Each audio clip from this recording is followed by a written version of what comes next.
Hello, chat room.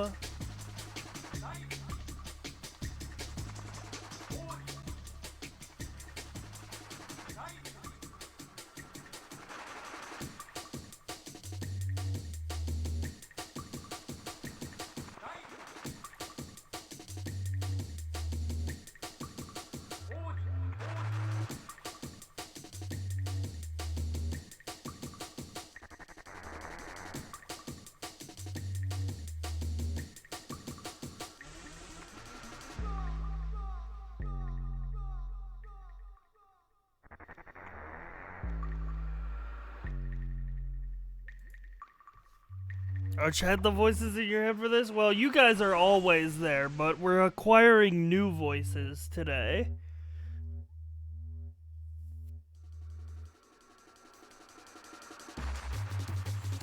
Because, I'm pretty sure this game is,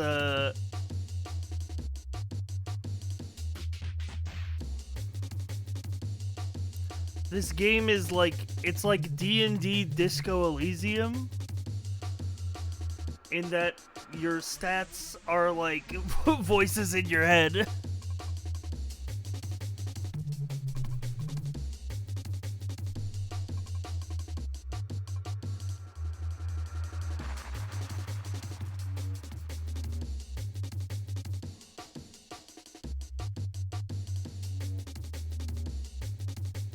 Alright, I'm gonna go real quick fill up my water while the intro plays, but let's let everybody filter in. I'm also gonna put on the jam playlist.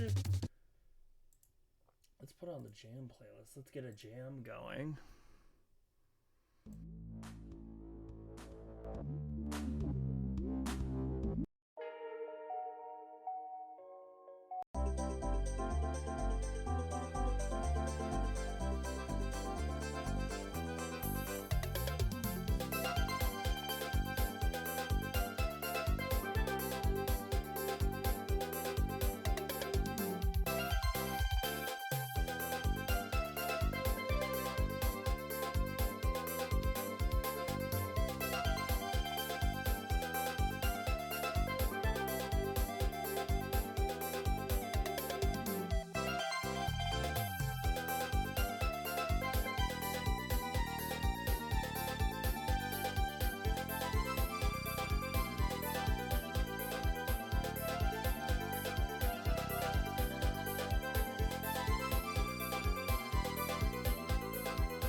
Dude, every time I see a clip of, like...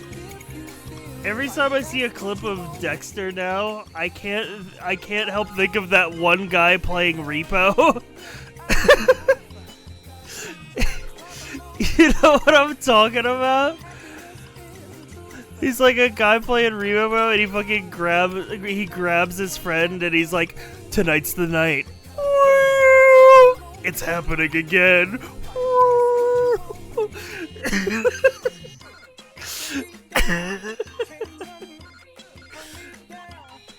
It's so funny. And it's like, bro is not him. It's that and the fucking the fan edit that somebody made where it's Dokes coming up behind him and he goes, "Merry Christmas, motherfucker." And then Dexter turns around and goes, "The Bay Harbor Santa?"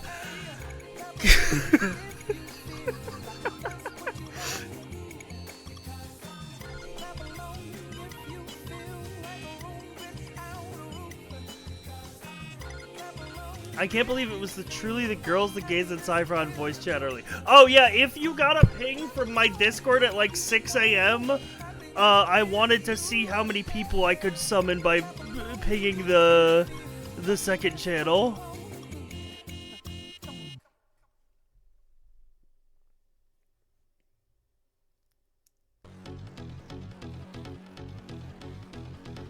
So apologies if you got a ping at like 6 a.m. Dog, I'm employed. That's fair. What up, Sariza?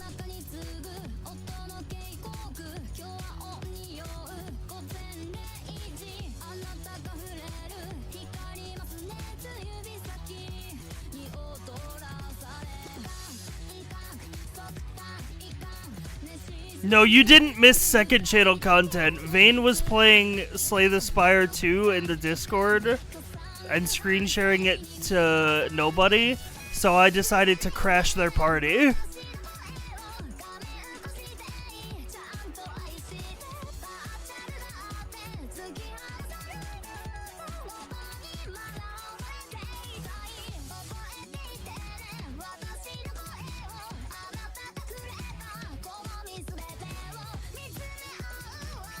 I was in bed, so I did not join. Valid.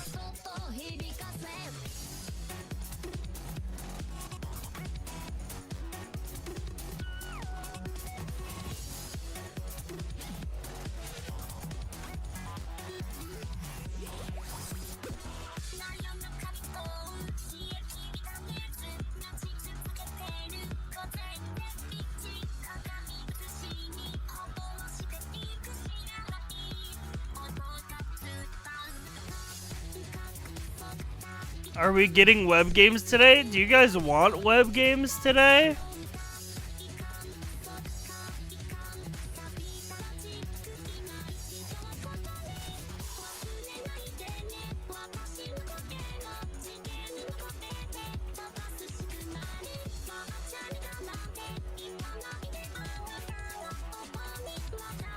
Ebb games. Okay, web games, then ebb games.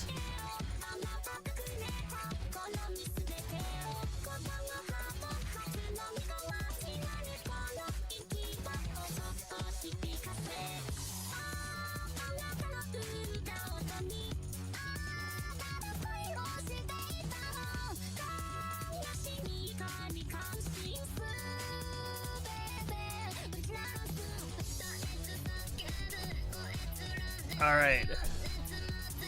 Do we ever not want web games? I suppose that's true. Let me just get them all open. You know, the thing is, they call them the dulls, but in reality, they're anything but.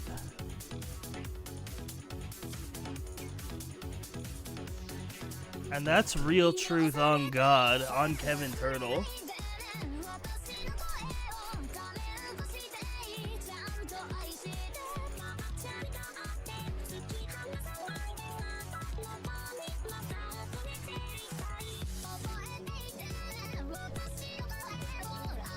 Alright, we've got the web games open. they're all here.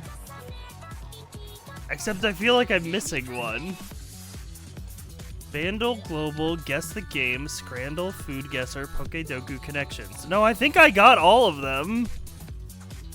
I think this is all our web games. I don't think I'm missing any. It feels like I'm missing one. Maybe I'm stupid. Maybe I just haven't done web games in a while.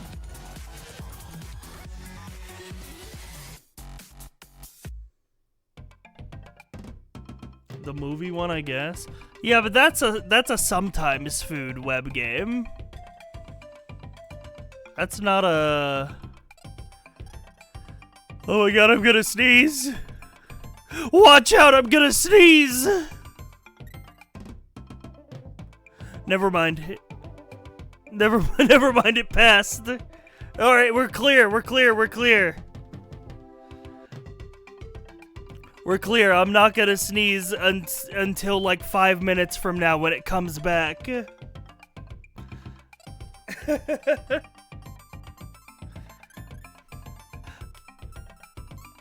Don't say he's about to shoot his goo.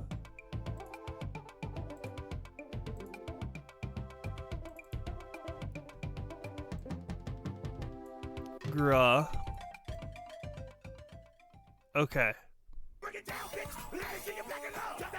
Jam playlist, thank you for your service. Bandle time.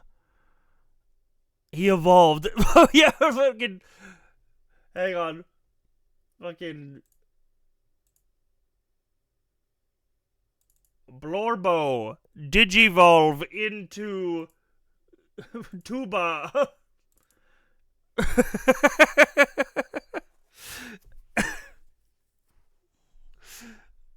Yeah, this is my mid-stage evolution. This one seems like a middle stage. What's the third stage? The third stage is when I actually get my live 2D model. 1976. Mashing B to make it stop. Well, you like this? You like this one more? You don't want it. You don't want me to evolve? Need to put an Everstone on this guy. No, for real. I like the pixel one. Oh, me too. I like that one too. Honestly, we might use that. No, my phone's dead. Never mind. Hang on. Looks for the plug to plug it in.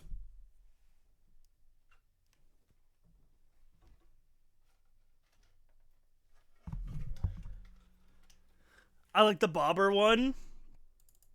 This one? You like this one? Minimalist tuber? Yeah. Yeah. I like this one. I do like this one.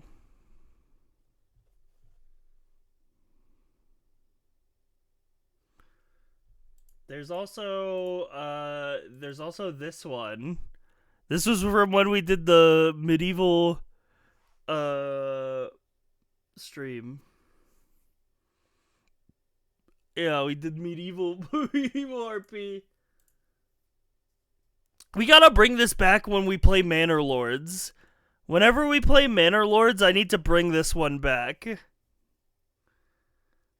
What do we have also? We have the... Maybe we use the DM tuber for Esoteric Ebb.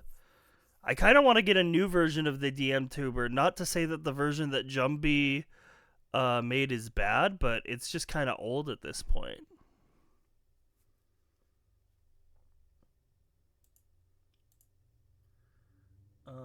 Then there's the repo one, the repo tuber that Neldactid made. The little pixel repo guy with the frog on his head.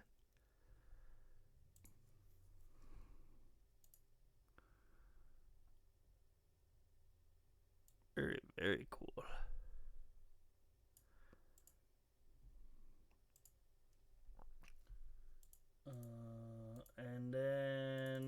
Where's the slop tuber? The slop tuber. The guy with a bowl of slop that I drew myself before. This was in MS Paint with a mouse. Before even going on my journey to learn digital art last year. This was originally gonna be for the second channel because I was gonna have a rule for the second channel that I had to make all the assets myself, because otherwise we'd be putting too much effort into the second channel.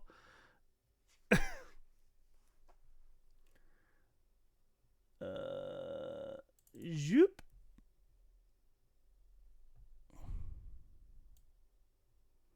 Chat, did you know that I shot Sci-Fry under the snow? What do you mean? Am I bleeding out cinematically?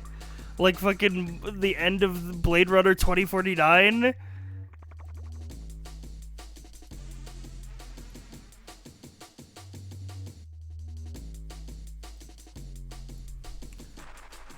Oh, well, if I'm bleeding out, I might as well crack this one.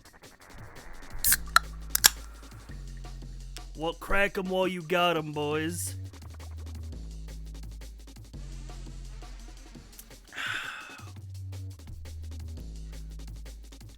Beer. No, Aldi brand knockoff cola.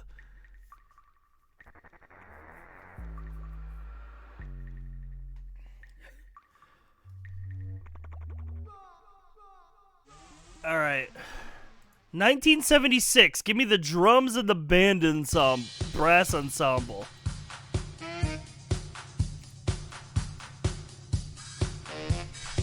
Oh, this sounds like some 70s type shit.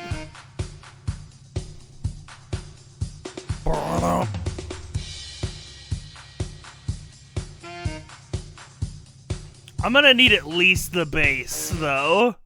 I'm gonna need at least the bass.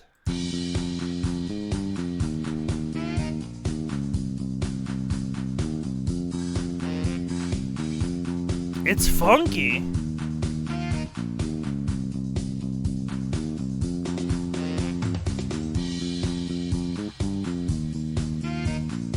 It's definitely funky. We about to get funky. I think you'd know this. I feel like I'm failing right now.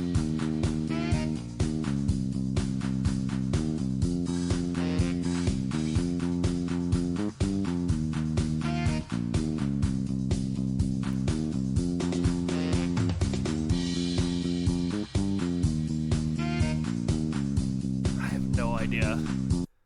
I'm gonna have to go past the par.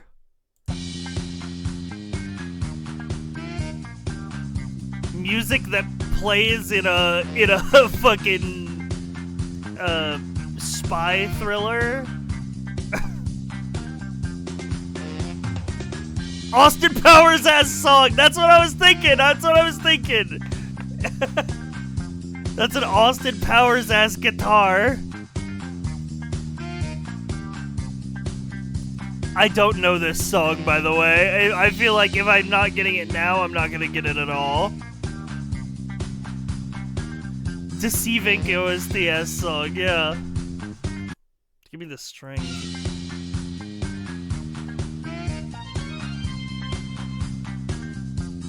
No, I have no idea.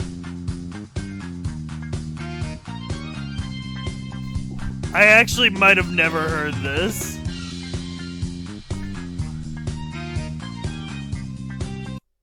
Voice covered backing vocals. Alright, last chance.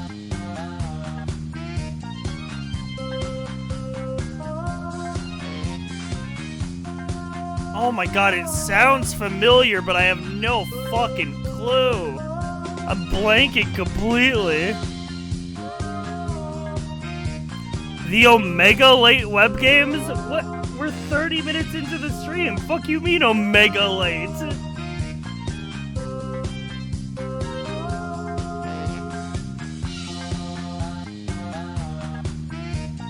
Yeah, this is absolutely kind of shit that would make you say, "Oh, that one song."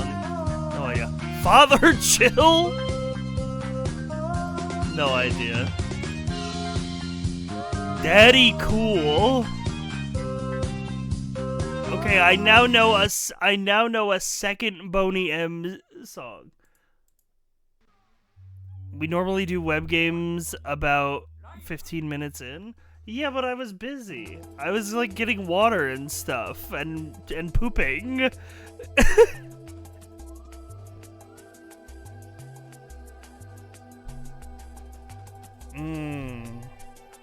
That's why Sari said my kink. See, I would have thought that would have been, yeah.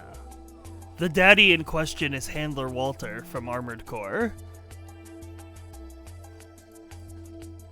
All right. Well, if I completely fucking struck out on music, maybe I can get movies.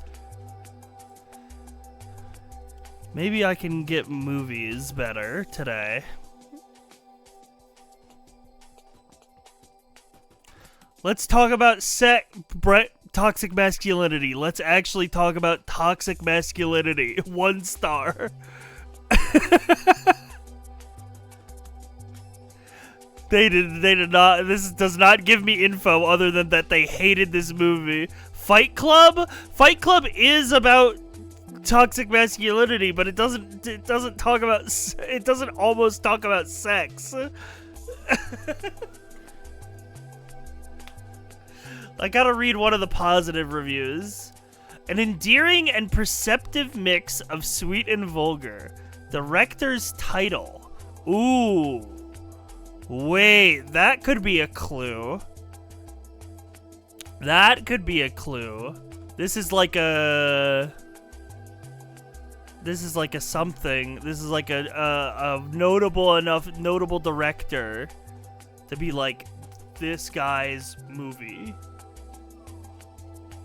It's an entertaining look at sex, relationships, and awkward adulthood, starring an invitingly dorky actor and an energetic actor along with actors. The rest of the director's usual suspects.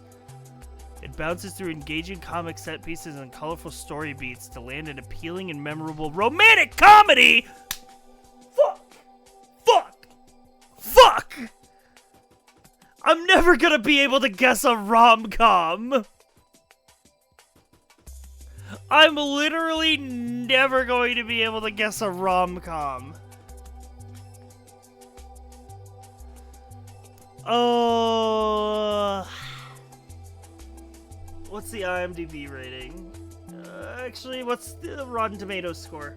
It's okay, it's a critically acclaimed rom-com.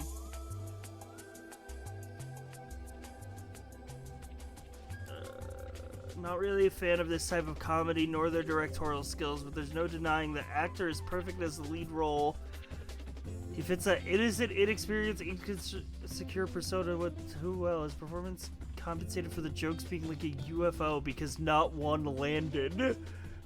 Great supports too from a fine cast of cameos. I'm gonna have to you know what? I'm ripping the -6. I missed this era of studio comedies, and I think I'm good. It's really carried by the strength of the performers, because the plot and characterization is very loosey-goosey. Actor is naturally hilarious, of course, but because of that he seems oddly miscast. Not sure how a handsome, funny, buff guy with good hygiene, a nice place, and some game with the ladies still can't get laid, though the movie goes to great lengths to show us it's mostly due to insane cartoonish circumstance. I guess through 2000's vision, you're supposed to see his interest in nerd stuff as the traits of an unfuckable goblin, but nearly 20 years later, all my friends with husbands and wives are surrounded by action figures. Honestly, I'm jealous of this dude's Mystery Science Theater 3K poster. Yeah, I'm thinking this is 40-year-old version.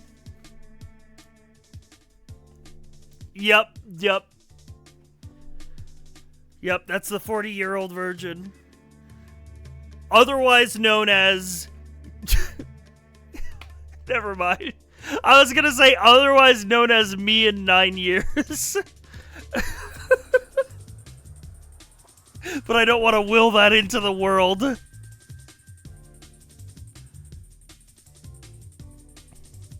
He wasn't even buff. I mean, he was skinny. He wasn't fat, you know? You can't know that. That's true.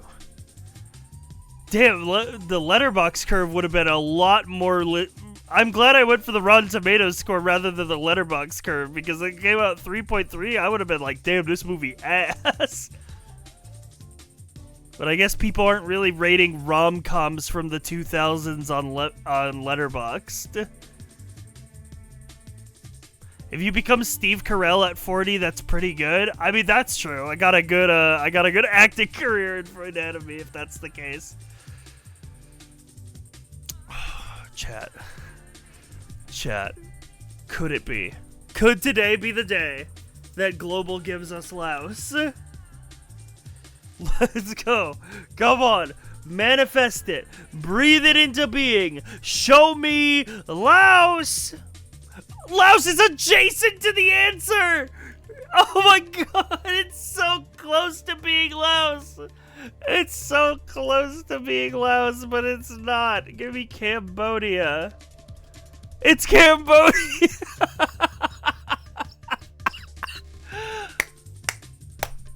We got it in 2. Average guesses were 9.5. Fuck!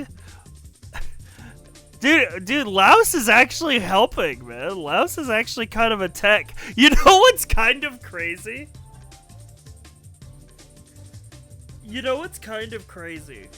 Is since we've been guessing Laos every day, when it tells me the closest border distance, it actually gives me a good idea of where to look just based on distance from Laos. You know, if it's like a certain distance, it's probably like here. If it's like a further, it's probably over here. The Laotian constant. When are you gonna go to Laos? I'd love to. From what we saw on Google Images, it seems like a pretty nice country. A lot of scenic areas.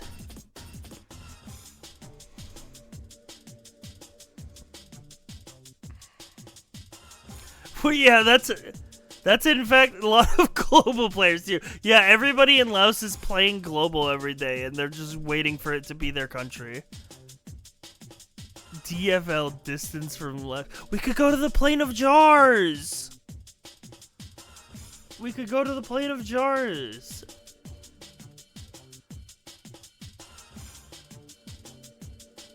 Chat.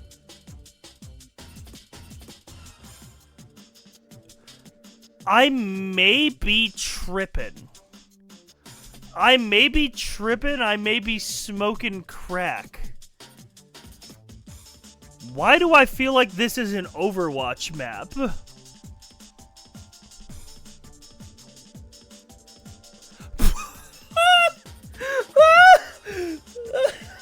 That's crazy! That's fucking crazy! I haven't played this game since 2016! I actually haven't touched it since 2016, man! That's crazy! I looked at the, you know what, it was the Leafs, and it was this, like, thing on the door. I'm like, that's Overwatch! Yeah, it's the Leafs! See, you know what I'm talking about! You could tell it was Overwatch from this alone. I've gotten very good at guessing the game. Yeah, I haven't played Overwatch since 2016. Yeah, this too. This was giving Overwatch for sure. But it was mainly the Leafs. What are the other images?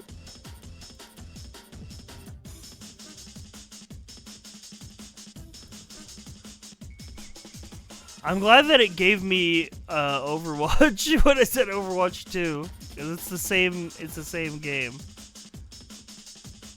For 3 should give it to literally anyone. I mean, yeah, there's literally fucking what's his name? Batman, apparently. holding up a shield. Reinhardt, are you sure that's not Batman?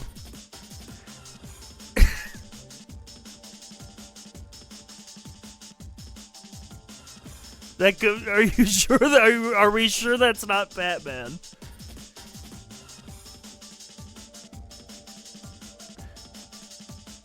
If Overwatch had Batman, it's not DC allies.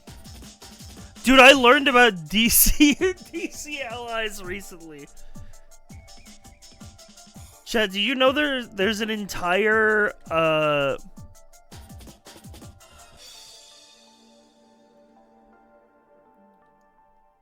there's an entire sub-community of Marvel Rivals fans who are making Marvel Rivals shitposts, but like in an alternate timeline where it was DC characters, and they call it DC Allies.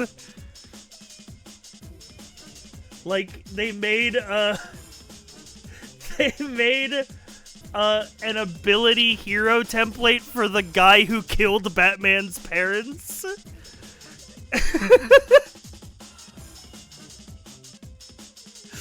You can press left shift to go into back alley mode. Every player that's near at least 2 other players, you have the option to teleport to them.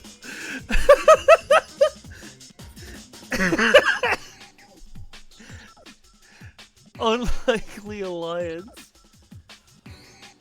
Whenever he shoots somewhere close to Batman, Batman's attack increases.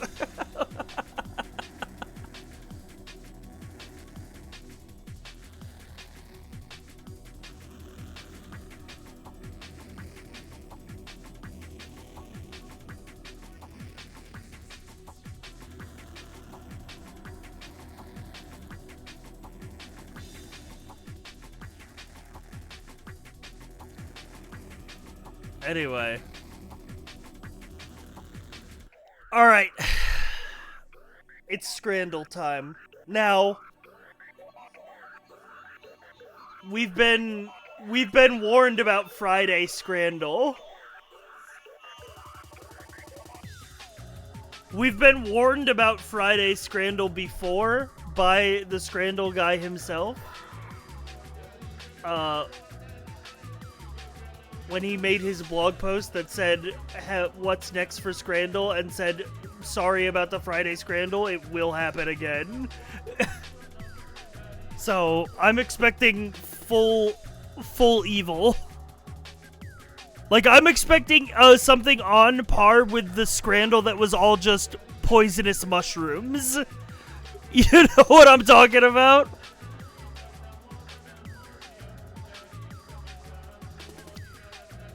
What do we got? Okay, first off, we got the bonus round. Hot dog. Or pie mashed peas and gravy. At least the peas aren't mushy. Like, if you're gonna put peas on it, at least they're just normal peas and not mushy. So, I think I gotta go for that. What? No! No, it's fucking poison. It is like the poisonous mushroom one, but this one's berries. Fuck, why was I right? Why was I fucking right? No, I would not eat the berry on the right. That's fucking poison. That's fucking, the one on the right, that's poison for sure. This gotta be, yeah, edible poisonous. That's a butcher's broom, and those are rowan berries. Ooh, wait, no, okay, this. I've literally eaten berries like this.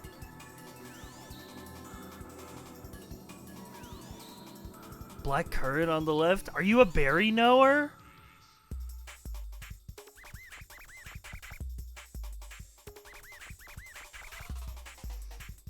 But I feel like I've eaten berries like these before. Or like just picked them off of like a branch. Maybe these are both fine?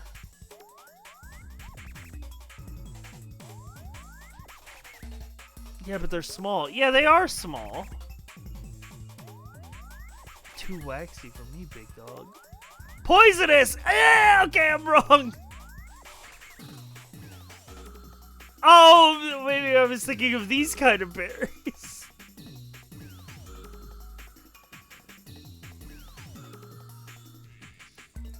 Edible? No, that's a Chilean guava. Okay, cool.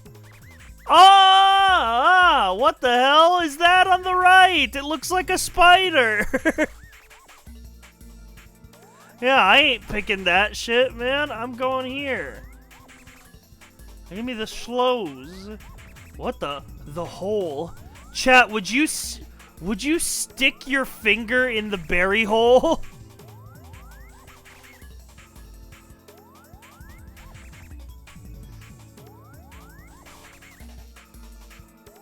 These are literally just blueberries, no? Nope, that's ivy. That's fucking... I'm going to die.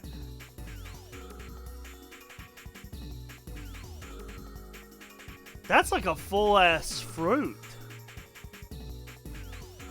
Those are just plums.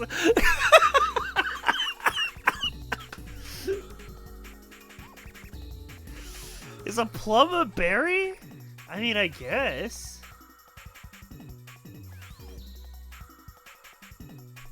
Yeah, these look like apples.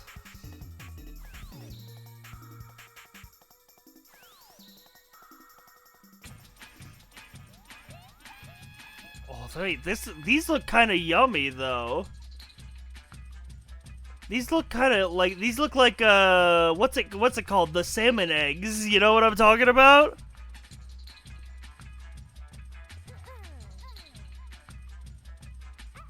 You are going to die. Don't try them. Oh, but these look bad. These look like they're both gonna fuck me up. These look like little cherry tomatoes. Go with your heart. Pick right, trust. I'm trying to save you. I already have diarrhea, apparently. Edible. That's a barberry. These are lords and ladies. Okay, those are blueberries. Yep, those are blueberries. That's a purple chokeberry.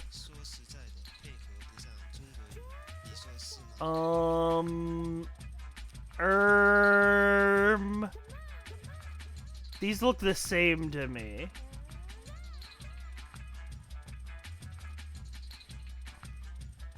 Right is nightshade. I'll let you guess. What? You literally said right is poison, but I'll let you guess. By the way, that's why I'm quite ill. Disclaimer, foraged berries can kill and must never be eaten. D&D postponed to another time today or to next week? Just saw the title. Next week, sorry.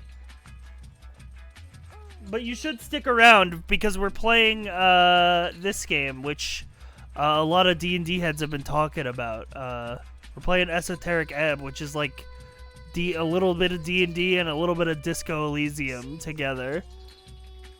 I've heard very good things about it.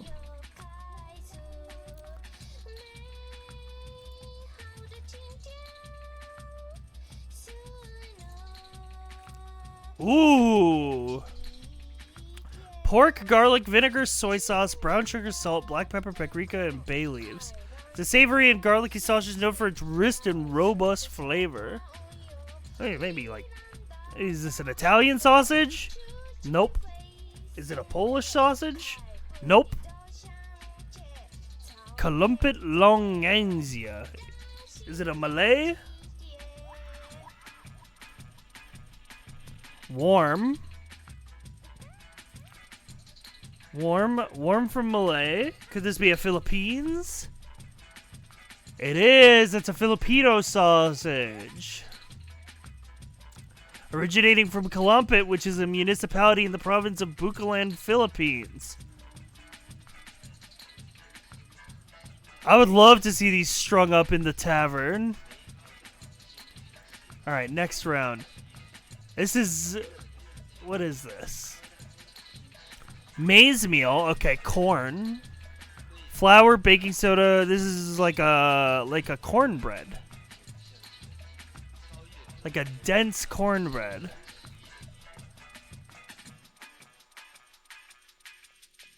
Delightfully savory bread made from fresh corn kernels, cornmeal, and sometimes flavored with sugar or buttery sweet. I feel like it's gotta be American because it's maize. And maize is the, what the Native American word for corn is.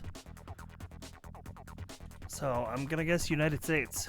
Nope. Okay, I'm wrong.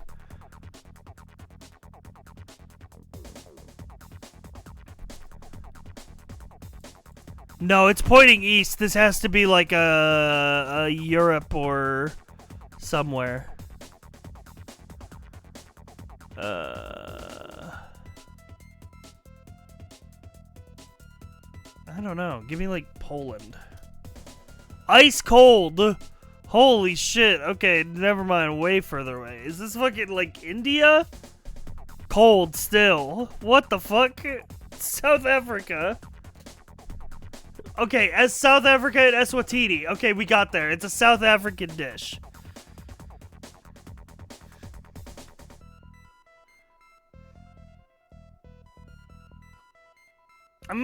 But it was introduced to Africa from the Americas. They brought corn there.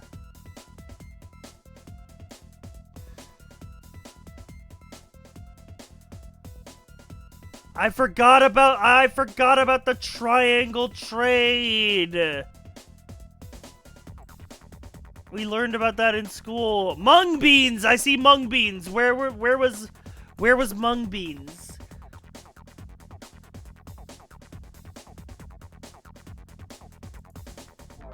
I feel like mung beans was like, no, not China, but it was somewhere. It was somewhere else. I think maybe Korea. Cool. Mung beans.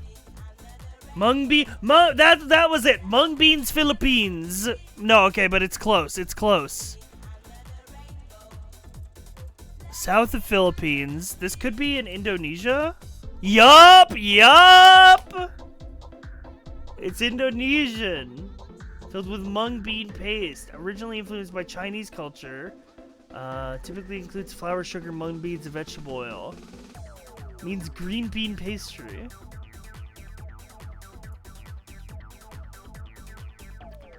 Alright. Hey, 400 points above average. Hell yeah. Alright. Pokedoku me. Ice, electric, normal, dragon, no evolution line, Sinnoh. Ice, no evolution line. Let's just go ahead and get Articuno down there. And then we can do the same with Zapdos here.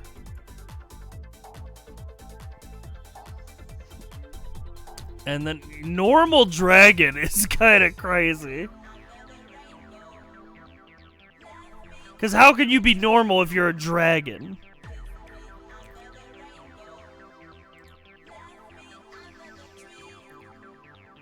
Am I fucking tripping, or is Ho-Oh not normal? Okay, never mind.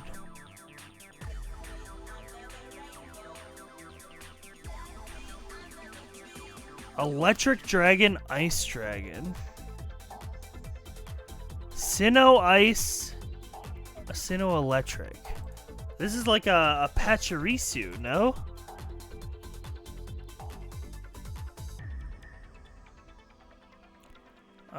And then, I don't know, ice types. No evolution line normal. I would have said Snorlax, but they added Munchlax. Trying to think. What's like an animal with no potential?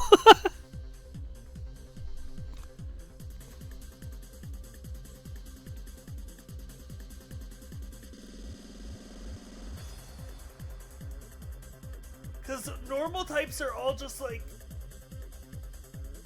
was just all normal types are all just like cats and dogs and like horses and birds. Horses. Wait, maybe cow. I don't think Miltank has any evolutions.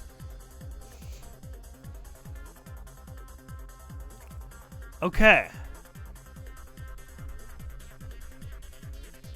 I'm gonna need some help on the dragons. The dual type dragons I'm gonna need some help on.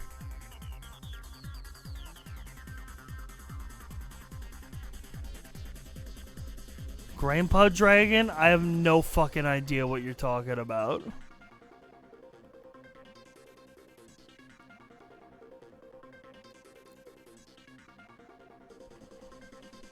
New York box legendary for electric. So either... So what? That would be the black and white one. So it's either Reshiram or Zekrom.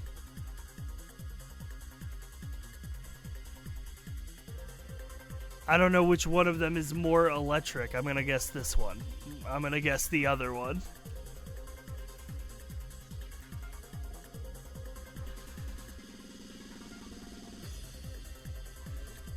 Is he? Okay, no, okay, oh.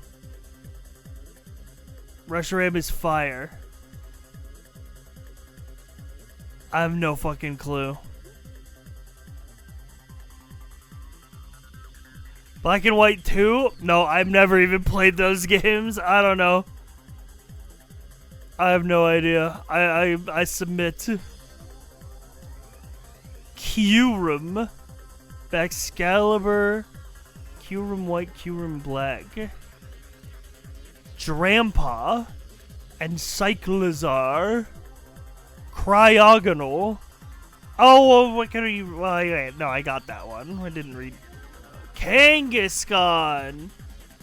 Tauros. Regigigas is normal for some reason. God is normal. It's because he could be any one of us. Just a stranger on the bus. Oh, I could have gone Ditto. Ditto would have made sense.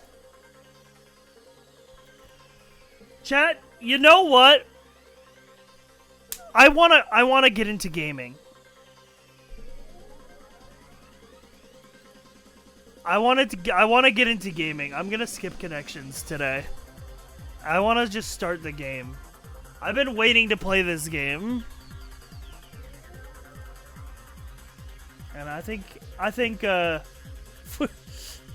it's time to play the game. that guy doing the fucking. You know what? Bring him up. Bring him up on the Jumbotron. It's time to play the game. It's time to play the game. Time to play the game.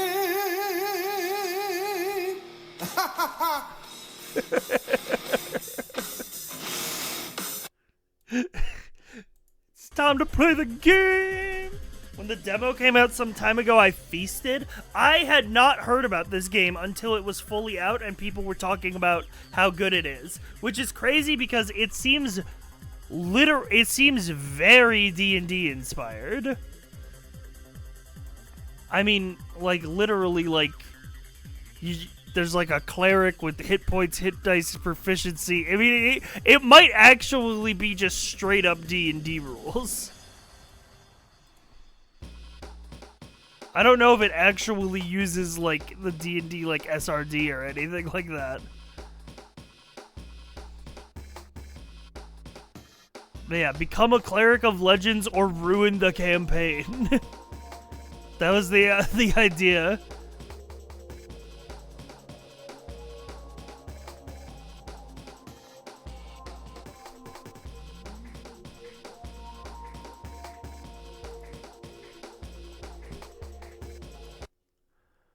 Alright, it's time to play the game.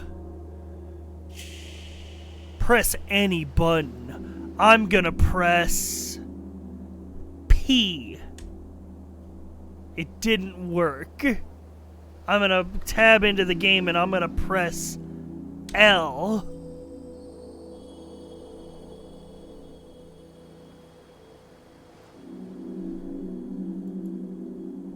Alright. Let's have a look at the options first. Oh, dialogue fonts? Okay, that's nice. Ubuntu. We'll keep that default. Quality high, borderless. I mean, I don't really think frame rate cap is going to matter in this game, but it might as well be unlimited because we're awesome. I hope they add voice acting to this game at some point. Well, I guess we'll have to just do the voice acting. I gotta get my silly voices out of me because there's no D&D today.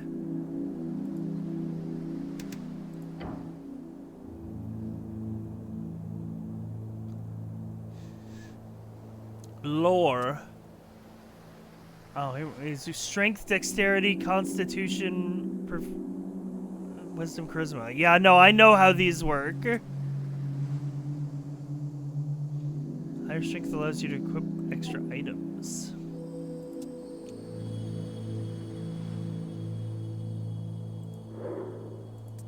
Prepare more spells. Empower your spells.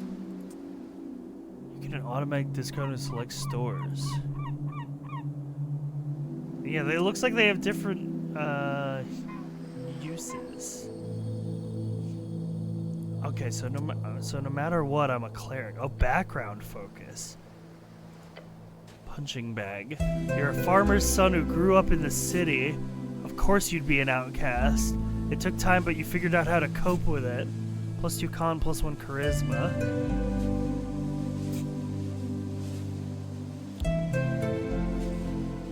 God damn, look at strength, man. Become a zealot, regain your honor, set out on a divine mission.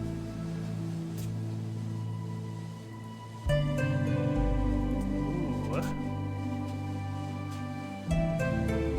Smooth talk your way into any position. You can be affiliated with any faction or thought. Reality's molded at your will, like a chameleon. Become a social operator.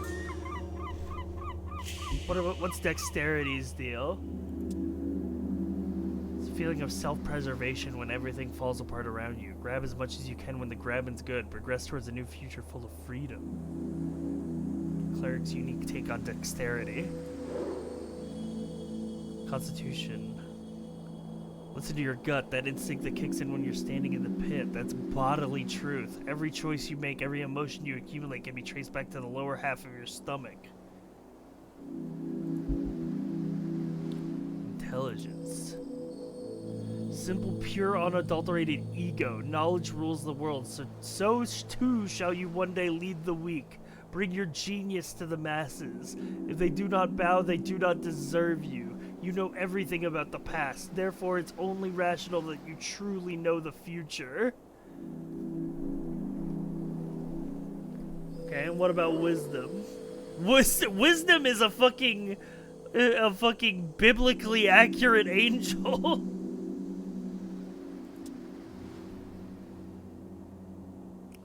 It's your belief in the heart of all folk, to give and share what you have and be completely and utterly selfless. It's the only true road to redemption. Gods only know how hard you'll try. How many points do I get? Can we do like a... Well, let's go like maybe a plus... I like wisdom. Let's do a +4 wisdom. And let's do a +2 charisma because I want to be able to talk my way out of stuff. And a little bit of con just so we can survive. I feel like.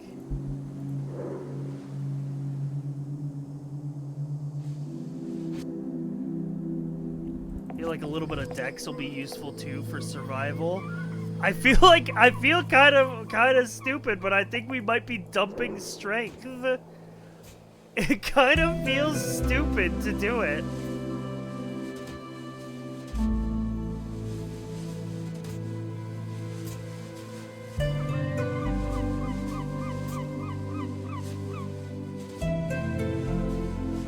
It kind of feels stupid to do it, but I think we're dumping strength.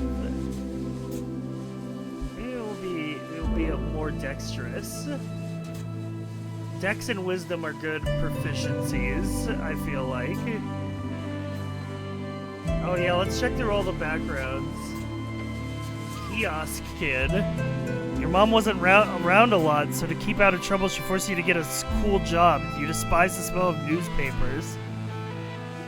It looked like normal furniture. Pest Control Guild mimic mayhaps. An apartment complex in shamble.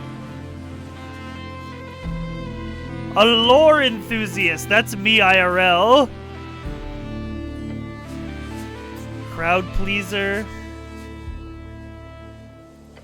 Little weirdo.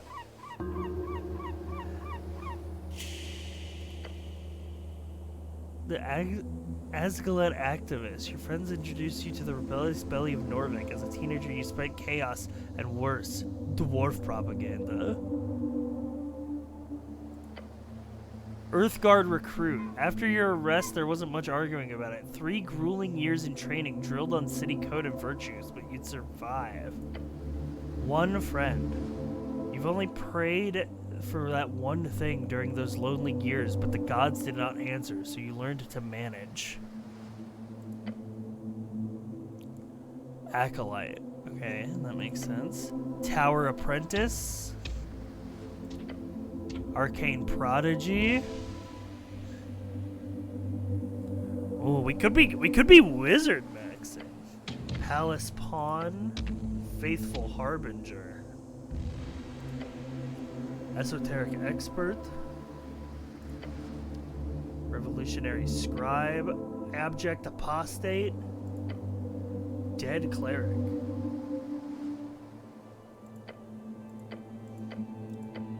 Interesting.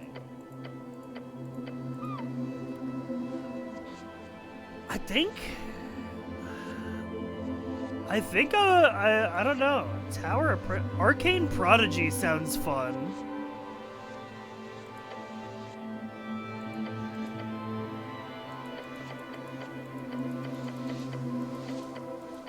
But also lore enthusiast sounds like my kind of play style. I hate to tell it to you guys, but lore enthusiast is definitely my kind of play style.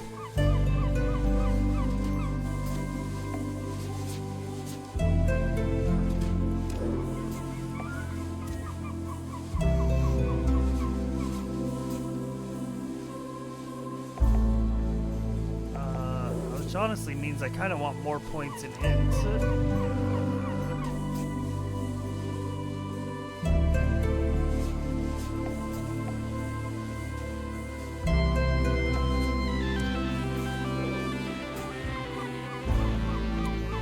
Okay, dude, okay, so 14 in all the mentals, and then a little bit of dex.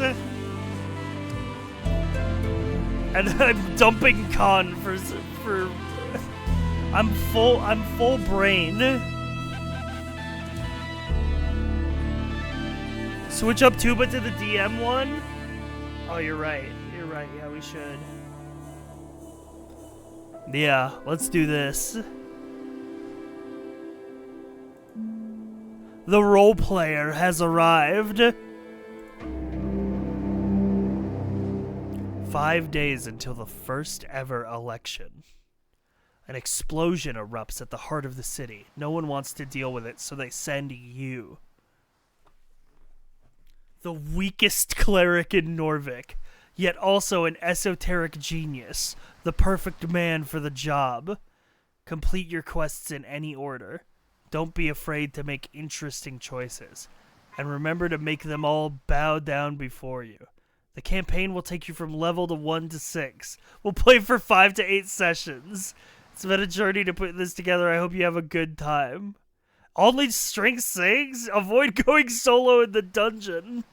Thanks, DM. Thank you, DM. Oh my god, this is actually just D&D. What the fuck? That's just straight up the entire text block for Speak with Dead. Pretty, I think, unchanged.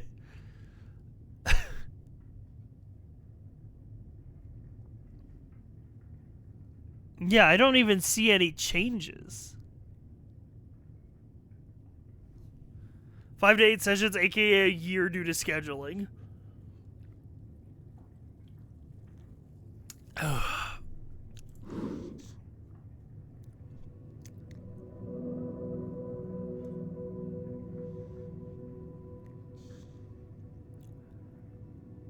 Bubble.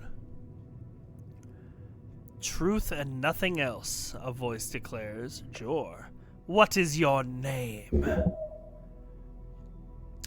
Ragan. Your name is Ragan. And in your statement of citizenry, Ragan Hemlin. Ragan, huh? Can we get a different name if we say doesn't sound right?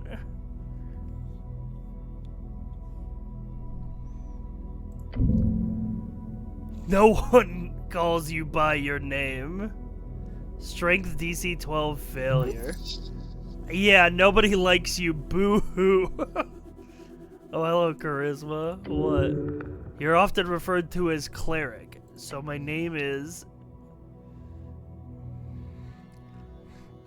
I guess we go Ragan Hemlin. Factually correct. Thank you, intelligence.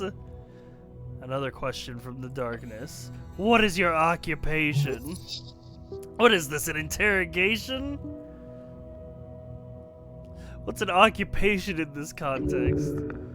Work, getting paid for labor. Ah, thank you, wisdom, thank you. Didn't you have a job, something really important? Your class. I have a very important job. Way too important. You'll never make it out alive. What is your current goal? You need to find out who blew up the tea shop. The goblin chieftain, she needs you. Huh? Why all these questions? This fellow wants something. No idea what, though. You should probably lie. Tell him you're collecting taxes or something. That'd be fun. Why would I lie? Why would I lie, Charisma? I have no reason to lie.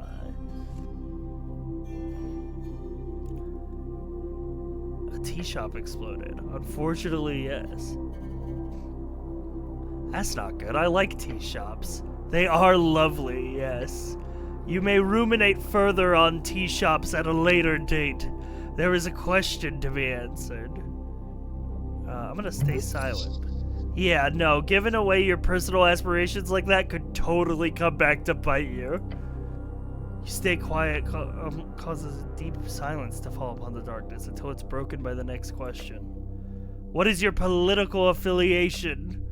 It strikes your entire consciousness, sending it spinning. If you care for your fellow, vote for the Asgilists. It's the duty of the powerful to lead. That's you, no one else. The Freestriders, maybe? Then again, you're no revolutionary. Things just move too fast these days. Elections are exhausting. It hides in the back of your skull, a fact that you're bound to be a nationalist. Frightens you, the pressure. I don't, pushes up glasses. Actually, I'm apolitical. I don't know any of these words. Don't worry, it doesn't matter. Just say whatever you think will be the most useful to you.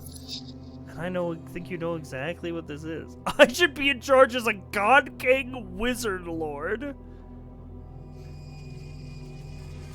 What is wisdom saying? I care for my fellow. Life is a struggle to alleviate oppression. The exiles know this well. You've supported them in the past and you'll support them again. The voice is fading. It's the end. The final question. How did you die? The same way you lived, unable to step out of the uniform, not for 1 second. Now's your chance. Break free. I am not dead.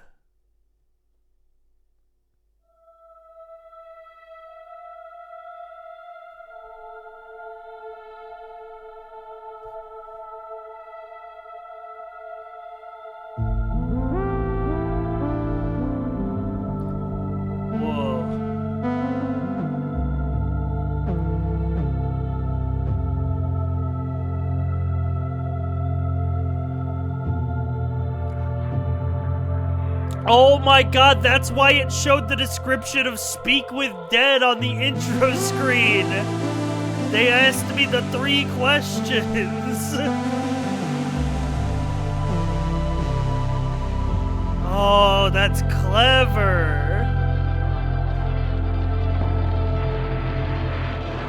Wait, why is this game already fucking blowing my mind with the writing?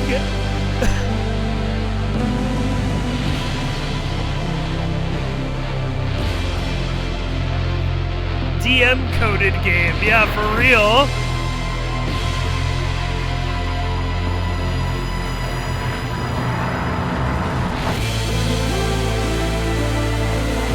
Also, the music is going crazy, but it's a little loud.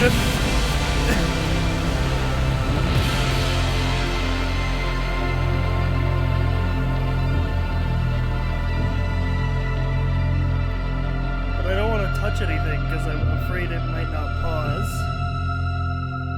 Is that a crab?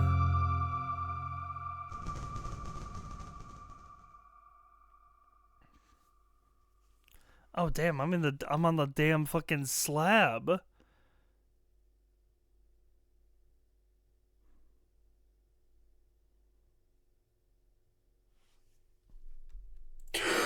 Gah.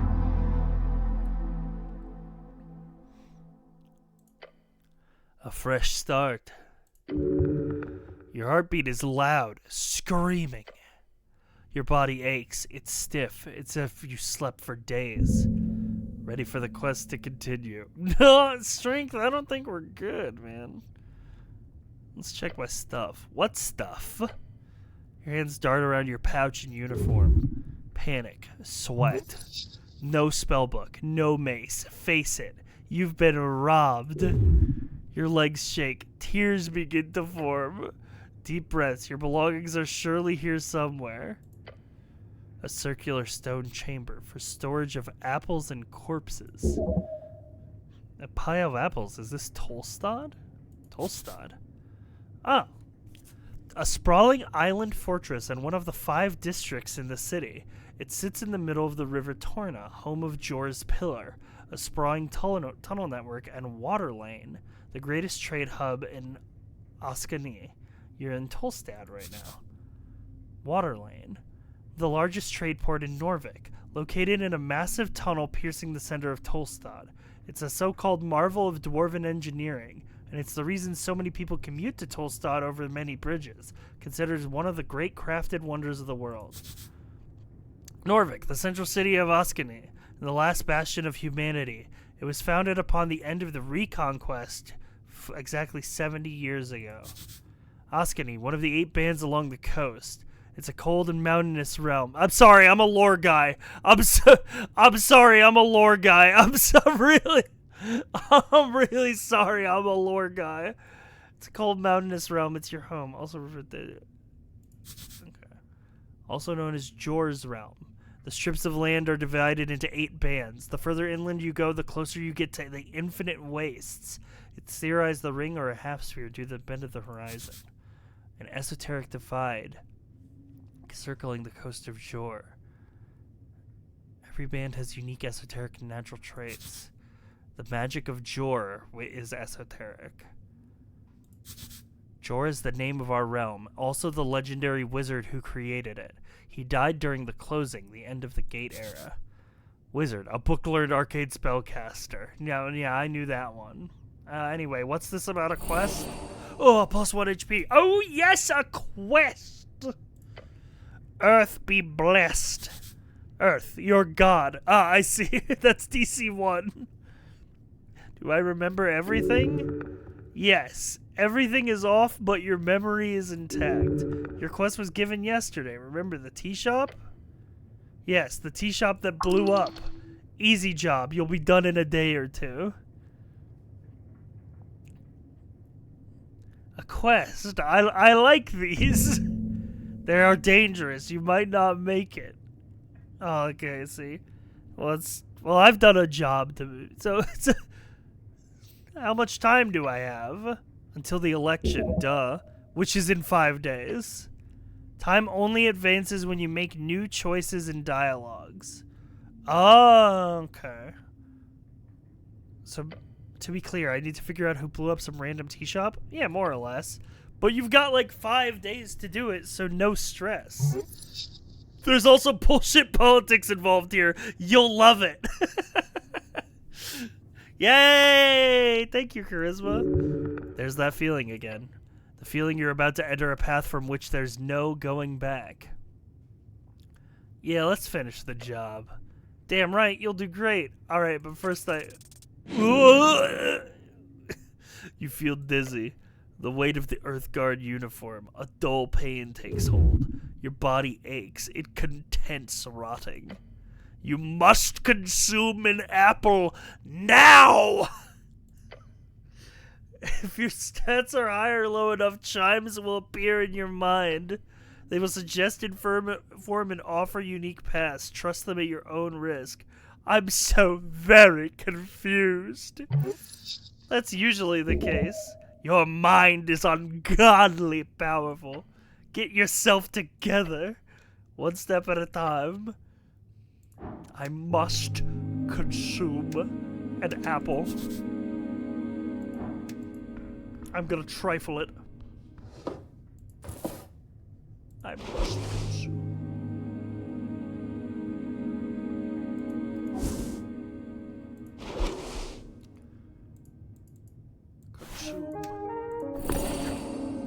Oh, yeah. Yeah, baby.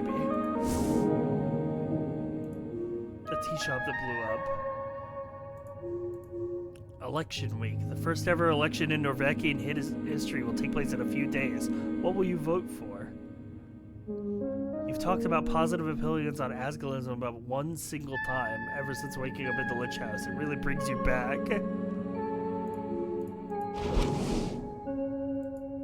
Helm, practically your face. Don't take it off. No, I will not!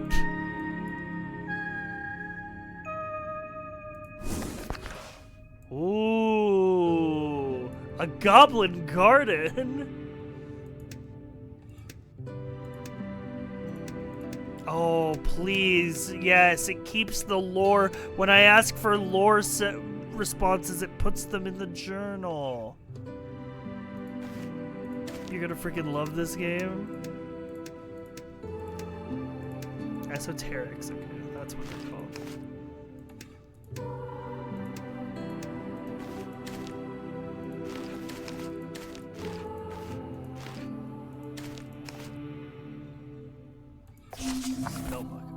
Oh, cure wounds.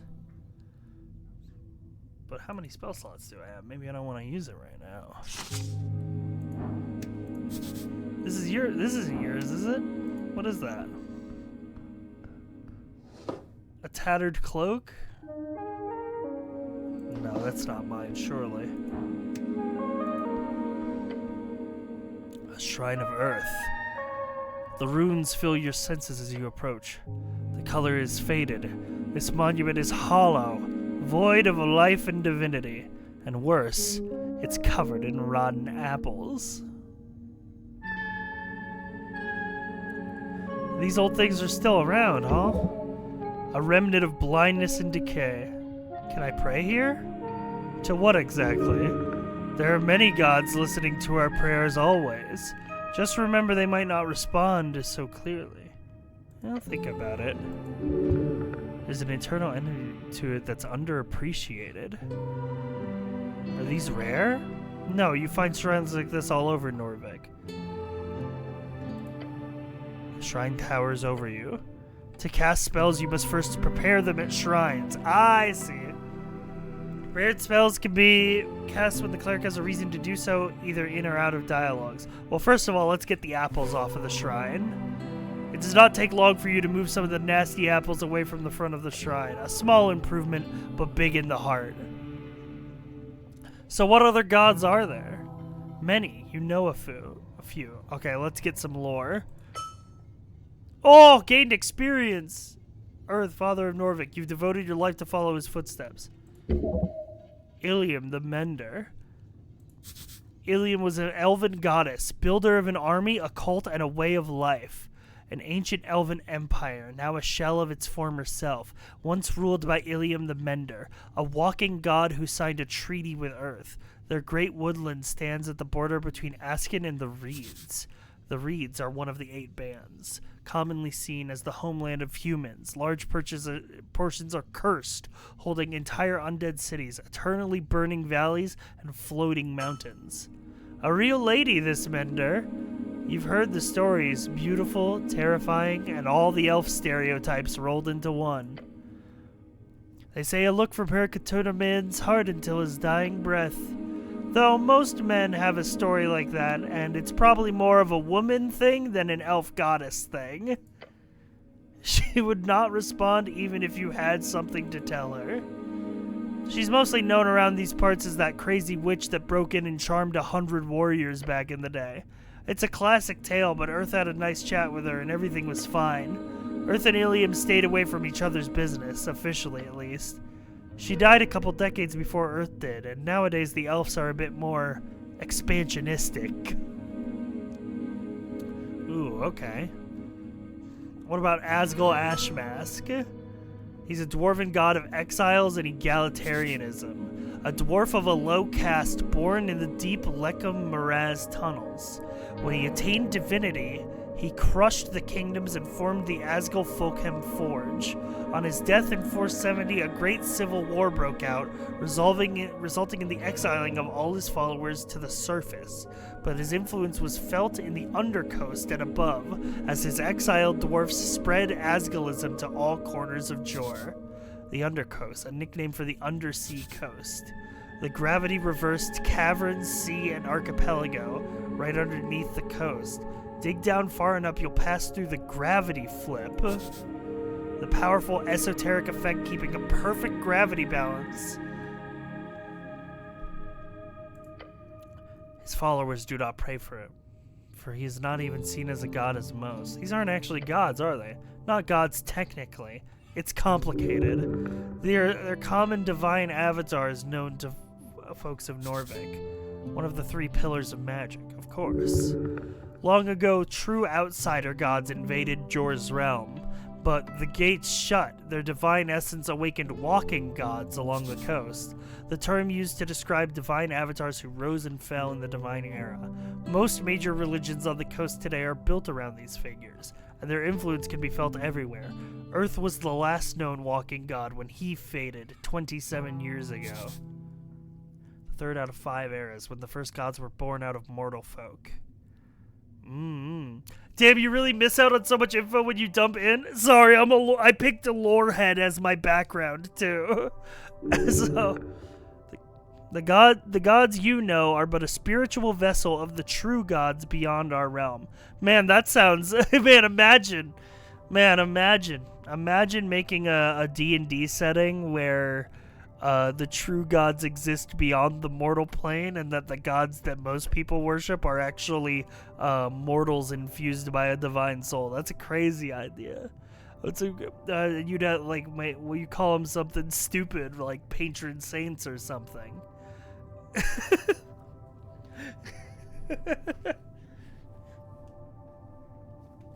You should sue. I don't think I should sue because I'm pretty sure we're both pulling from the same influence.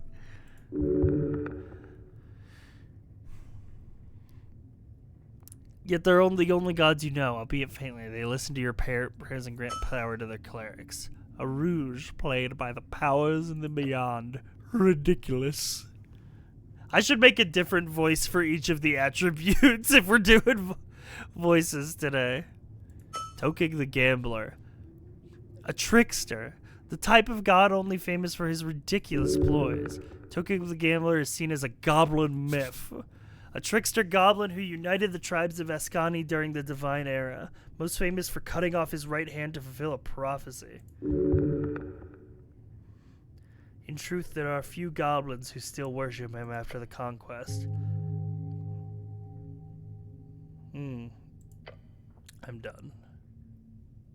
So you are. Wait, can't I heal here through divine assurance or something? Not precisely. The gods do not usually grant divine interventions for minor injuries. Do you think they care?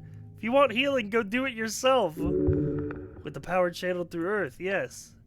Come on, is it really channeled? That guy's dead, faded, gone. You're more likely simply handling some esoteric leftovers, smudged on the strings. DC Wisdom, attempt a prayer of healing. 19. Huge. You focus your mind on Earth's symbol, his red eye, and you remember the words. Watch upon me, Earth, shepherd of his folk. You're filled with the spirit of nostalgia and power. Let me pick up the burden. Lend me your strength. Plus 8 hit points. Grah. Prayer of healing. Gained item. Memorized prayer of healing. Hell yeah. Sadly, you're unable to cast second level spells at this time. That's fair. That's fair, but it won't be long until you will be. Alright, well let's prepare some spells. I only know Cure Wounds, so that's getting prepared.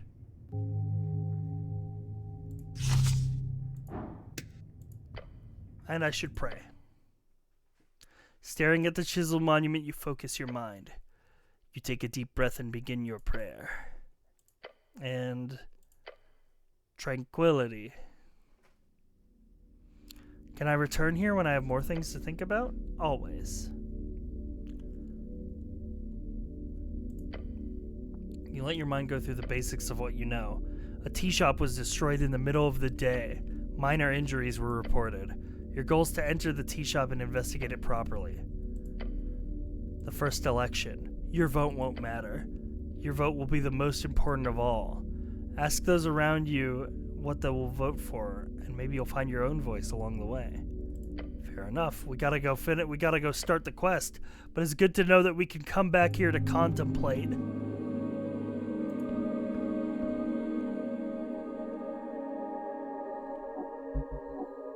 Oh, tab is like an interactable view. A vase of leaves. It smells lovely. Ooh. Incense. A corpse under a blanket. Oh, right mouse button also does that. Okay, cool. I mean, I guess we talked to the fucking divine scripture where it doesn't belong.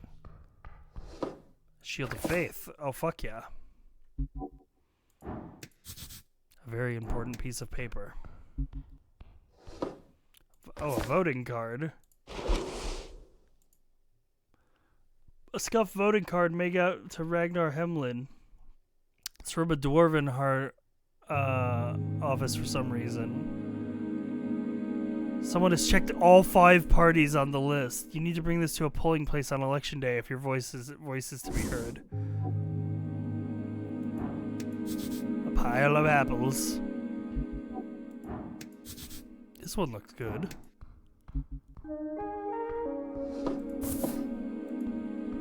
Alright, let me check out the corpse before I talk to the crypt keeper. No, don't trifle the corpse. Let's engage with it. You stare at a blue rag. It's draped over the outline of someone. Sir, you can't sleep down here.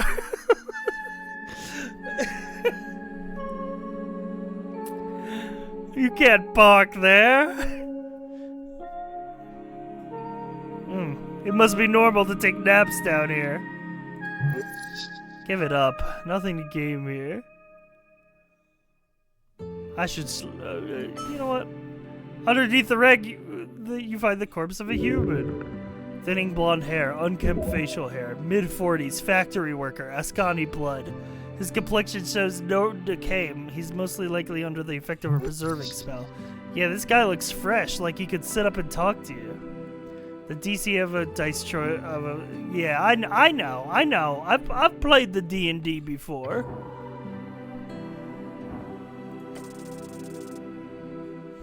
Wow, that's a bad int roll. Harsh scars cover the skin. Signs of being either a hard worker or a careless worker. Ooh, the moment you touch it, black veins appear over its skin. A A feeling of impending doom. Doom, the layer of a lich. Interesting. Ow! Followed by a wave of pain. Necrotic energies, let go of the corpse! The dark marks on the skin disappear as quickly as they showed up. What a horrific spell. This corpse is cursed by something wicked beyond your powers. They should at least put a sign up. Like, don't touch the dead, they're full of black magic. You need to look deeper into this. Keep an eye out. Who was this guy? His hands are callous. He's built like a sarcophagus. This is a dead working man, the type to spend his whole life toiling away for nothing. It's okay to loot him, right? No, we don't do. What the hell kind of magic is cast on this thing? Something horrific, truly evil. We're not ruining the campaign yet. It appears like gentle repose, but that necrotic energy.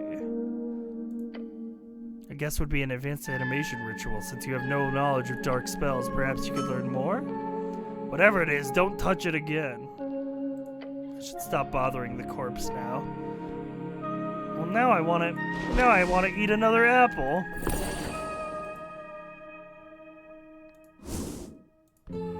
Alright, let's talk to the Crypt Keeper. A guy, he looks indecisive. Oh, it's a zombie! You approach a shambling man by the apple pile. Greetings, citizen. Glancing under his hood, you catch a blank expression on a dried face. What's your name, sir? Yes, as you even turn to look at you. You trying something, smartass? Why is he not listening to me? His glassy eyes stare forward into nothing.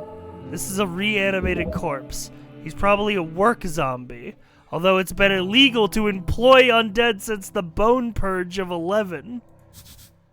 A citywide effort at 11 p to stop necromancers from outcompeting mortal-staffed factories. Should I defeat this zombie? That'd be pretty scary. You should probably speak with the owner first.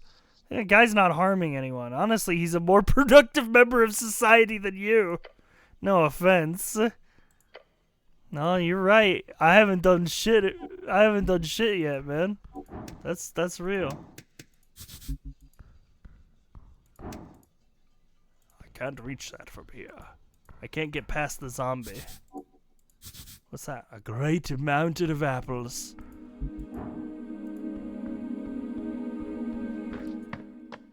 Let me speak to your manager. Good morning, cleric. Ooh, the Viskin's lair. Mushrooms. Ooh, what's this? Jor left his mark across the bands. Today it's a universal sign of magic. The red eye of Earth. Is that a little kobold up there? Let's talk to this guy. Viskin, the local mortician. This pale man sits hunched over a stack of forms. Busy at work, his pencil slowly filling out line after line. On the top paper you see an icon of a serpentine drink. A great perch. These are official documents of the city. Up and about, are we? Wonderful. I'm Viskin, local entrepreneur and proprietor of this lich house, but it appears you don't really belong here. But if there's anything I can do, cleric, just let me know. He smiles at you. Cleric, a servant of God, deeply devoted and spiritually connected. Yet his eyes say something else. Bow before this creature. His smile causes you to stir a deep feeling unease. It's almost there, but not quite. Did you save my life? He puts down his pen. Your life is your own. You owe me nothing. However, I'm afraid to say you've been through quite the turmoil. I died, didn't I? The fishermen who brought you here certainly thought so. Not that I blame them, you weren't exactly in prime condition. Prime condition? You're always in prime condition. Shut up, Strength. Strength, I put a -2 on you. This ain't about you, man. You never are. River take ye. They caught you in their net, believe it or not. Such a strange tale. So not dead, just a bit wet. Wait, how'd you end up in the river? I'm afraid I don't have much to tell. Perhaps you fell off one of the bridges in Tolstad? There are 7 bridges over River Torna connecting Tolstad. It sounds like a great drinking story. The I woke up in a lich house tale. Lich house, a mortuary. You don't have a lot of those, so that's good. Perhaps there's an esoteric explanation to all of this. Perhaps. You would know. Okay, well, where can I find these fishermen? I didn't ask for their names, sorry to say. But perhaps Waterlane? That's just a guess. Good guess. A lot of boaters hang out there. Either that or the tavern. Hope you find them. Who were they? River Guilders, I believe. They looked like poachers. So I'm alive. Yes, I believe you are. Figure out what's weird about this guy. DC 28 wisdom? -2 DC. There's a zombie downstairs. -3 DC dark magic on the corpse below. Okay, well, I guess I have to find more info. There's a zombie in your basement. Oh, how quaint. Sure, why is it there? We're closely connected with the city below. The undead seemingly wander as they please. The city below. A short phrase for the city below the city. A phrase used to describe the incredible amount of tunnels and ruins below Norvik. Lots of monsters and stuff down there. Also riches if you delve deep enough. However, I will have to take this up with Lady Sageleaf. I pay good crowns for HWBT protection. The Halfway Bridge Tribe, commonly called the Halfways. It's one of 3 goblin tribes in Norvik, and arguably the most influential. Despite their small size, they're led by Lady Miska Sageleaf, with their headquarters in the Goblin Garden. It's a dwarven-built citadel sitting on the southernmost tip. It's a goblin sanctuary and a greenhouse. Oh, so it's all a misunderstanding there. Wait, no, I don't actually believe you.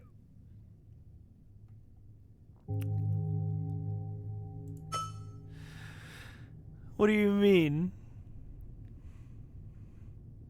You're doing something weird here. I don't like it one bit.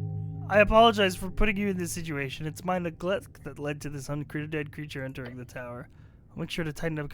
No, you're... We'll do a sweep of the basement this evening. Get ready. Oh, the chief of security. The kobold screeching out, "Yes, master!" I'll also make sure to report this to both the HWBT and the militia. He won't let you get a word in. Amazing. You're clearly doing something shady here, so of course I'll be sure to ask for a thorough inspection. God, he's fucking owning me! He's owning me! He's owning me! I'm getting owned! He's fucking... I just woke up on a fucking slab and he's fucking owning me! I'm getting socially hacked! Pest Control Guild. Pale Man is twisting the entire situation smart. If there's anything unbecoming about my business, it shall be covered and unveiled. Holy shit, he just keeps going! Thank you for your service, cleric. It's because of great men like you that the city still stands. I'm sure a good word to your patriarch will assure a promotion of some kind, especially with the great work you're doing on the tea shop. He's going in circles around you. It's time to step in. Argue, argue. Okay. DC 15 charisma. Let's go. Let's go. +2. That's a +2. That's a success. Resist his oratory power. Focus on the main point. Stop. I know what you're doing. The zombie did work on your property. It was picking up apples or something. That's a violation of the bone purge. Yes, I'm aware. He reaches into his desk and brings forth a pouch. An isolated incident. It will not be repeated. I got 25 gold! Let's go! You can't out charisma me! Wait, Wait, no, wait, actually, wait, hang on, this is a bribe. Wait a minute, hang on, wait a minute, wait a minute, hang on. I thought about it for a little bit. This feels like a bribe. I was just pumped for having won something, but I don't know if I want to take a bribe. This feels like a bribe. Hey, this is a bribe. A score. Yeah, that was my first reaction. And then I was like, wait. This is a bribe, isn't it? Of course not. Also crowns, yeah. The Norvegian crown, the main coinage. As the city cleric, you obviously have the ability to accept dagsboder. It's a dwarven for day fine. Some call it legal extortion, but it really depends on the district. Violation of the Bone Purge Code, Article 4. In singular violation cases, a dagsboder of minor class is issued. In relation to my status as a Tolstad business owner, that'd be precisely 25 crowns. Oh, so he's just paying his fine. Ah, he's dealt with this before, huh? Is there anything else you need? I'm going to go now. Before you do, make sure you collect your belongings. He gives you an inspection with his dead eyes. Too quick, like he's trying not to show his interest. Weird. This guy's absolutely a lich, by the way. And I'm gonna find his phylactery in here. This guy is absolutely a fucking lich.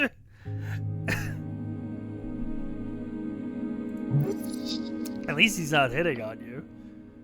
What belongings? Quite a lot.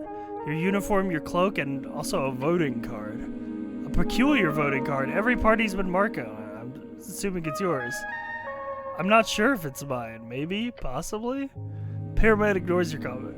I asked Oz to lay the surviving pages of your spellbook to dry over there. He looks at the pocket watch on his desk. This is an esoteric pocket watch. You may have it, cleric. I'm sure it'll be useful to you. An esoteric pocket. An area overtaken by esoteric magic. Beyond that, you should be good. Did I have any weapons on me? None, I'm afraid. They must be at the bottom of the river Torna. Good. You don't need arms in this city. You need heart. Me, I'm ride or die with wisdom. Oh, shut up! Wisdom and charisma are a handshake emoji. A good blade can make anyone speak. Got it. He turns to your face and smiles. Unnatural. If only every government employee were as devoted as you, cleric. He gives you a stern expression. Good luck on your quest. When exploring the city, you may move faster by running. Double click or hold shift in the left trigger. Okay. Let's have a look at my spell book, I believe. Wait. Ruined prayer book. The book is ruined. Most of the pages, while dry now, have been completely drenched in salt water. It's completely ruined. Only a few pages of the solid brackenish papyrus are readable. They contain undecipherable symbols. Ascani writing of the basic wide. Wait, oh no. Someone has attempted to dry this to the best of their ability. No, no, no! By Earth! This is your prayer book! So many hours wasted! You'll have to rebind the whole thing. It's ruined! That'll cost a fortune!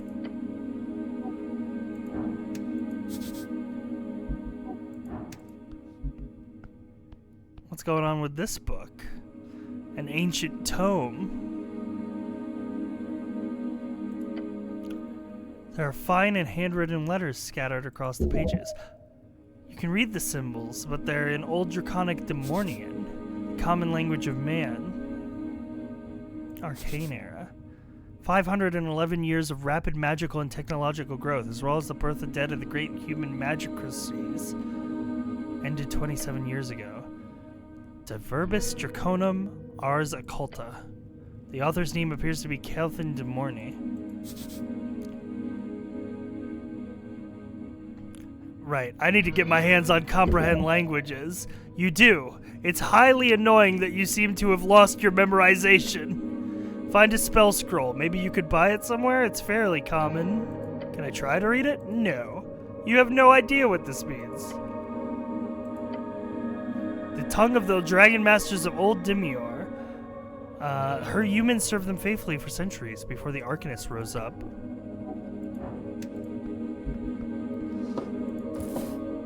Gotta take incense where I find it as a cleric.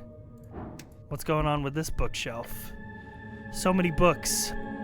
Manuals, Arcanist histories, novels.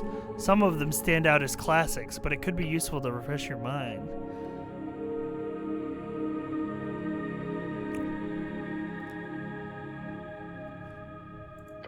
Oh, wait, I could go big lore mode there, man. I could go huge lore mode there, but I'll maybe I'll save myself.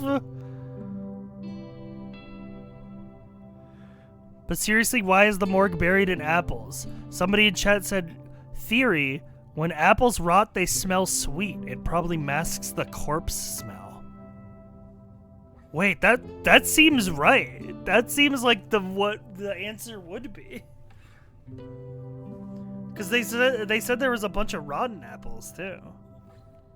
It probably is to mask the corpse smell. He's absolutely a lich, by the way. There's gotta be something. These stone slabs are designed to slide along the iron beams. There's something going on here. I don't trust this guy one bit, DM.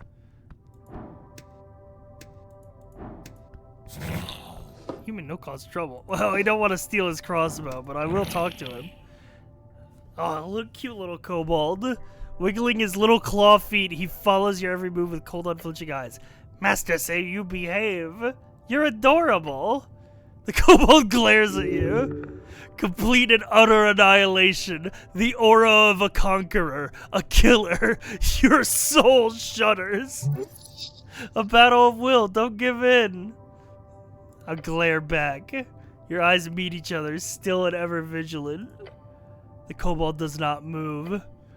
Yep, you're staring at each other. Eyes meet eyes.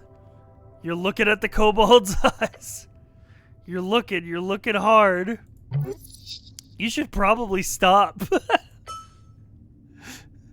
I don't think I'm getting anything more out of this. The kobold looks at you with an expression, determined, confident. He's not glaring at you. This is just his default expression. I have some questions for you. Short question, go. You are a kobold. That is not a question.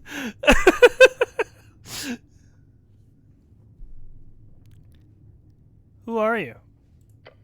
I'm Ost, Chief of Security in the Lich House. Yeah, no, that's all information I knew already. He appears proud. There's no humility in his voice. How'd you get this gig? Not gig. What is it then? I'm devoted servant for master. You're angering the kobold. So you're a slave? Not slave. And your master is? Master Viskin. And he owns you. Not owned, serve. So you're being paid? Yes, paid well. Oh, alright. The pressure of keeping what meager food and shelter you can scrape together with your salary is no different from serfdom. Mourn this pitiful creature! Mourn! He's a wage slave!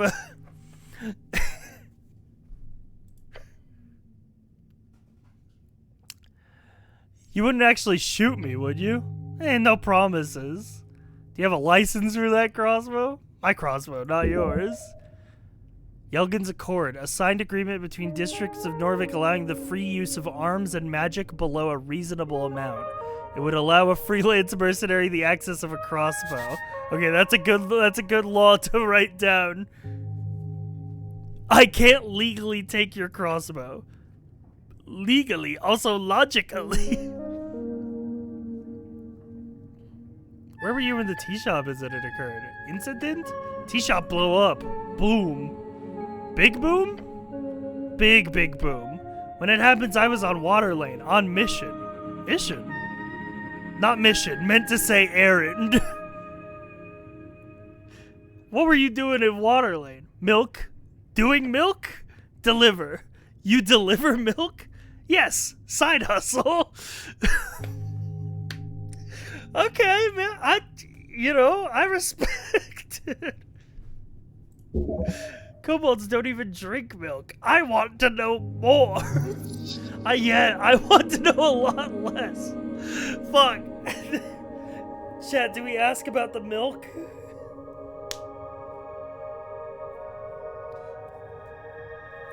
Wait a minute, he said he was paid well, and now he also has a side hustle? I'm gonna need the milk lore. The milk situation is intense.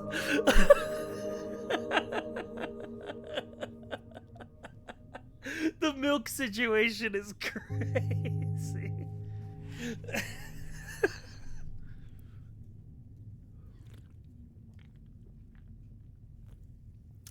Where does the milk come from?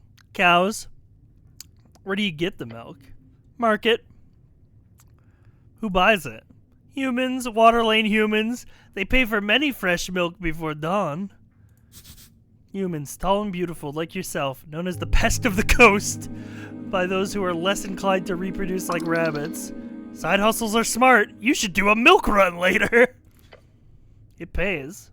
Do you like milk? No.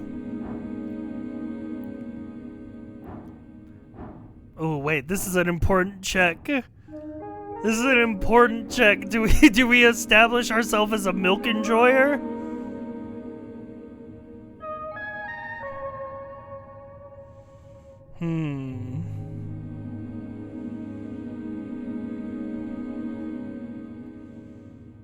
Or do we try to relate to him by saying we also don't like milk?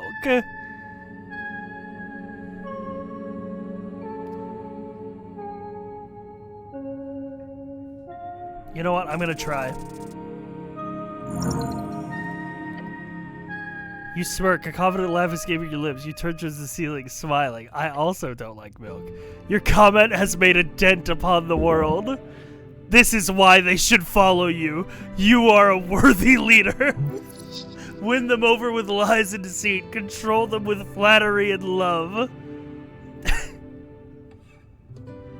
Do kobolds make milk? No. They're draconic in nature. They lay eggs. No, right. No, yeah, yeah. No, you're right. I honestly, as a DM, I should have been prepared to answer this question myself.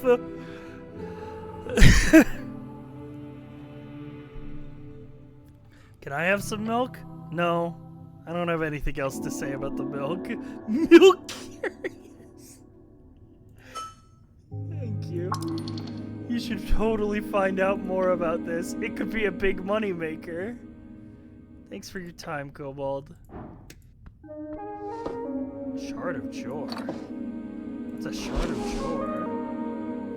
Spend in dialogue to unlock dice checks. Wait, what the fuck? Can alter fate itself. Oh, fuck yeah, baby.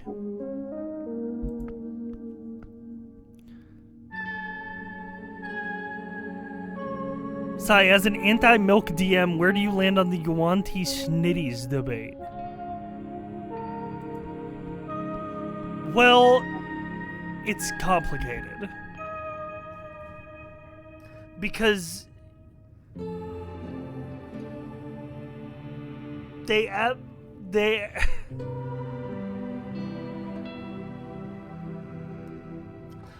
reptilian, but they do have breasts. But here's the thing. I don't think that the Yuan-Tis having titties is an indicator that they produce milk, because I believe that in the lore, Yuan-Tis are an unnatural creature that is created by like a magical twisting of snakes and humans. And so I believe that the appearance of their titties is not them indicating that they're a milk-making species, but it's them sort of retaining a human-like appearance.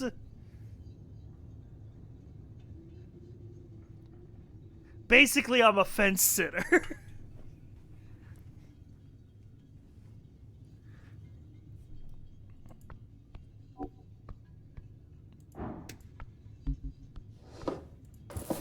Ooh. Should I eat this mushroom? Plus 3 HP, yeah.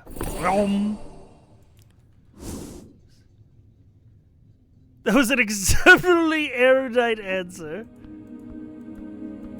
Can I gaze out upon the sea? No, it appears not. Oh, there's another corpse here. Your fate one day. Ugh. All right, chat. I hate to be the lore guy, but we're going in. I'm about to read every book on this shelf.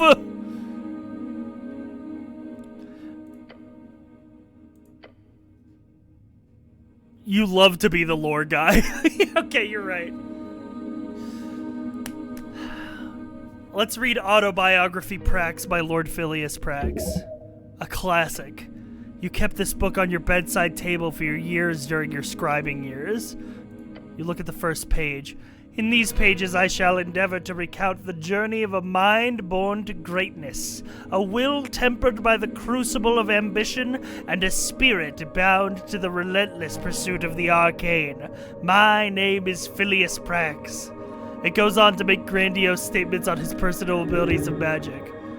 As always, this man is contradictory. He both praises his own natural gifts and mental abilities, while stating himself worthy only through hard work and merit. It's ridiculous. Know this, I write not for the masses, but for the few who possess the clarity of vision to see beyond the veil of mediocrity. To them I offer my life as a lesson and legacy, that they might learn from my triumphs and avoid the pitfalls that lie in wait for the unwary. You remember the first chapters dealing with his youth growing up in the roofless courts of a rival's house, the Hagenshags, one of the most powerful magocratic families in the Old Dimior. Known for potions and necromancy, spawned from the seed of a Shadow Lord, a god of a theocratic ruler. He struggles against relentless opposition and bullying, making himself out to be an underdog. Power is not born from blood, it's inherited from the fortune of birthright, cultivated from the crucible of the mind, refined by the fires of discipline, and sharpened by the relentless pursuit of knowledge. Let those who seek to rule first learn to kneel before the altar of wisdom, for it is there that true strength is forged. Yet he does not address his own privilege. If it's only merit, then he should not have needed any of those fancy private studies or lecturers. Stop complaining, the story's getting good. A glorious design. Let those who learn lead through merit of ability and nothing else. In the second half, he talks about his early political career, the intricacies of magocratic bureaucracy, how he learned to play the game well enough for him to reach a dictatorship as the youngest magocratic ruler ever. The esoteric in its purest form is neither good nor evil. It's a tool, a force to be wielded by those with the intellect to do so. Yet us let not be so naive to think that power alone grants one the right to rule. The arcanist must also be a statesman, for the whims of unchecked magic can leave even the wisest astray. Govern with an iron hand, but let that hand be guided by the principles of reason and justice. Thus shall the state prosper, and thus shall legacy of the magocracy endure. Immediately picks the appropriate voice. What the dude's like name is Lord Phileas Prax. Of course he's gotta sound like that. Ironic. I don't see irony here, only truth. In the halls of power, the arcade shall be our shield and sword. Yet remember this, the arcanist's duty is not to himself, but the state and his people. For in the endless pursuit of knowledge, one must not forget the price of ignorance. A vigilous mind is the guardian of civilization, and the vigilant state is the fortress of progress. Let no shadow fall upon our vigilance, for in the light of our knowledge lies the path to true dominion. The final parts of their biography focus on deeper, more rambling side of ruling, with hints of paranoia. Shut the book. Let's read The Collected Chants of Norvik by Patriarch Pili. It's a printed edition of Pili's work. Still old, but probably came from the earliest printers. My belief lay in the collected humanity of Norvik. May you remember that, with this collection with honor and grace. Is this handwriting written from the second Patriarch himself? A top clerical rank in Norvik, different from Lord Patriarch, which is the administrative leader of the city.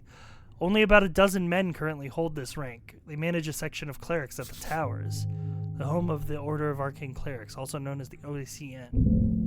You feel faint. Are you even able to hold such an artifact? Fascinating to think the pale man held such a treasure on his shelf. Let's read the foreword. A dream of unity under earth. The book begins with a lengthy essay about the foundation of Norvegian cultural values. It's like a guide, if anything, on what a Norvegian person is, how their values come from tribes in the old country, and how together they form something greater under earth. To give away the old and embrace the new. It's not a completely bad move to unite folk to build commonality, to lower inequality. Although, of course, there were many direct ways that the state at the time made sure the old did not remain in the shadows.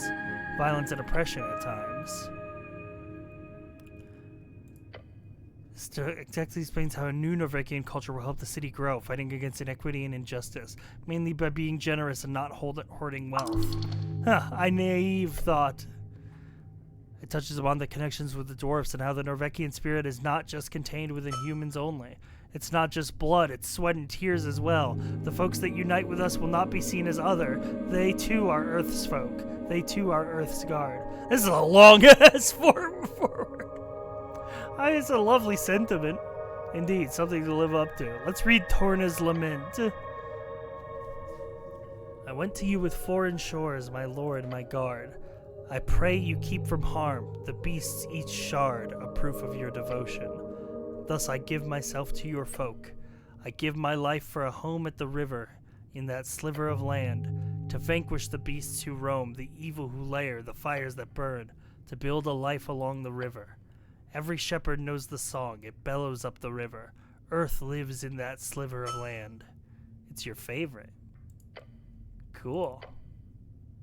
This is a really great book. This book doesn't deserve your toxic presence.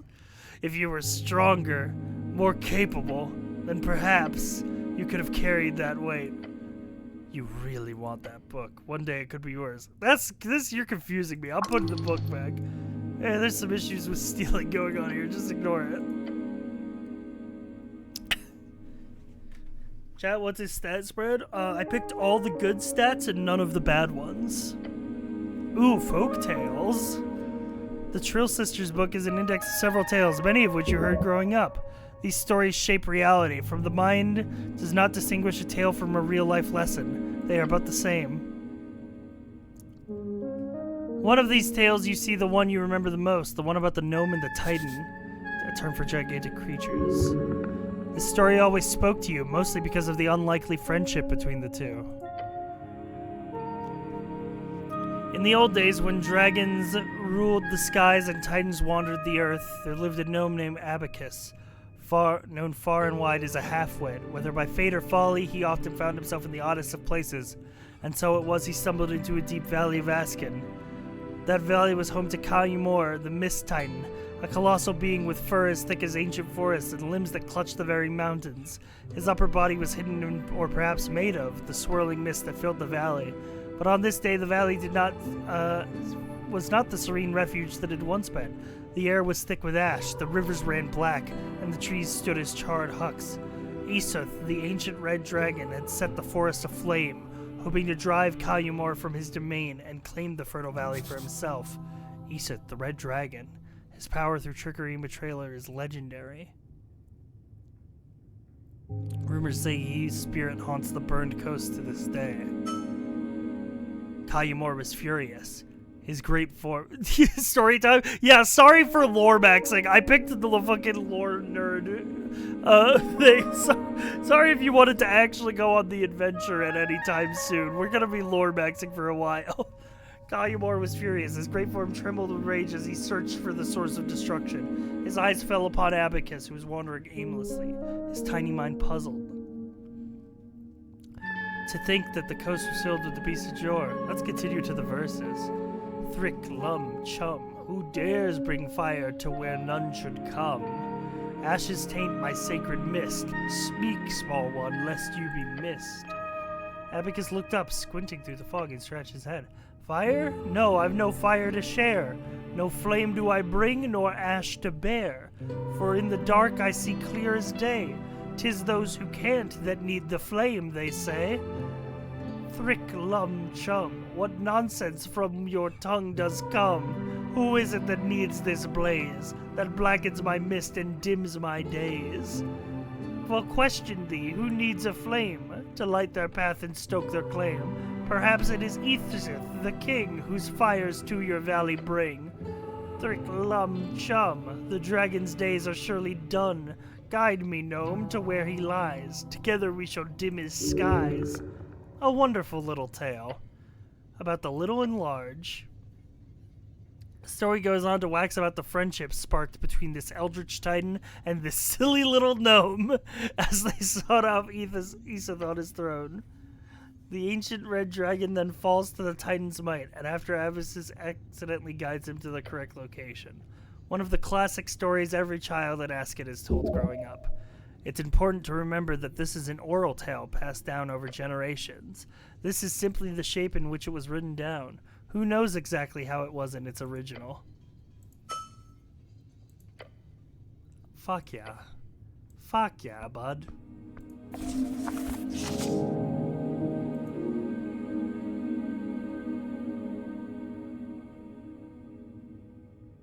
We gotta do a milk delivery. We got crown collection, coin capture, cash kidnapping. There are many ways to describe it. Get rich or die trying. The only way to do it is to obviously get this milk delivery gig. Try checking water lane in the morning.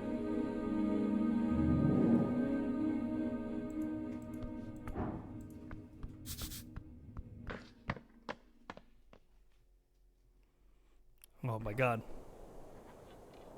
Oh my god, we're finally free. We by the way, chat, that was the second room. That was the second room in the game. We're like an hour in. DM, I think this is gonna take more than 5 to 8 sessions. That kobold's gonna shoot you if he finds you moving in on his sub-idol.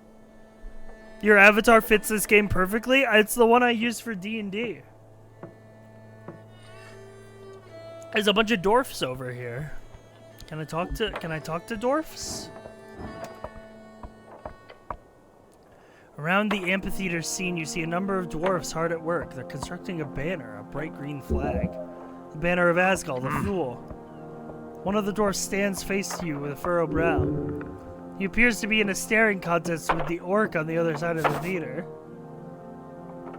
Eltire, one of the 8 bands of the coast, a land half ruined from millennia of warfare. Its red lowlands stand for a quarter of all food production in its coast, all flowing from the trade ports of Blood City Bay. Oi, Mr. City Man, he calls out as you approach. We made it clear already we're not moving, not one bit. He shoots you a shit-eating grin. This dwarf gets to get extreme pleasure from telling you to fuck off. Just passing through. Thought so. You best be on your way. You hear the other dwarfs laughing behind him. Nothing illegal going on here. Nothing at all. He's only saying that because he's had to defend himself a lot lately. I don't care. I'm on a higher mission. A mission? He looks intrigued. It's confidential. Oh, well then in that case I won't tell anyone. Swear on it. And we're not doing anything against the law here, just to be clear. Simeon and the boys. One of the older dwarves spits on the ground next to him. You know who you're talking to, child? This here be Oswald of the Banemvers, a foreman in the Asgard's movement of Norvik. He's done more good than all of you Earthguard combined. He's a true speaker for Asgard. You're a celebrity? Simeon exaggerates. He gives the older dwarf the stink eye. I'm also not in any way proud of my heritage. Nobility is a poisonous hierarchy. Typical talking points. Just wanted to make that clear. Don't mention the whole noble thing. It'll piss him off, unless you want that. You boys setting up a play or something? A play? We're holding a rally for the cause. This evening, workers across Tolstad will gather to hear the word of Asgard. And he turns towards the orc. No one's gonna stop it. Agent Vera. Oh, hello, hello, Mom. Oh, hello, Mommy. Papers, Alphas. That orc lady. Don't tell me about that orc lady. You seem a bit stressed. No, you don't say. His words drip with the acid from a green deer. It's forenoon. I get the lads together, and when we arrive, that accursed woman is standing here. She starts complaining. He reaches for something in his pocket and takes out some documents. We show her the papers, and the papers are no good, she says. Circle square conflict. Real convenient, I say. No, there's nothing wrong with these papers. We're in our rights to speak out against tyrants and burghers. Morgan. The craftsmen, merchants, notably higher standing than citizens in comparison. They are. They're playing a game they can't win. Check the papers. Surely the dwarves are screwed up somewhere. What's wrong with... She's wrong about the documents? Of course she is. She's a liar, that one. A filthy liar. Terrible liar. Can't even get the words out. He knows she's right about the documents. He doesn't want to admit it.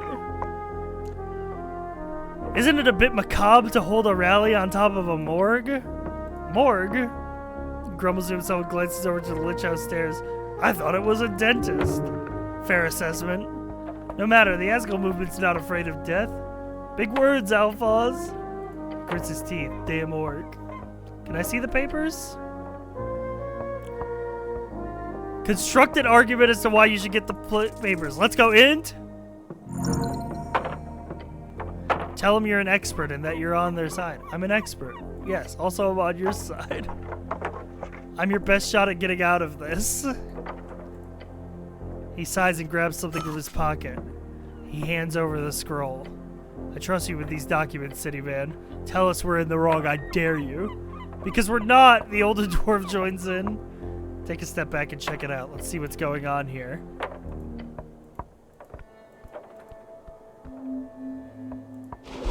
Let's have a look at these papers. Permission for public gathering. It's a lot of legal nonsense. It's difficult to parse. It's quite light, like magazine paper. Unrolling it reveals a short statement about a political rally at Circle Square. Permission of public gathering accepted, it says in big letters, followed by a signature. Tolstad Magistrate Nicholas Darrow. The actual text uses an archaic and bureaucratic writing style. Have I seen this kind of document before? Yes, often.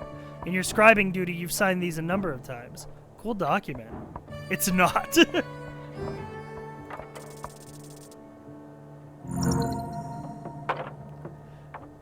You scanned the text again, looking for spelling, phrasing, and terminology. It's perfect. Not a single error. Except the date. It says the rally's supposed to be held on the 16th. It's legal, but it's expired.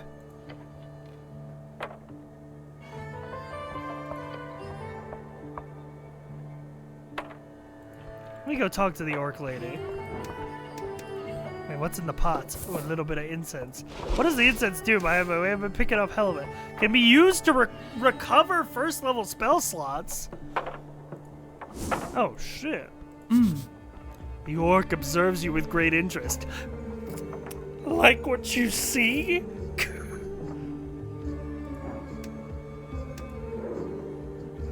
Oh, wait. This is a... Oh, wait. There's a whole system here. Nat 1!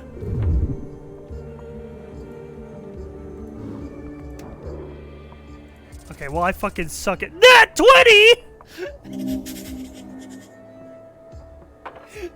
The fucking highs and lows! The highs and lows, man! The back-to-back! That's crazy. We're so back! Okay, a level 4 orc fighter. Fellfolk. A traveler. She's not settled here. Neutral evil alignment. Her belief is weak. She doesn't use it. Her religion is power. Is she evil? No. She's an arbitrary arm of an institution, but no mere puppet. Nothing you can say will sway her. She will play you until the end. Let's see if I can out-charisma her. On the edge of the ruinous amphitheater, you see an orc sitting on many loosened stone blocks. Looks like she's waiting for something or someone. Exuding an air of authority, the large woman gives you a wry smile. Not just physically imposing, she knows to exert power in other ways as well. You spot a merchant's mark on her jacket, a heart with the initials of a Norvakian Freestrider regiment. Freestriders, the new way. People in the East that have overthrown the old wizards and gods. For years, the revolution has creeped into the city. Now it's time to finally join the free cities and get rich. A collection of city-states in the Reeds, all united under the golden battle of Freestriderism. Norvik will join them one way or another. What's this? Not often we get Earthguard around here. Veer is in my name. I'm second in command guild agent of Toasttown. Nice to meet you. The showing of the palm is a casual cultural greeting in raids. Do not grab her hand. That's not what it is. I'm the cleric, actually. Names and labels aren't important. Debatable, but I do like a secretive man. She shoots you a smile, waiting patiently to say anything. I'd like to know more about you. Roll me, I'm an open book. You're a strong and physically imposing woman. Attempt to flirt. That's... Chat, any women in the chat confirm if this would work on you?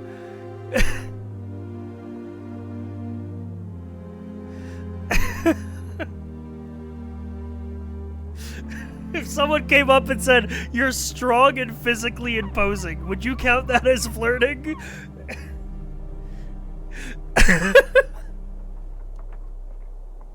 I'm not strong or imposing. That's fair. What's it like being an orc in Norvik? My kind's quite rare, so... Some sadness, loneliness. You feel terrible for her. The occasional comment does sting a bit. I've gotten used to it. Nice of you to ask.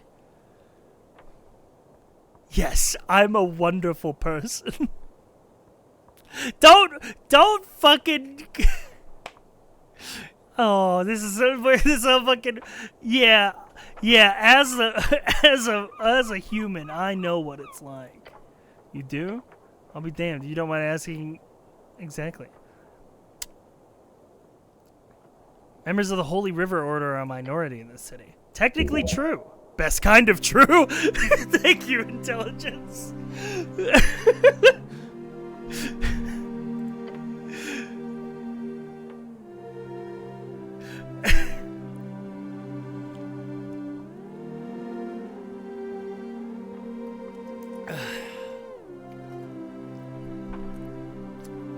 So you work for the Freestriders.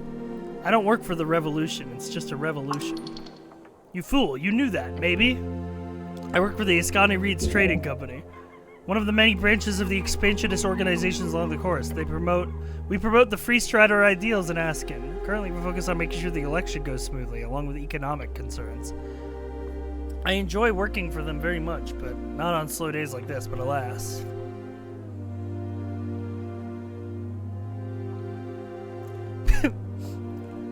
Dude, the fucking...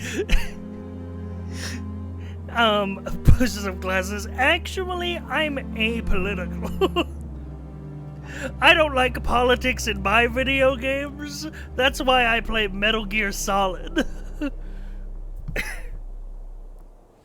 Thanks for bringing Freestriderism to Norvik. I don't really view it as an ism, but you're welcome. It's one of the reasons I took this job. Speaking with individuals such as yourself, hearing what they have to say. She's being genuine. Where are you from? She's thinking of messing with you. You mean because I'm an orc I can't be a Norvikian? You know what I mean. I do.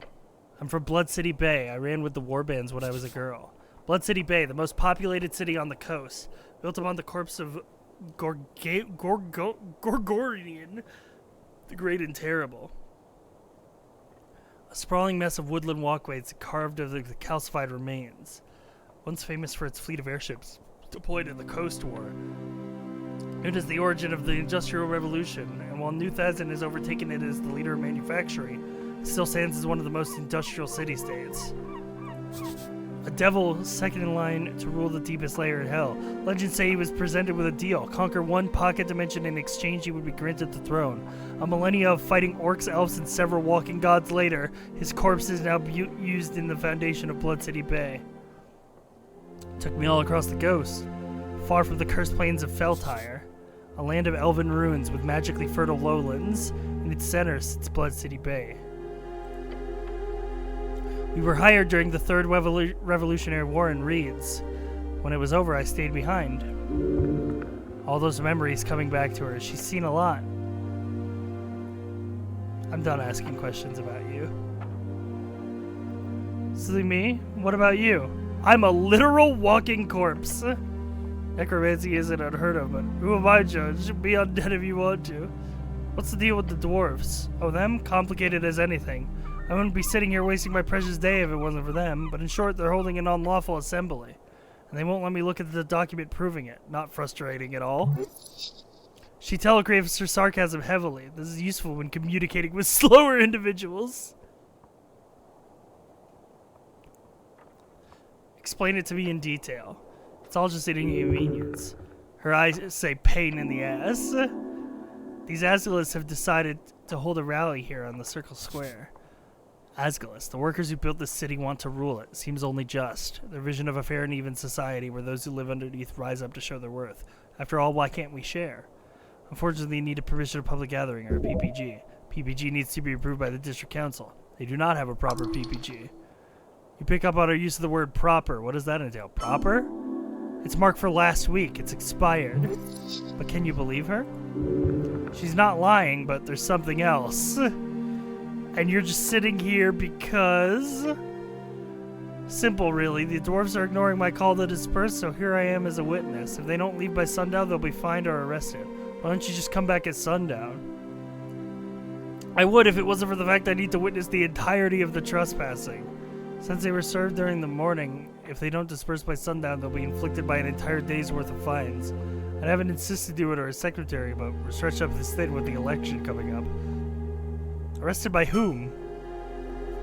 You, perhaps? The monopoly on violence here in Tostad is more like an ogalopoly. It'll be a roll of the die to see who gets employed to handle the dwarves. Maybe some goblins? City of Norgate allows us to employ mercenaries for extra-legal law enforcement. But the company likes to avoid that in most cases. As you can imagine, mercs tend to lack the finer touch. There's something shady about this. I don't want anything to do with this mess. Sounds like trouble. And I could hand them over to the city and go home early. You're being manipulated. Be careful.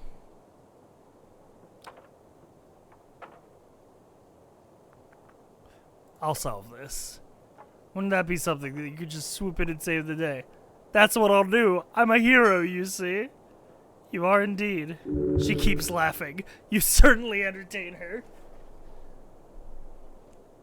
About the dwarves. I spoke with Elphaz. Make a decision. Don't get involved with this bullshit unless you really want to pick a side in the Free Strider Asgilist conflict. Both of these sides are useless and ignorant. The situation's a bit complicated.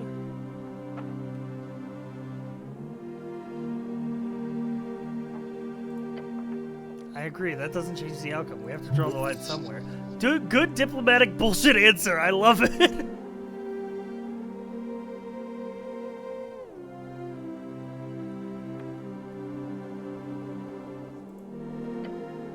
Can I see my journal from here? I guess not during a conversation, maybe.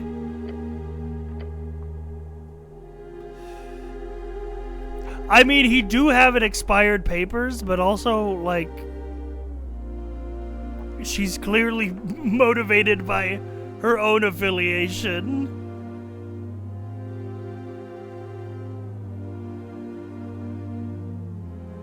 Intradastic choice. I think I'm gonna say this one. Such a powerful declaration. I don't see any proof whatsoever or any real argument. It's just a clerical error. The real date is today.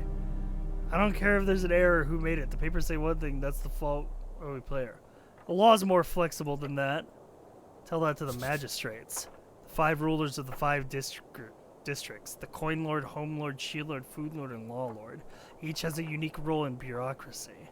Sometimes the titles switch between districts, but generally the housing districts hold the home lord and the palace holds the law lord. She's definitely hiding something, but do you dare risk to pry? Wisdom. Let's go, wisdom. Let's go!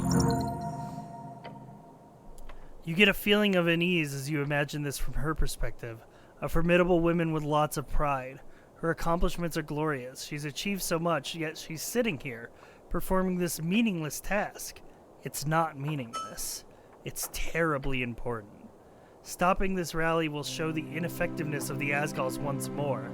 It'll make them restless and annoyed, perhaps making them lash out in the tunnels. That would be more press for their cause. All of this right before the election. And worst of all, she enjoys this.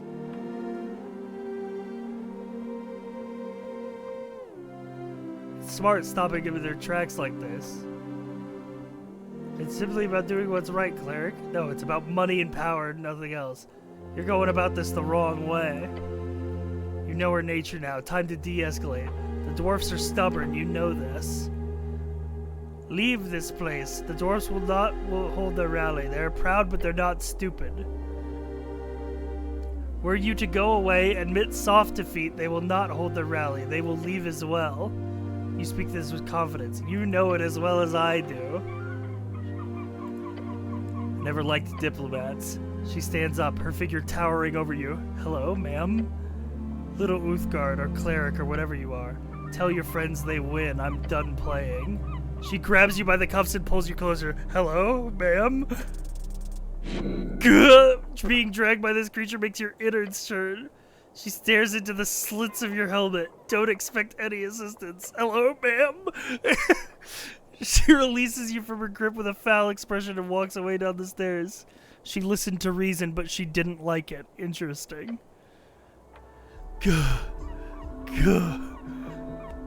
Me when a woman grabs me and it inflicts 1/7 of my entire health pool?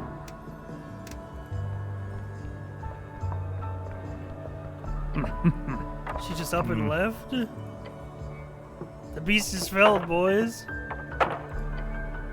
Amazing work to just have her walk off like that. I've never seen an Uthgard dispense justice in a guided manner. Truly a wonder to behold. They all look at one another and their leader. So, what now?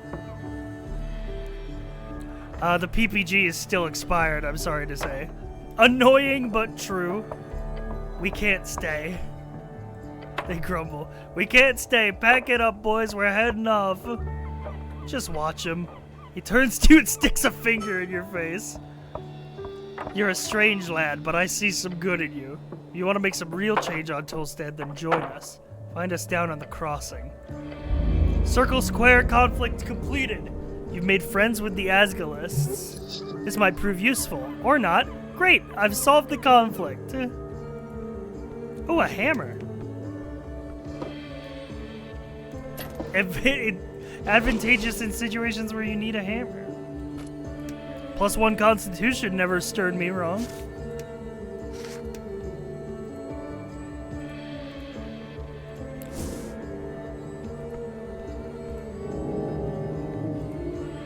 Take root.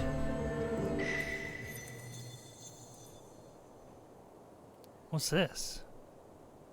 A dozen dwarfs and an orc walk into a tavern. The orc turns to the tavern keep and says, "Hey, give me a large one." The tavern keep says, "Please don't turn this into a joke. These are real people you're talking about." What's going on here? Let me continue. So the dwarves have struggled as a minority for decades. They deserve respect, nothing less. No, really, what's going on? You're divided. A truth will be achieved.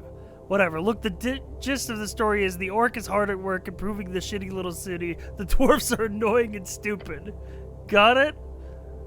You believe for a second the orc wants the city to improve? You've seen too much to ever believe such a lie. This is some kind of debate, huh? Kind of way to put it. The revolutionary free strider will bring freedom, democracy, and riches to Norvac. Democracy, said to originate from early arcane era civilizations. It's the rule of the majority. Those with suffrage may vote to enable their preferred government. A truly messy and ineffective process. Let's focus on each of these points, one at a time. Freedom. Free Strider rule would entail joining the Free City Alliance. Local politics will be focused entirely upon serving the core cities in the Reeds in the interests of the trade company. Democracy. While it is true that they initiated the move towards universal suffrage, the Free Striders are known for both ruthlessly pushing propaganda to vulnerable folk, as well as simply just buying votes. That is fact. Ridiculous. Riches. They might bring a lot of money to the city, but it's always going to be the factory owners and already rich folks. Yeah, because they actually work. This is silly. Without Free Striders, you'd probably be a farmer. Who the fuck wants to be a farmer? I would love to be a farmer! Farming is good, healthy work. Exactly. Wisdom, come over here. Dap me up, Wisdom.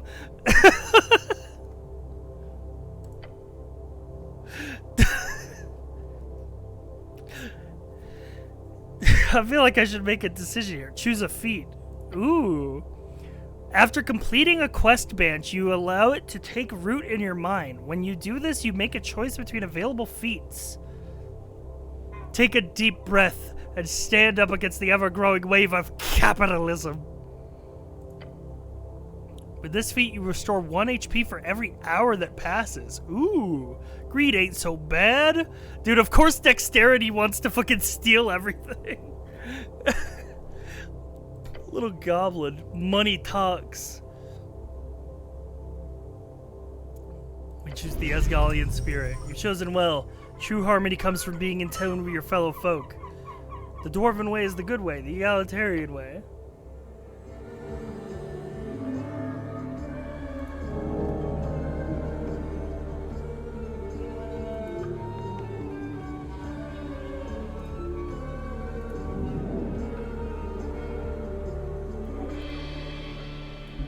Well, alright then. Wait. It says Viskin's Lich House and the end dentistry is scratched out. Time to go on a little explore. What's this?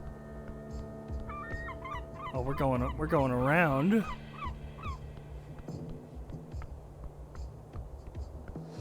Ooh, 4 crowns. Oh, no, don't slip. The walkway does not follow the Safety Council standards. Stakes the gut.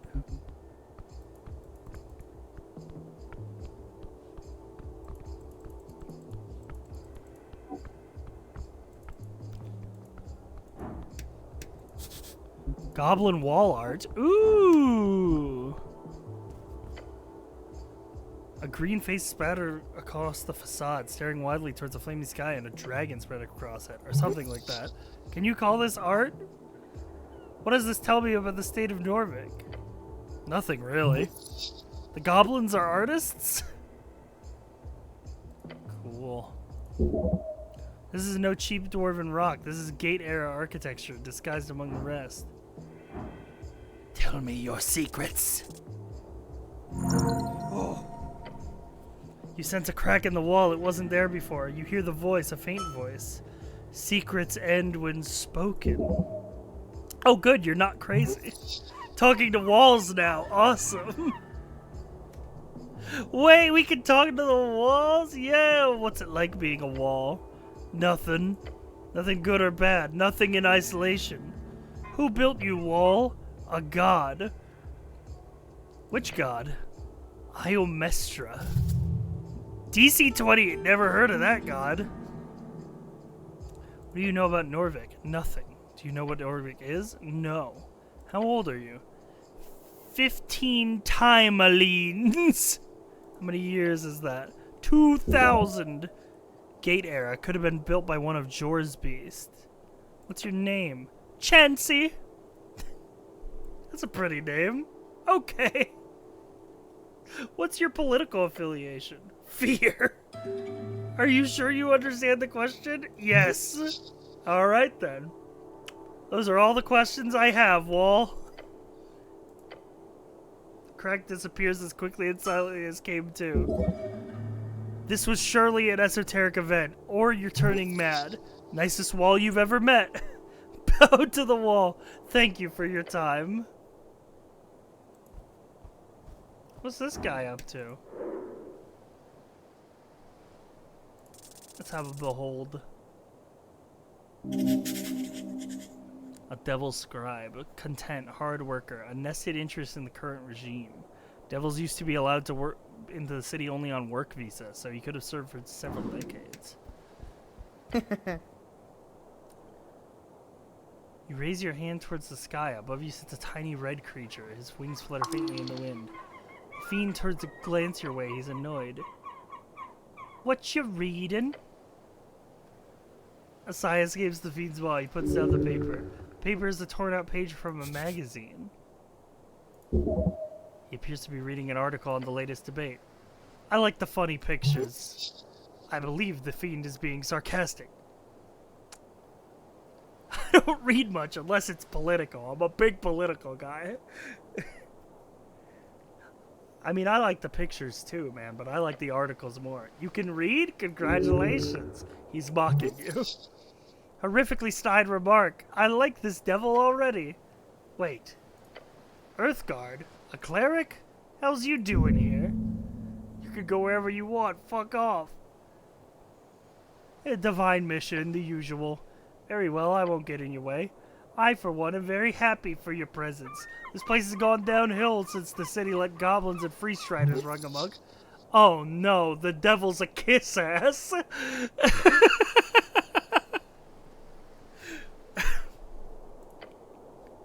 We need some damn order in this place. So if you need any legal advice, let me know.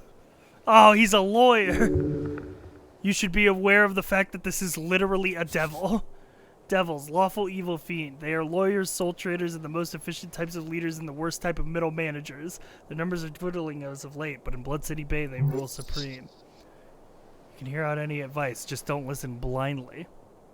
Are you a barrister? A tiny little barrister?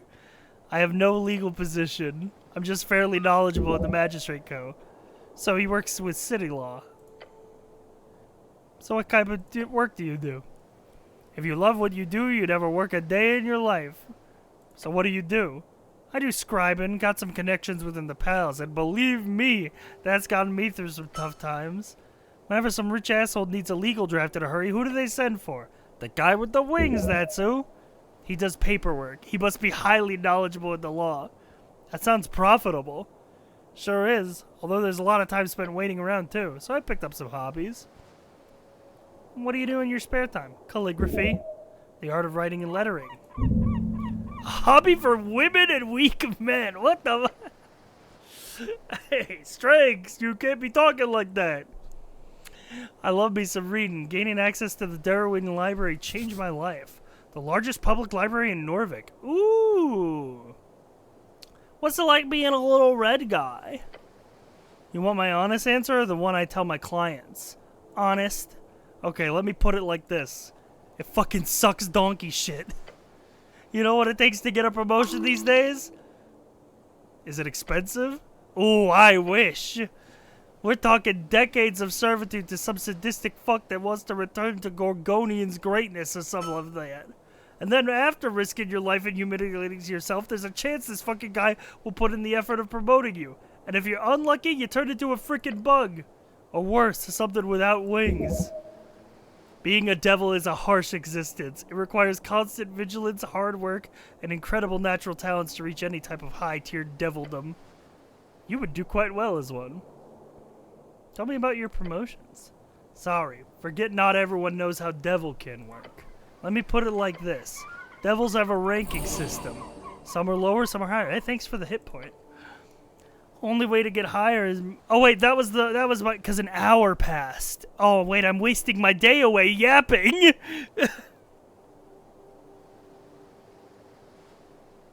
Only way to get higher and metamorphosize into more powerful creatures to be promoted by someone with a higher rank. But hey, could be worse. Could be a demon. Demon, chaotic evil fiend.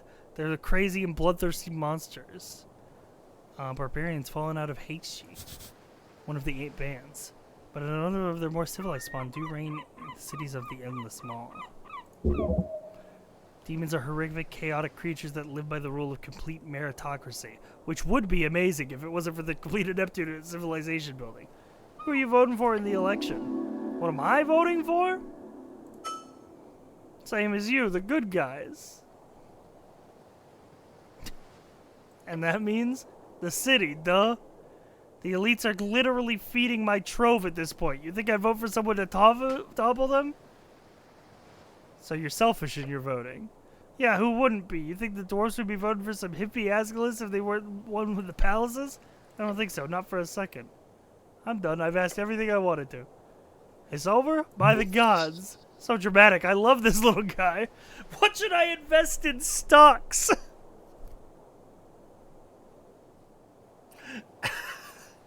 we should ask. Yeah, no, he seems like a very litigious guy. Maybe he's got good investment advice. Yeah, I do have got the curse of the loremonger. Should I invest in stocks? Oh.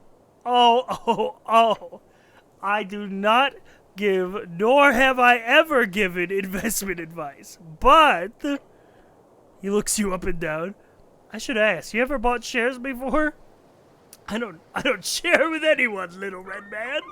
Okay, some basics then.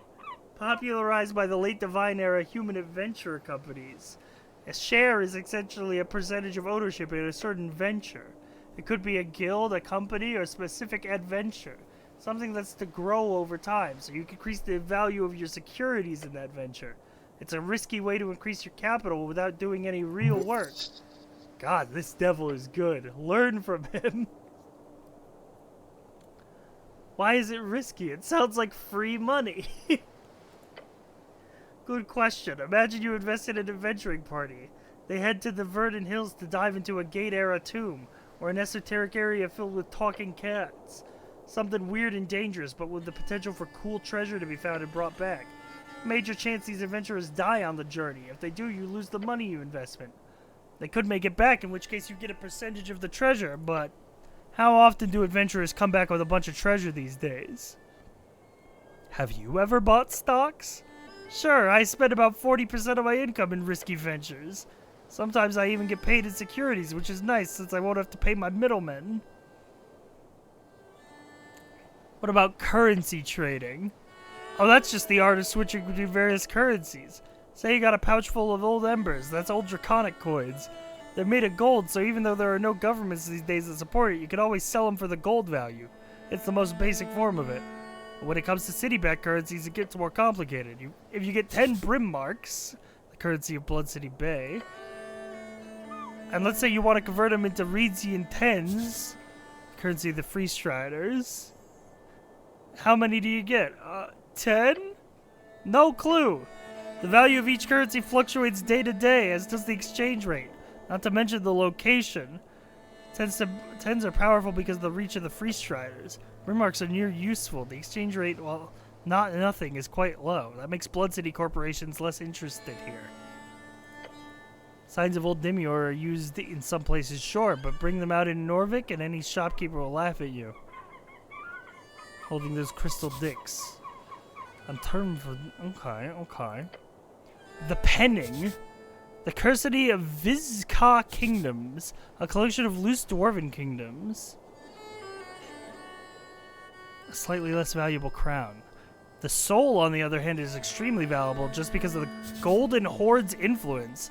The remnants of a celestial empire, led by the horrifying choir of a hyper-intelligent light being. The Ilium Jampala. The currency of the Ilium Empire. It looks like a piece of ice. I'm guessing you've never seen one, and you never will. Take one to an exchange session, they'll literally think you're messing with them. But yeah, that's some info for you. He has been factual. He's been long-winded. Nice rant about coinage. Economy, you know, messing and funds. That's all I have to ask about stocks. You hear about the tea shop? What's your take? It blew up. Not sure what else you want to hear. Why do you think it blew up? I haven't seen a blast like that since the Coast War. A near century-spanning conflict between every great nation of the arcane era. And you didn't hear this from me, but he trusts you. He is your friend. The scorch marks like those you get from a fireball. Not the kind you get from a trigger-happy pit fiend. We're talking high-level wizard stuff. Be careful. Powerful forces are at work. Think about it a few more seconds. Makes it clear this is all a big cover-up. Wouldn't be the first time a city-trained spellcaster goes off the hinge. Slander, the city doesn't train people to explode. Other than that, not to be self-incriminating or anything, but it could be a fiend or an elemental. I mean, Waterlane gets shipments from Kargamesh every other month. Maybe a fire elemental slipped through. Who knows? A fiend, huh? Don't look at me like that. Worst thing I can do is turn into a bat. And a normally handsome bat, of course. But I was just having a chat with the owners of the tea shop. Who knows what feathers were ruffled, eh?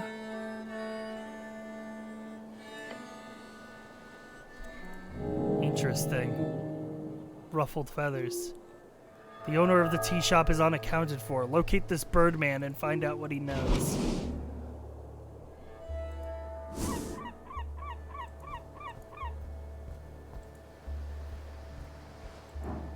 Ooh.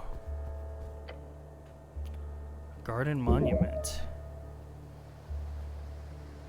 Whatever god of symbolism this once denoted, time is grounded down. It's a monument to nothing.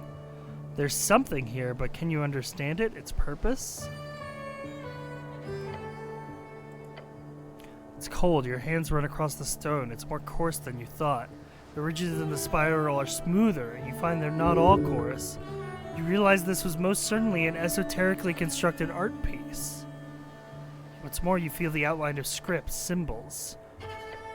These symbols don't mean anything to you. If you had comprehend languages, you could understand the script by touching it. Alright.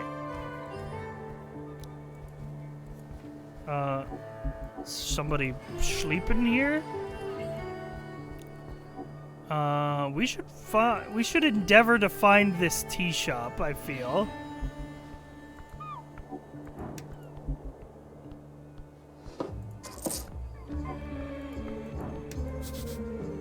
Our Lady's Apartments.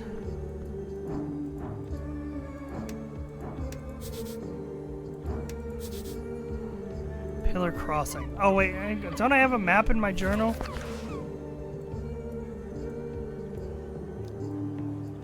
Oh, here we go.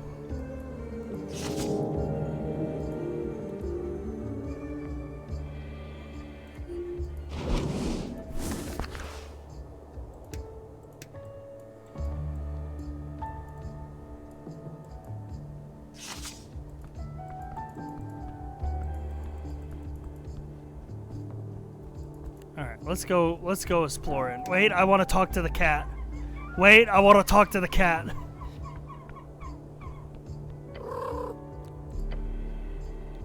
Hello, I'm from the local government.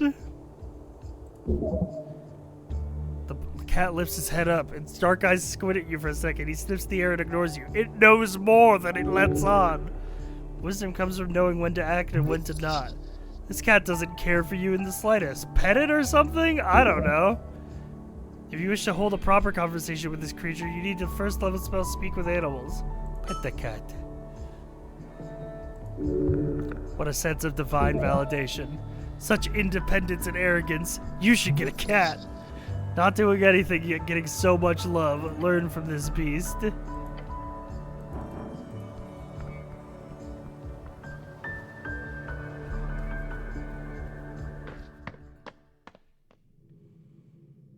Ooh. Pillar Crossing. Lower Tolstad. Ooh. Who's this guy? Raz, a bow for hire. Let's behold him. He wants to kill you. This is a massive, unregulated, confident, and highly problematic goblin supremacist. He will not debate you on it. He doesn't even see you as worthy of being alive. Oh!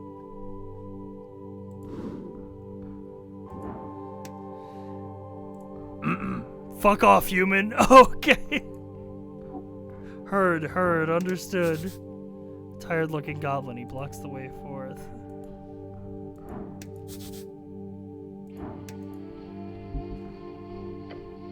The Pillar of Jor. Esoteric Ebb! Esoteric Ebb!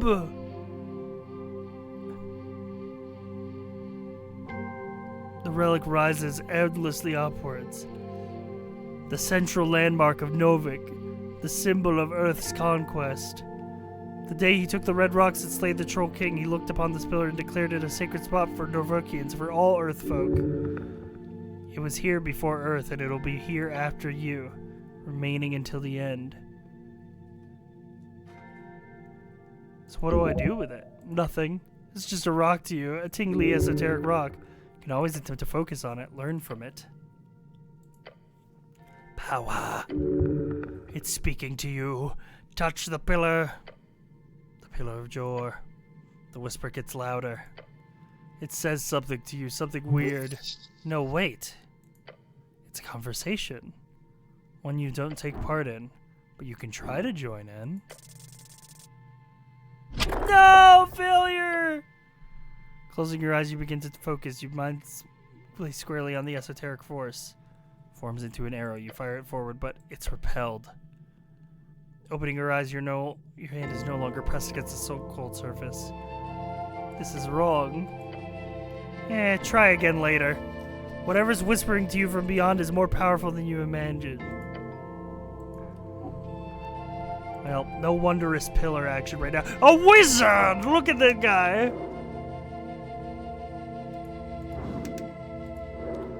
I'll try to behold him, but with strength it's not gonna be good. She's dressed in fine silken robe like a noblewoman. Oh, yeah, no. I just see a blue robe and I think wizard.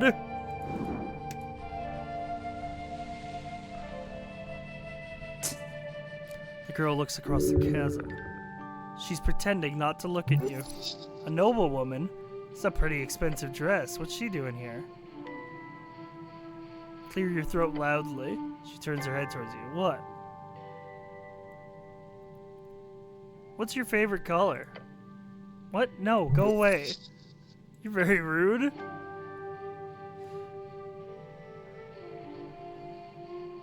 I want to ask you some personal questions, but I have a feeling you won't respond in any meaningful way. Smart, can you go? What do you know about the tea shop? It exploded. Everyone says that. I get the feeling you don't want to talk about it.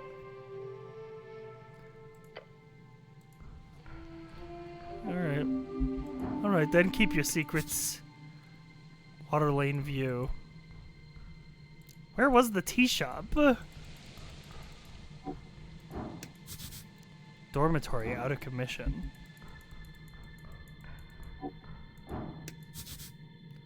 Simi, son of Strokeback. Oh, well, that's one of the dwarfs from earlier. RNA.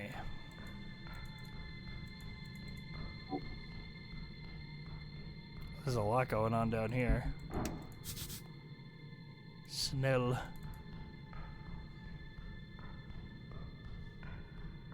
I guess we're just fucking exploring, man.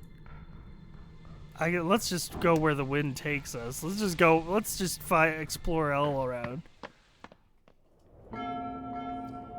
Wait, we're at the water lane. We can try to find the milk. Maybe it's not too late to get a milk delivery going. Yellen and Sons. Upper view, lower docks. Democratic propaganda. We need your vote.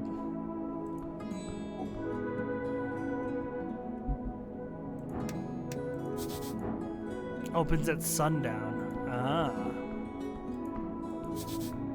Stairs down to the bustling docks. Torno, the first of the river guilds. Let's talk to a trash can. Don't fall for it. This is some type of scam, surely, getting you to root around in the trash. That voice is from a primal spirit. Open it. You lift it aside, you immediately see something moving in a pile of shredded documents and old scraps of food. A pair of legs. Simorth? Suddenly jumping out of the phone with a poof of moldy dust. It's a pine cone. A pine cone with limbs. Armunhan! Oh! It hands you some leaves while doing a strange, seemingly improvisational dance above the dress. Wait, are you one of those? Before you can do anything, the creature poofs away. One of nature's essential workers. A blessing to meet it in the wild. Disgusting little creature. Huh, interesting.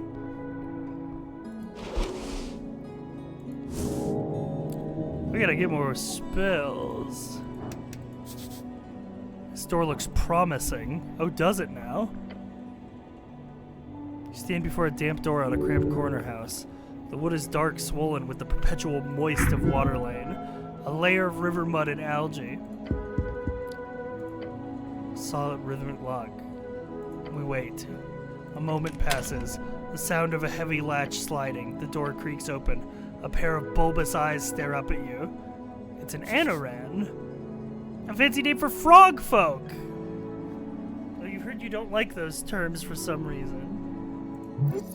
It's dressed in a tiny velvet smoking jacket. Quite distinguished despite the lack of pants. There's a quest. What is it?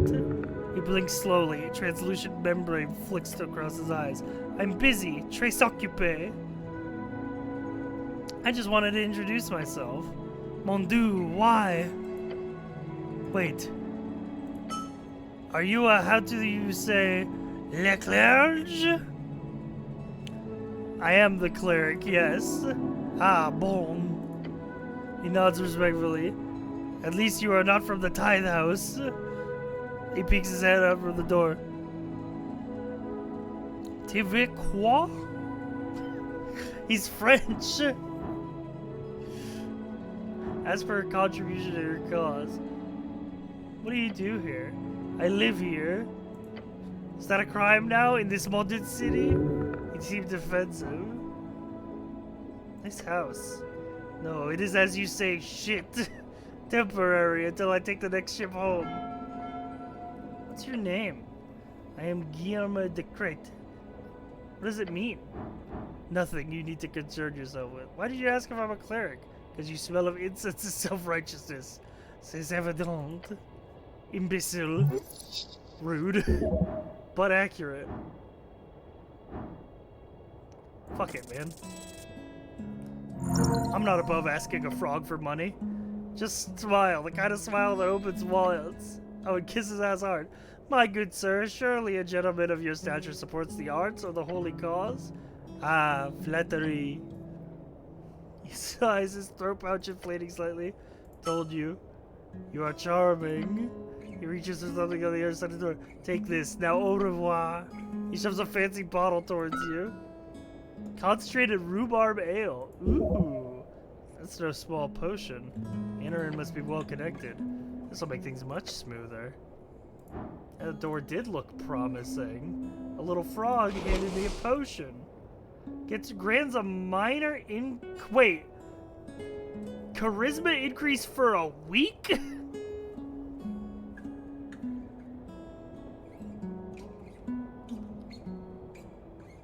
There's only 5 days until the election. Yeah, charisma increased by 1. Hell yeah. Also, I leveled up.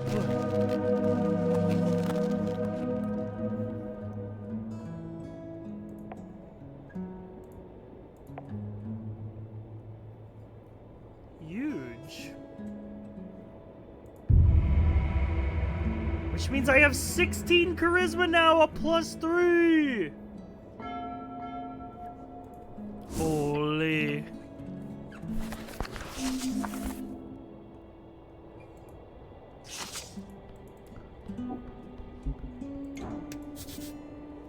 The Ascani Reed's Training Company with a signature Free Strider logo. Oh, a bird! Like a griffin. I wish I could speak with animals. Too bad he's clearly overfed. That's rude. This poor bird cat has a unique body shape. We should celebrate that. If it could understand you, sure. It's a griffin and a somewhat intelligent magical beast. Oh wait, isn't that...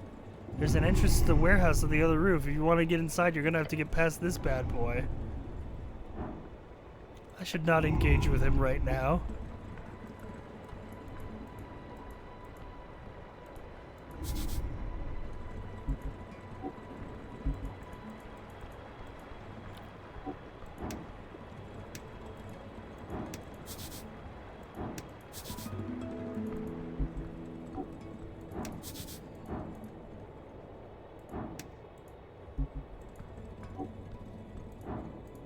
Interesting. Oh, hello. Snewer's office.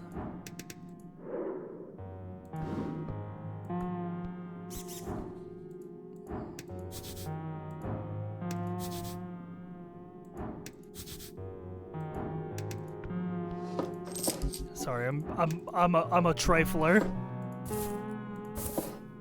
Dream patch.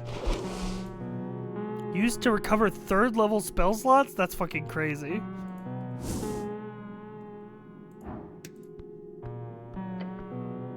You take a step into the cramped office, standing in front of a sleeping halfling. This is a scholar? Curse the gods. Go investigate his book collection before waking him.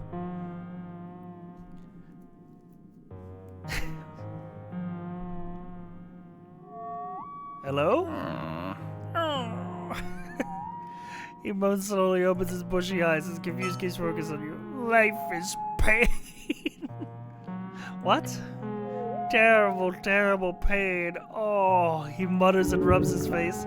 His wrinkles fold over another like waves on a stormy sea. Are you...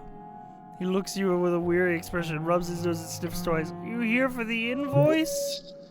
His words come out in a typical Fordnip accent. What? No? No? No. Oh. Oh? No. What? The invoice. I don't have any invoice. Not for you, at least. You don't? Oh, hold on. I've already paid the invoice. You're here for something different.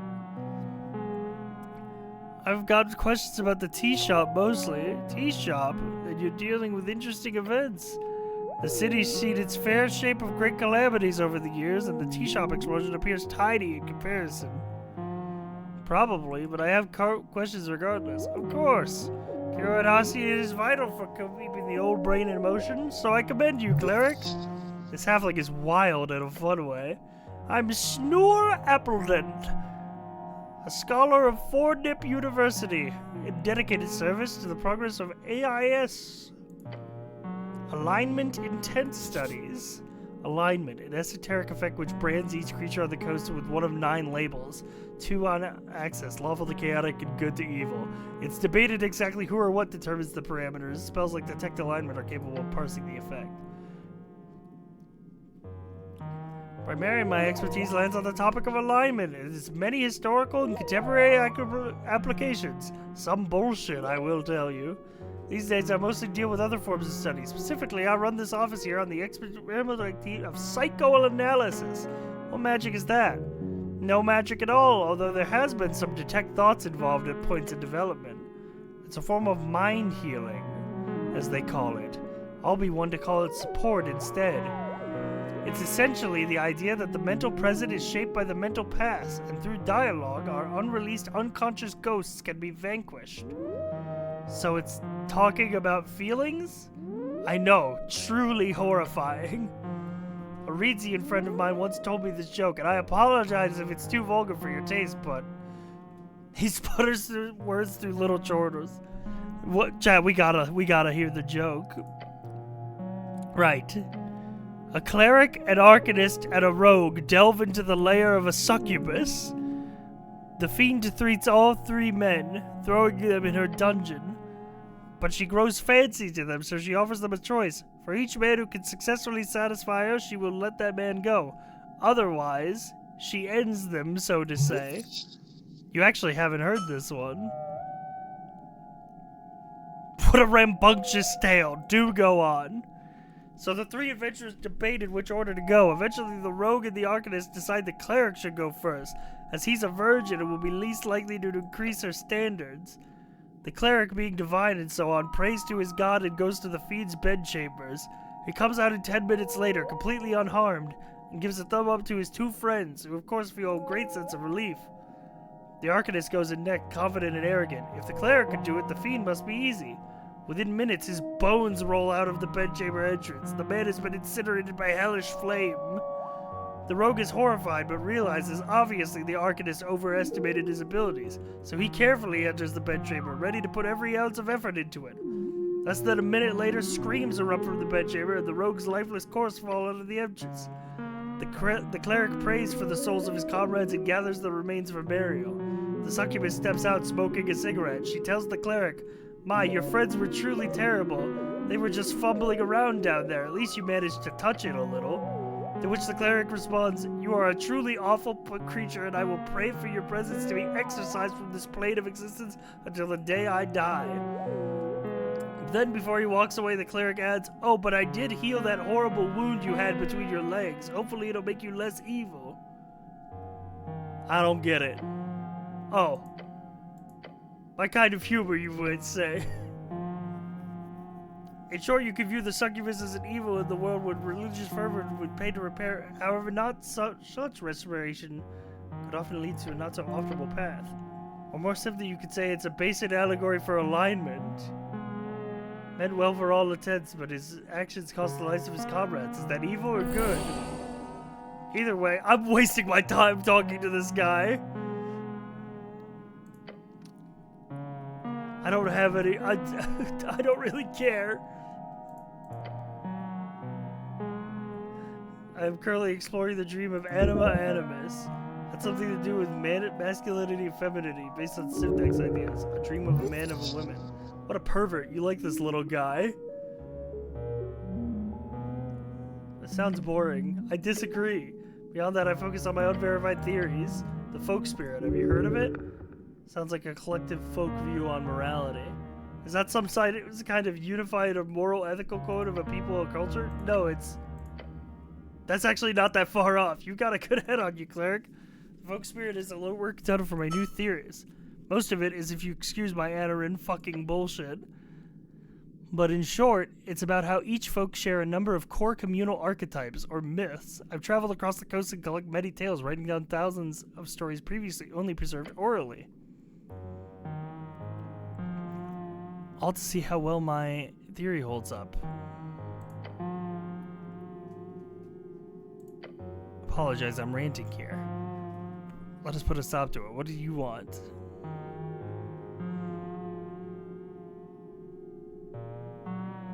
You know about the tea shop, the one that exploded? Horrific. Shit started shaking as if the red rock of Tolstad was quaking for half a second or so. Did you go check it out? No. Someone told me later what it was like. I have work to do.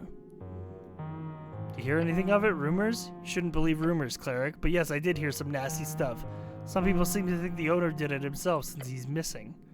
Some others think the city did it since they printed a clear lie in the Post. I've also heard people say the Asgilists are responsible since it was their hideout. Or that the Freestriders did it for the same reason, blowing up the opposition. It's all bullshit, of course. Don't believe rumors. What do you think happened? He shrugs violently. Okay. I have to leave this man, otherwise I will be here all day. I've wasted an hour talking to this halfling.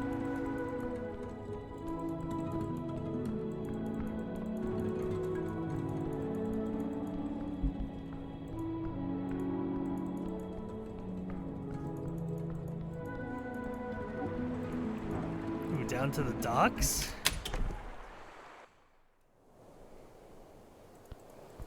Ooh. Oh my god, a crab. You spot a crab on the rock. Official name, Tornian Crawler. Pet the crab. You reach forth and the crab immediately snips onto your index finger. Huh? It grips your finger hard. Hard! Your index finger will come off. Help! Ah! Please let go, Mr. Crab. Being polite always helps.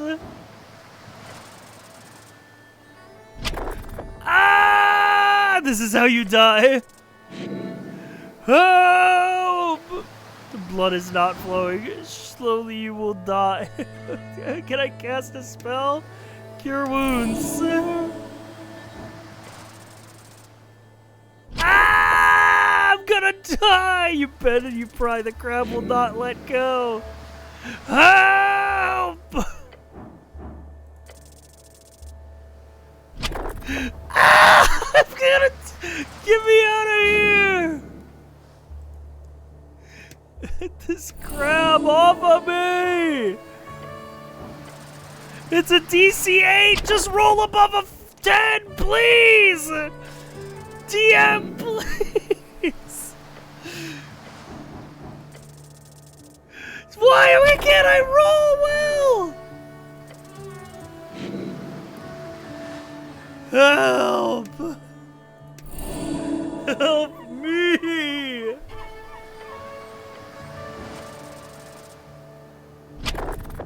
Please just roll above a 10! Oh my god, a 19! Your index is released, you feel the blood begin to flow again. Freedom! He's a good little fighter, a good crab. Who are you voting for in the election? Fucking ow! Fucking crab cost me 3 spell slots. Why did I try to pet the crab? I'm such a fucking idiot.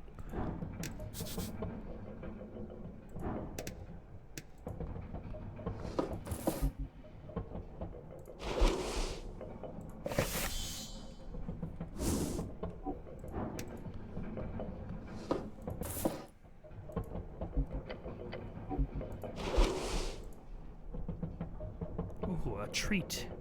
Can't eat, too full. Ooh. Maybe later.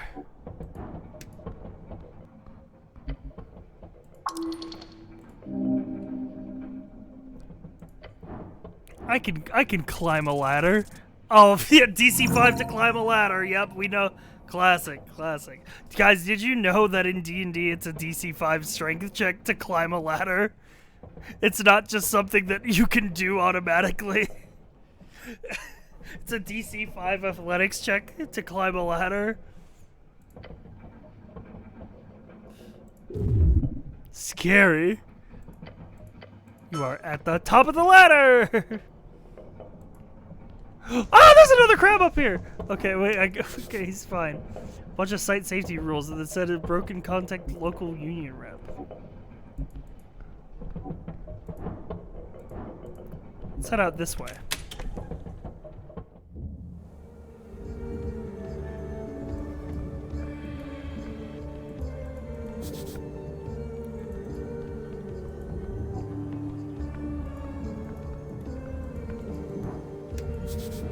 Something stuck in one of the roller mill blades.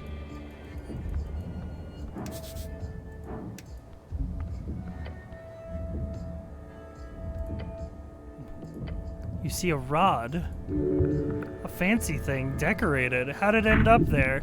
An esoteric event? Interesting. The design is quite easy to spot around the mass-produced arcane-era magic items. It's an immovable rod!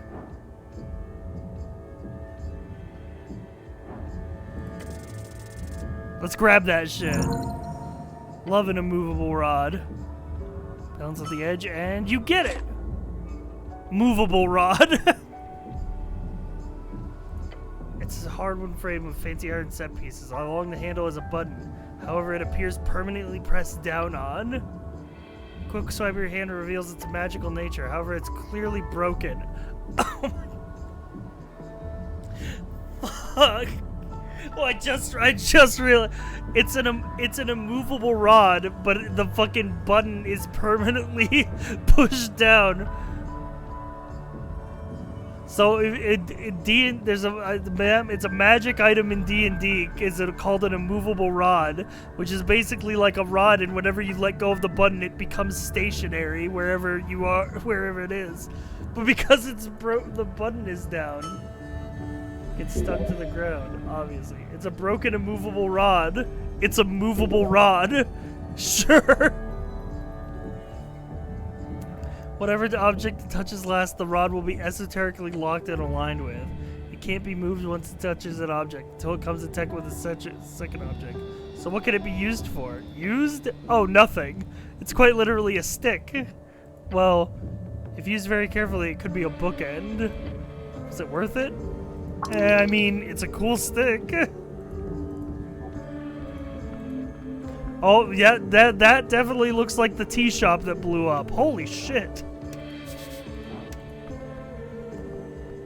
They really did a fucking number on that thing. It's got a crack running all the way down it.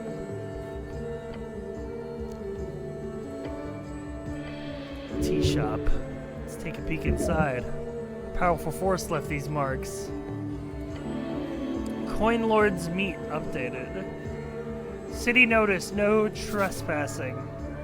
Does this include me? No, or else you would have the password. Try touching the planks. As you do, subtle ripples of blue energy appear from your gloved hand. It's sealed. As you move away, the faint aura shimmers in translucent blue. Just standing near the door makes it clear there's a locking spell on it. Standard procedure for crime scenes. Rude to lock people out. Crime scenes should be public viewing. You're here on behalf of the goblins. You've not spoken with their chieftain. To complete this quest, you should do that. Interesting. I don't care how small it is. I cast fireball. Let's look at the scorch marks. Very clear signs of esoteric power. Although they could have been a regular fire of a wooden house, this stone masonry doesn't have enough fuel to carry the flame, unless the building was stacked to the brim with tinder.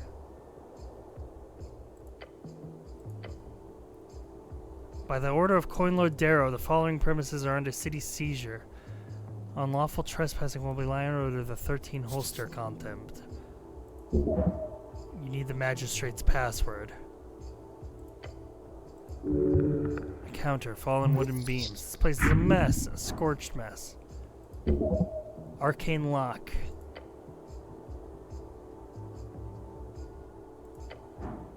Okay, well that's good to know. I guess I should go find the Goblin Chieftain. Is this another pillar?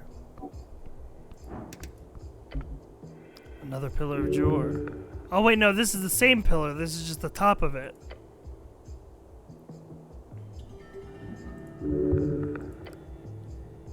Let's meditate on it. Okay. Close your eyes.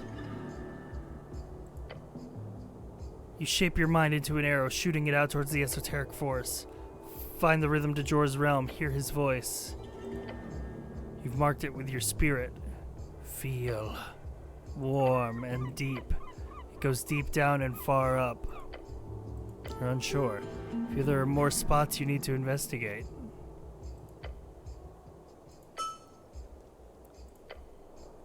You must keep looking. Soon the pillar's secrets will be revealed.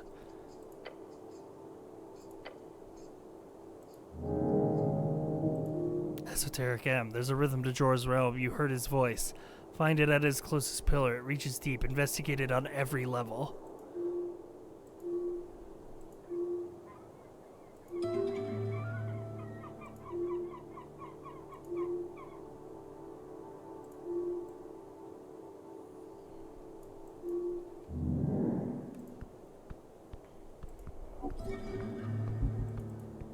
It's a nice looking town.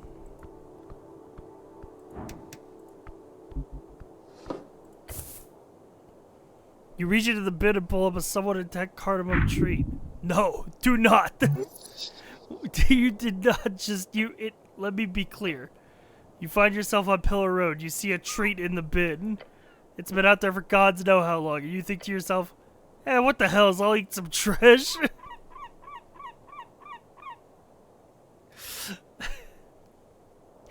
Rationalize eating trash or hold up your prize and smile. It's done. You're too late. Listen, man. Maybe you don't know exactly what's going on here in this world of ours, but you don't need to lower yourself in this way.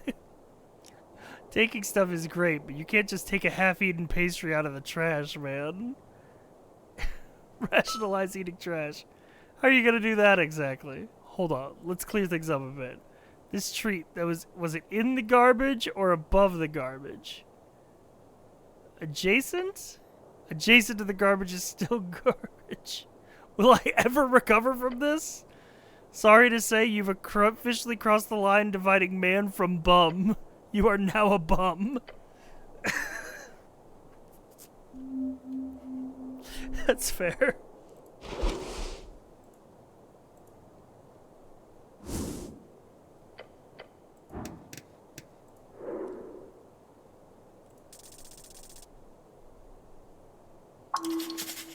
Don't know anything about this guy. Huh? Hello there, sir. You a postie? Postie, a reader of the Novakian Post. I read magazines. Great, we've got a bunch. You like fiction? Tall tales of terrible tombs? Or maybe Weekly Homestead if you're looking for a new place. I like fiction. There's so much shit out there, hard to know what's decent. Never mind. Welcome to the Pillar Kiosk. How can I help you? Do you want to buy something? Yeah, I want to buy something, but I also have questions. Mostly about the tea shop. Not too much traffic lately. Ooh, haggle. Hex Weekly, To Tame a Dame, News in Norvik, The Rekian Post, Shivers and Shrieks, Modern Mana Guide.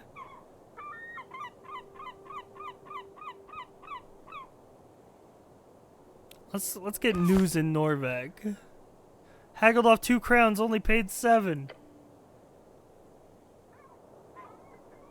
What can you know about the tea shop, except that it exploded? Yeah, that part's obvious. I was here, you know, saw it with my own 2 eyes. Heard it too, definitely heard it. How loud was it? Super loud. Shaky too, I almost fell over. See anyone suspicious? Not really. Just the normal types. Goblin arguing with a human by the temple, mild shouting about some business thing. Otherwise pretty dead around here. Sure, I did see Mr. Drummer. He's the owner of the tea shop, former tea shop. Usually it opens in the afternoon on work days. It's weird not to see him walking about all day. He's a chatty fellow. He buys a lot of newspapers. I saw him leaving the tea shop before noon. Right before the explosion. When you put it like that... Look, I don't know where Mr. Drummer is or where he went. I just saw him rushing down the stairs. Guess he headed for Waterlane like everyone does. Interesting. Hold on. Yeah? Can I ask you a favor? Anything, young man. You are the future of this city. I've heard there's trouble down on Waterlane tonight. Please go and make sure nothing happens. I'll have to do it if I can. New quest acquired.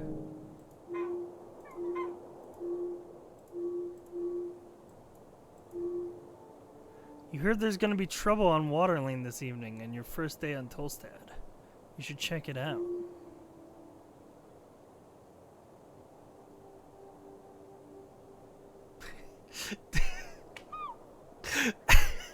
Sorry, I'm gonna need to read this description.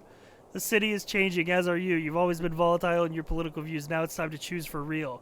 You've unlocked the ability to ask people what they're voting for. A deep urge inside of you is calling. You need to ask. You must ask. Over and over, at least 20 times. Okay, 10. I gotta know who they're voting for. I gotta know.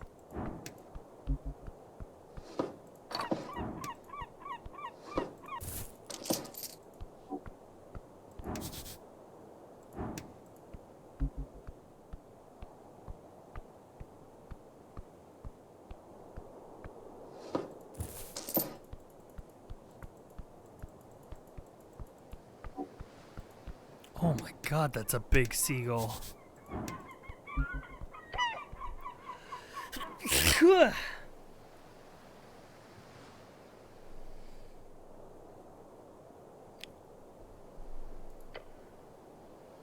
Greetings, servant of the river. Giant seagull. You have a number of traumatic run-ins with him during your youth. Oh, sorry for the sneezies. Let's pet the birdie. Ah, it snaps on my fingers. Ow, stop. Why every time? A pinch of pain. I want to keep petting the bird. Are you sure? It doesn't seem smart. Do not anger the beast. It's calm. It's just sitting there. It's done nothing to you, and clearly it wants to be left alone.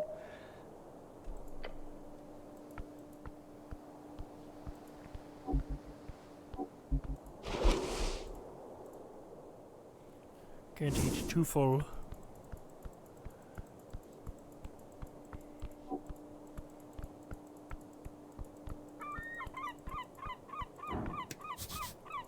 Ooh, the Central Temple of Earth.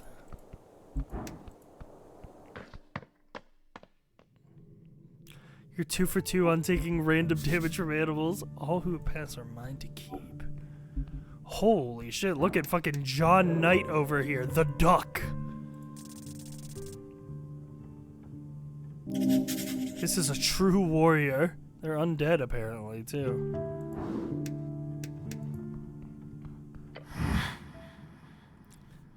Holy, the duck. Duck, a waterfowl. Yeah, no, I love the ICRP of this incredibly devout and serious knight who can't stop petting every random creature he finds. The face obscured, an axe strapped to his back. Citizen? The helmed head is slumped downward slightly. Is he asleep? He's not really here. Hello? Hello? A metallic scraping noise fills your ears. The knight is moving ever so slightly. His head turns. Dude, why is this guy aura farming on me? Listen to the fucking music. Within the slits of his helmet, you see the faint shimmer of a bony face. Your name, soldier. His voice echoes into the open chamber. I'm Ragan. And I said slaps again. Speak your mind, soldier. Who are you? He's silent for a while. You feel a light breeze pass through your armor. A draft? Perhaps there's a secret door somewhere. The duck. Excuse me? I am the duck. That's wild. That doesn't suit you at all.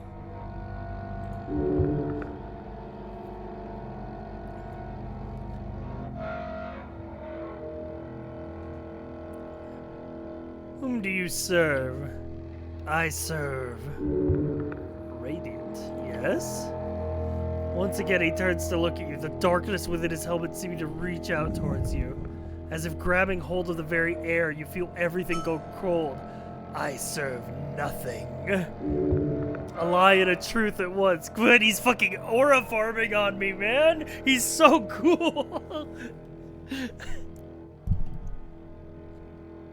Where'd you get that cool armor? The knight sits completely still and does not answer your action.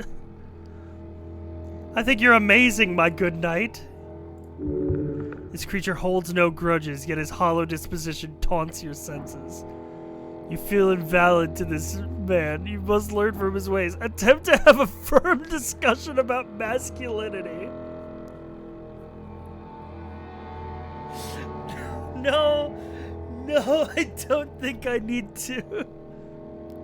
Listen, I'm confident in my masculinity, alright? I don't need to be a big, strong, aura farming knight to prove I'm a man, alright? You kind of need to. Listen, he's clearly way more of a man than I'll ever be, but that's fine. Sai, your character has low strength. He needs to feel valid. I failed. Are you happy? You feel anger rising, aggression. Yes, that is the only way to ever live up to this ideal of a man in front of you. I try to contain yourself as well as your bulging masculine power. He doesn't need to even look at you. Fuck this. You go down on one knee. This is where you belong, below stronger men. I formally surrender my body and soul to you, oh great masculine man. The knight does not respond. But as you remain on your knee in silence, eventually he says a word. Cease. As you command, my lord.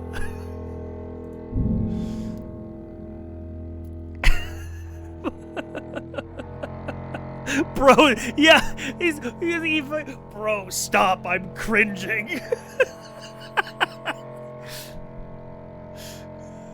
Why are you loitering here, knight? I am not. What are you doing then? I am on my off hours. He speaks as though he's reading from his script. You Earthfolk? I too would like to hang on the steps of the temple. But I won't force you to hang out with me. Serve this man! Dude, strength is... My strength persona is looking at this as like, God, I want to be him. God, I wish that were me. What's up with this man? He's pointing at the ballot boxes. Without lifting his head, he answers in a cold tone. Election. Ah, so this is where it's being... Who being held? Who are you voting for, my good knight? See, I'm actually apolitical. Isn't that interesting?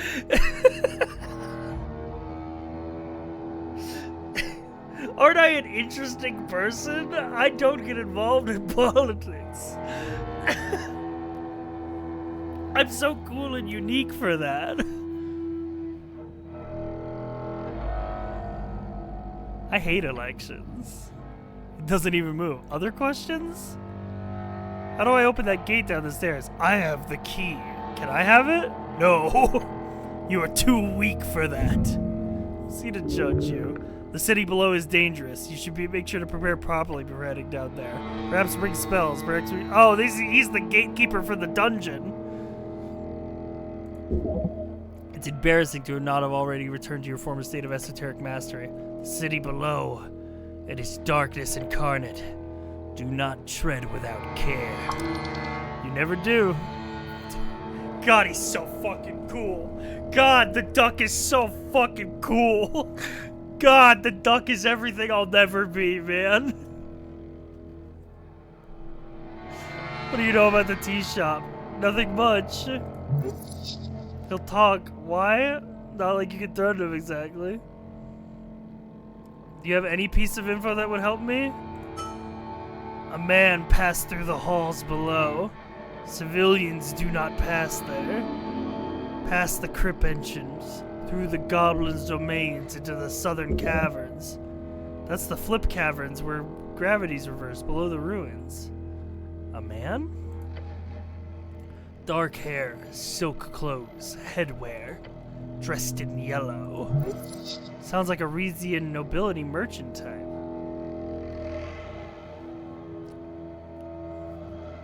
How do I get to the city below? The goblins. Use their passage below Viskin's lair. Ah, the staircase by the apples where you woke up. There are many's down, but that passage in the chamber where you woke up, that'd be good. That's the safest path. What's past the crypts? The roots of the goblin's tree. And more tunnels. The southern tunnels. And the sewers. How do I get there? There are paths. Most are trapped. Once you get there, the alligator might know more. His grounds are near. Heard rumors of monsters in the sewers and the water lane. Okay, yeah, sure, I'll look for an alligator in the sewers. He nods. Do not anger him. He won't speak more about this horrific creature. This is great. Thank you, my good knight. Has he been ordered to answer your questions? This feels forced. See anything suspicious before the explosion? No. Got it. Where were you in noon of the 21st? Below. I need more than that, my good knight. The walls shook in the crypts. I was on patrol. I was not in position to perceive any misdoings. The city below is endless, and most of it stands unexplored to this day. Wait, what are you patrolling for? I have my purpose. As do you, soldier. Don't pry too deep. Noted.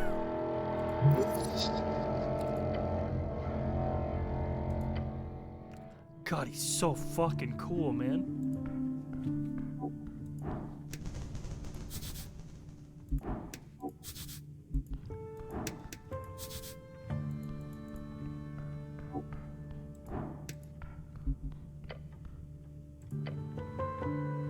Message. This was not the artist's intention. Goblin was here.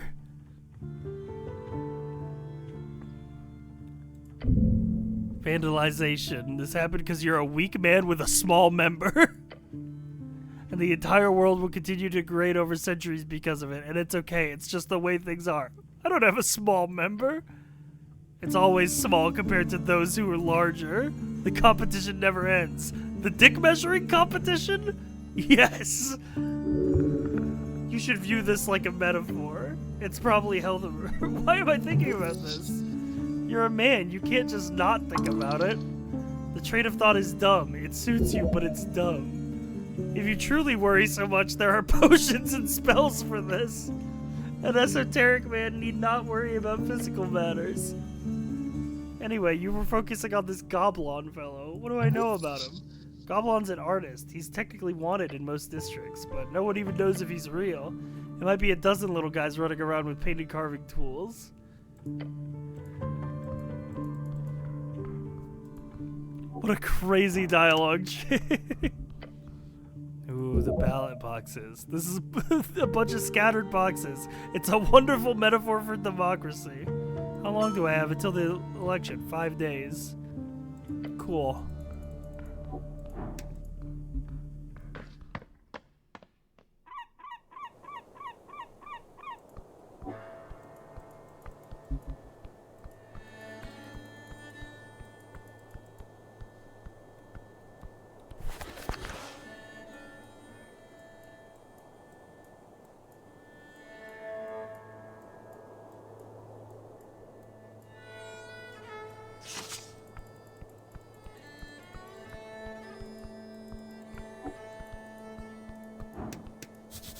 Sneaky apple.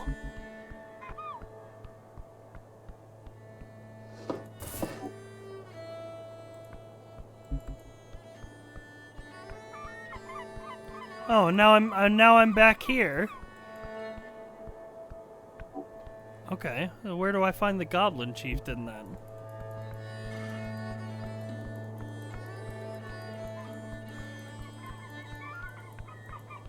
Damn, so I could have gone straight this way right from the start. But I did a whole ass loop.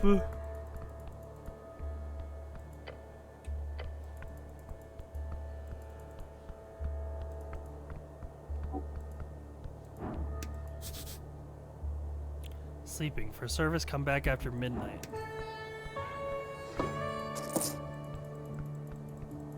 Wait, there's... What the fuck is...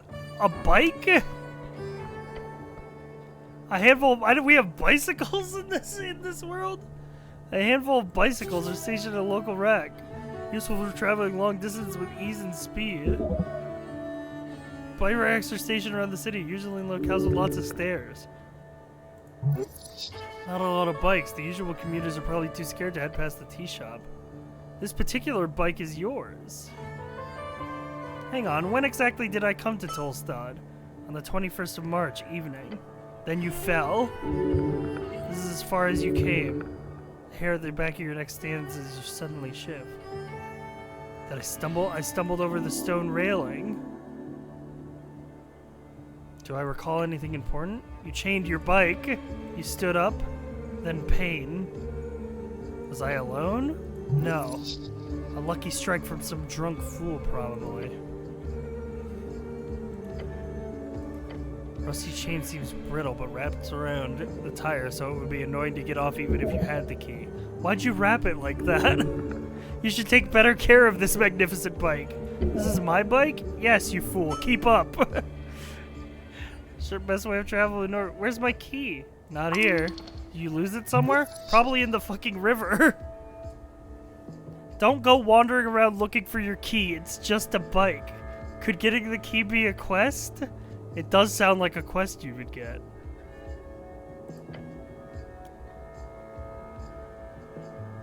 Find the missing key. The mystery of the bike key. Something like that would be perfect. No quest to be found here, just sadness. Damn. The key's probably at the bottom of the river along with the rest of your dignity. I've been on the fence about buying this, but that wall has convinced me.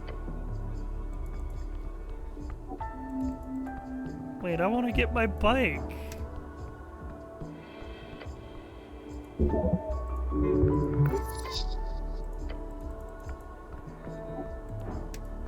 Who's this? Where is she? A dwarven girl gazes on the halfway bridge. Citizen? You're worrying her by your presence alone. Potentially something else. I'm waiting for a friend. She hasn't showed up yet. I'm getting worried. I can help with that. Get excited about a potential yet very minor quest. I love quests! I love quests! Wags my tail like a dog. Quest?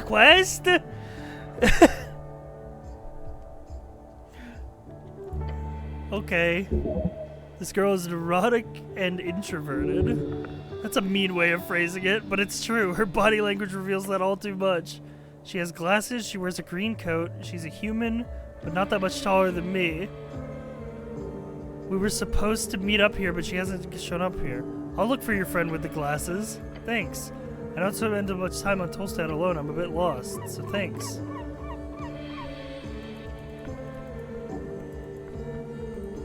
Don't say the Q word around Apple Boy. Quest? I love a quest.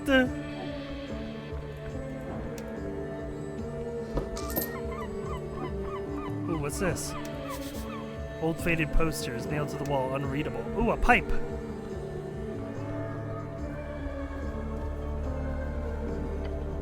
You look at the pipe. Crawl inside now! If you had a smaller companion, you'd be able to ask them to crawl inside. I'm going in. You get down on your knees in the dirt and put your helmed face into the entrance of the pipe. You can't seem to get further without immense force. Enter the hole! What the fuck is Constitution up to? The diameter of this pipe is not wide enough to support your body, even with no armor and or friction-lowering substances. Nat 20! Let's go! Into the hole! Where the fuck am I?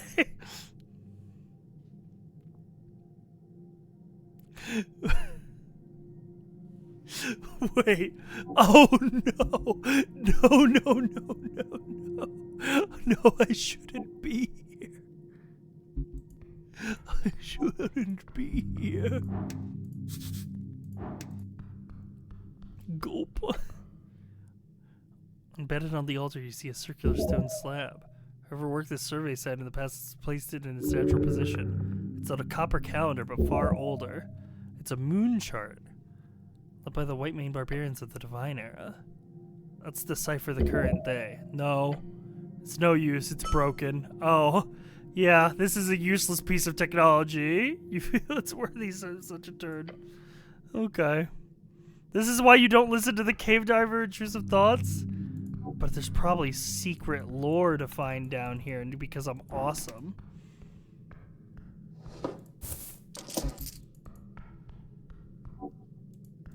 Can I get over there? I want to talk to that guy mining. I want to talk to that miner. Glance at the step. It's a descent of approximately 50 inches. 2 meters. Yeah, whatever that means. Point is, it's not super high. You see a dwarf Hearing grunts as he swings a pickaxe at ruins in the corner. There's no point in having a conversation at this distance. Time to get closer. Yeah, this is no problem for a guy like me. Surely. There we go, I'm finally rolling good. Smart thinking using your dexterity instead of brute force. This is the wise choice. Your feet find purchase, stable, controlled. You are at the bottom of the step!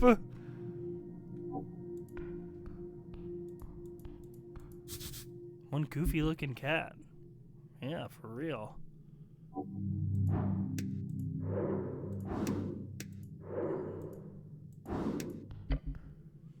Beside the buried statue, you see someone on a ledge. The grunts echoing in the chamber, along with the sound of iron against stone. A dwarf? Down here? Could be a trap. Hello up there! Ooh, look at him! He's like fiery. And he's got Nancy! He's got his own little Nancy!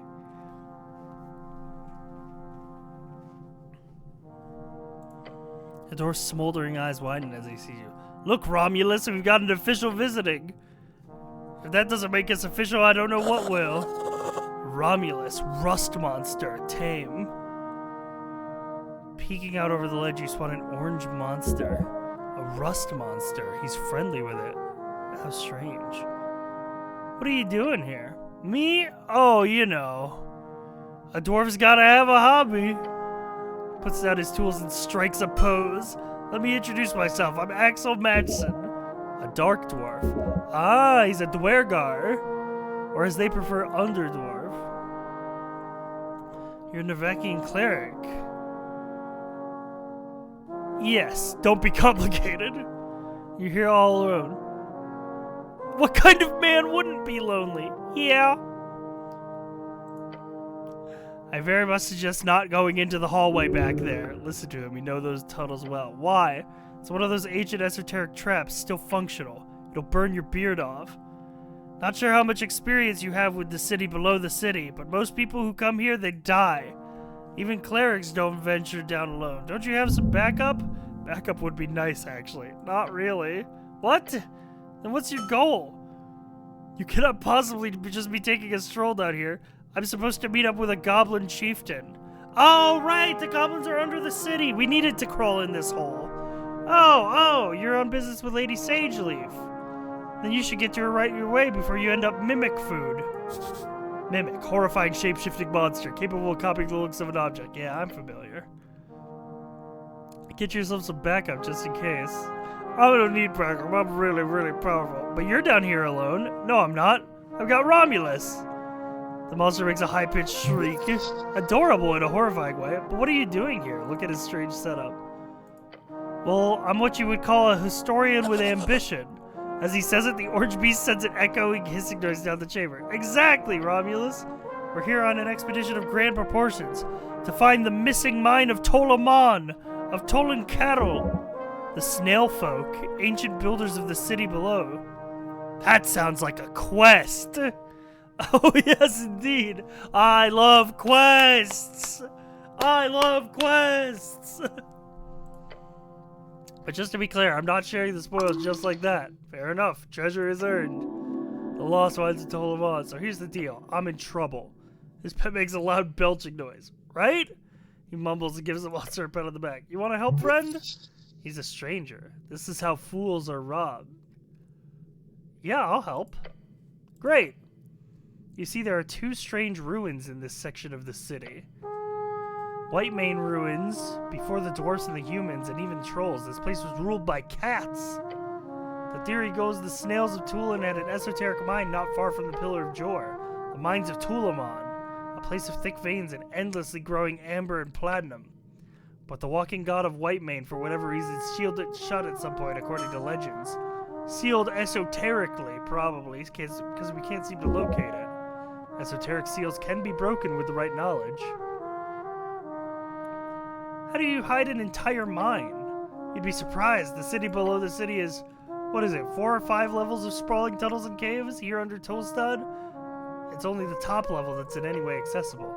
There could easily be some crevice far down below that not even the city's greatest paladins have gotten close to discovering. The deep places of the world hold many secrets. So there's ancient snail folk, and then slightly less ancient cat folk who built cat stuff on top of the snail stuff? Exactly. So you're looking for it. Oh yes, and I'm not alone, of course, but my research has shown me clear indications that there are 2 ruins below Toastab are more or less unexamined, at least by skill hands. So what's the problem? There's no problem with this site, but I'm almost finished here, and I'm unable to gain access to the second White Main ruin, because it's inside HWBT territory, and they're unwilling to allow a dwarf like me to pass. The goblins have hired a brutish bugbear as a guard. Horrid creature. But you're a cleric. If you can get access to their territory, then please head south. Through the damp high caverns, there should be a White Main ruin at the end, a shrine, probably marked by feline symbols. Just look for big cats. What do you want me to do there? All I need you to do is tell me if you find a symbol of a sun or 2 blades. Either one of those, then report back to me if you're able and you have time. Wish I could do it myself, darn those goblins. Got it. Why are your eyes glowing? Haven't met too many underdoors, are you? Look, I don't have much time, but really I can talk once I'm done here. I can talk to you all you want. All right, good luck.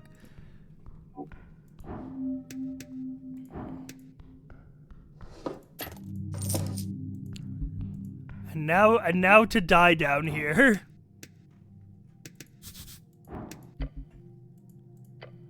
A long step. Thank the gods you don't have to try so hard this time. Take the step again.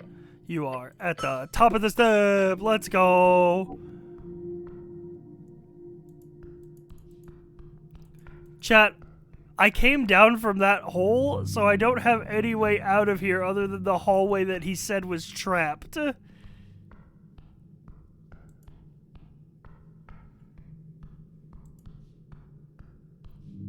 I'm going to die.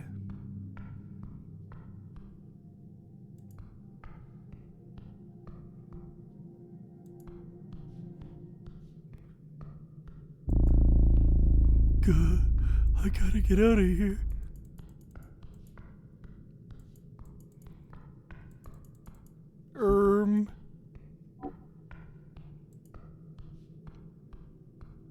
Surely, clerics are great at identifying and disarming traps, right? Surely my wisdom and charisma will be enough to get me out of any situation I should wander into. I don't know. That's not a good click. Bad click, bad click. You feel a pressure change. A rushing wind causes you to be pulled further into the hallway. Wall holes opening up. Back now! Oh.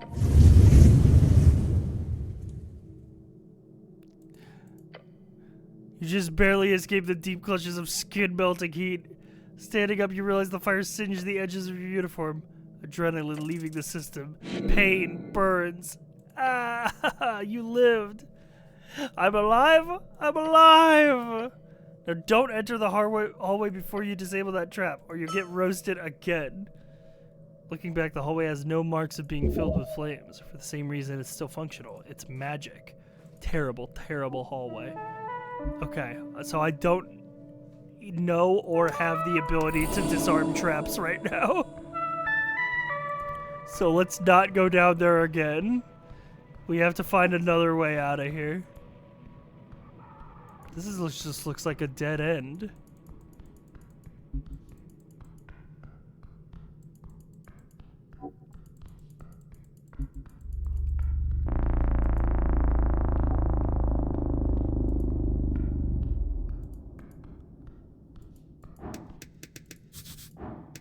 A door. How interesting.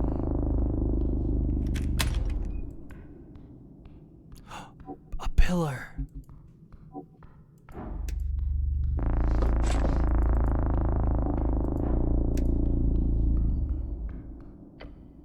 The Pillar of Jor. Your body quakes, standing in awe of the ancient object. How many battles do you think it's seen? How many deaths? How many noble sacrifices given to one's god or king or people? You do not know. That frightens you. Perhaps one day you will join in that sacred sensation. Perhaps right now.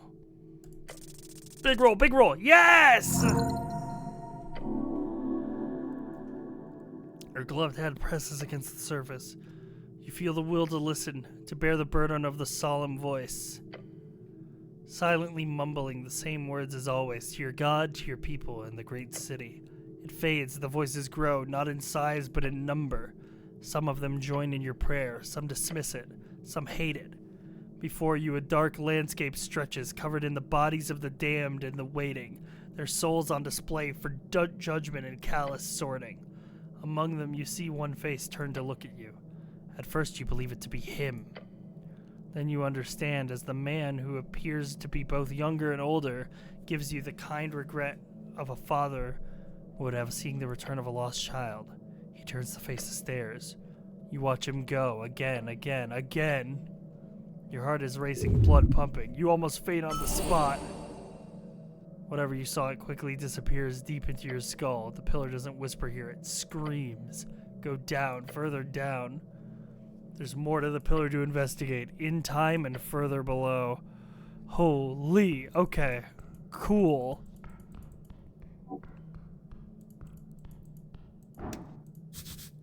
A rat! Grab the rat. I have a rat in my pocket now.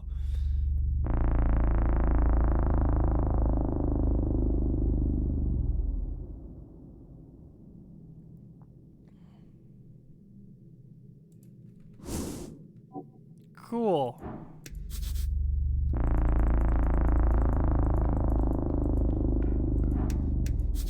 Glowing mushrooms must be tasty. It's a long way down.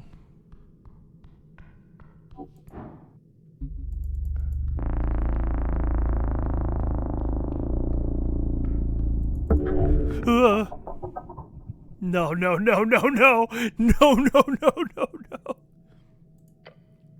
Something soft latches itself around your ankle. A contraption is now in motion. There's no time. It's a... Huh? Oh, okay. You throw your body back, slithering out of the rope before it tightens. The instant you do, you watch the rope snap and twirl around the edge of the staircase, disappearing into the darkness below. Ooh, close one. Sure was, but it's fine. You made it. Something tells you these are not goblin designed. I feel like I'm going the completely fucking wrong way.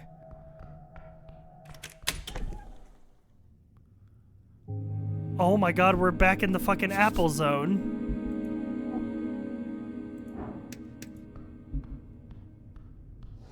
A broken sword. It's right twice a day.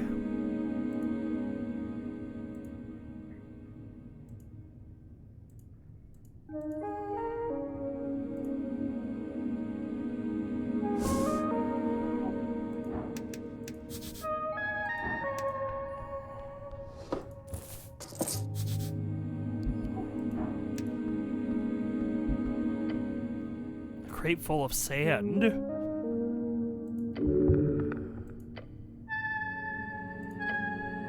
Fill to the brim. Touch the sand. Your gloved hand trails across the surface. The sand shifts slightly at your touch. Is it growing? Underlined choices are more risky but offer reward. Go deeper. Fingers. This one does not. This one does. Oh, okay. Underlined choices are more risky but offer more reward. Not this one, though. You feel a tug, a grip, and finally pull. Wait, your shoulder is almost pulled out of his socket. Ah! Ah! It's got me! It's got me! You managed to keep it from engulfing your arm, but in the process, the sand grabs the front of your helmet. Your face is now sinking. I should give up, right? The sand will be a benevolent monster. You cannot. The sand is in your mouth. The sand is simply too strong. You grow weaker. Ah! Whatever you do, do not let it get the helm.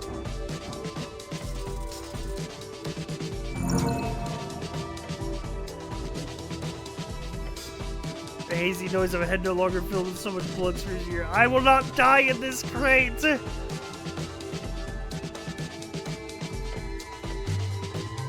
You swing your head back, filling your lungs with air, and a trail of sand follows you. Gah! With an instant, the sand snaps back into the crate and not a single grain on the floor. You stumble back. You should put the lid on to make sure that doesn't happen to someone else.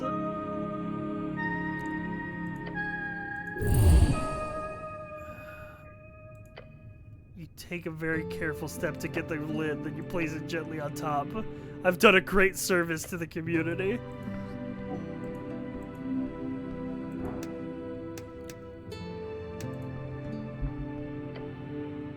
You stare at a pile of apples. Walk away if you know what's good for you. These apples are not in pristine condition. Should these be stored alongside corpses? No, it's a health hazard. Of course not, it's nasty.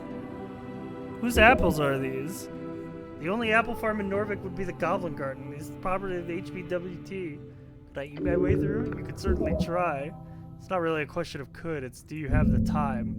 You're not capable of carrying a tremendous burden. It would lead to death. Please don't. You're not the apple boy anymore. Oh, I see. We're back in the tutorial area. That's a lot of apple.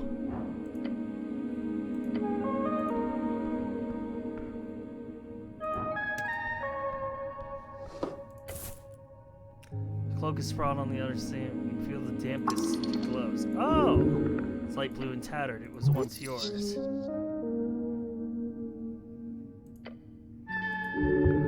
smells of salt water.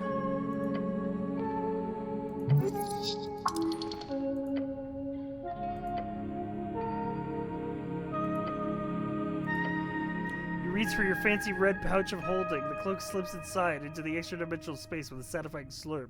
I love my pouch of holding. Yes, you're very lucky. This kind of magic work over 10,000 crowns. It's not yours, though. It's the city's. You just can't use it for anything. It's yours. You do whatever you want with it. Now go put on your cloak and rob some people, reallocate some resources.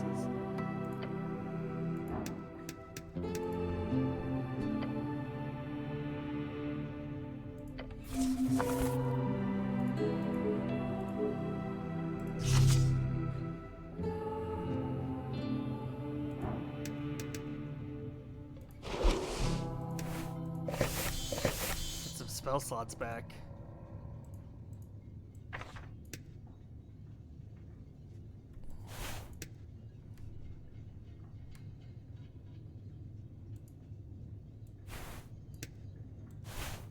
I see. Red.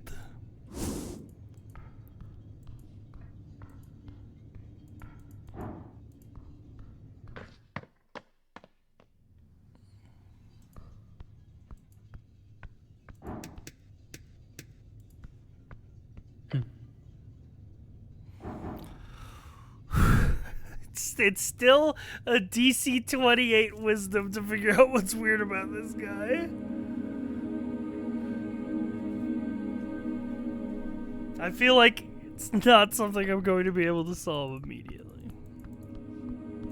But I do have to progress downwards to get to the Goblin Chieftain, but maybe I shouldn't go down there alone. He's not a lich, by the way. He's just a normal guy. He's absolutely a lich. He runs the lich house.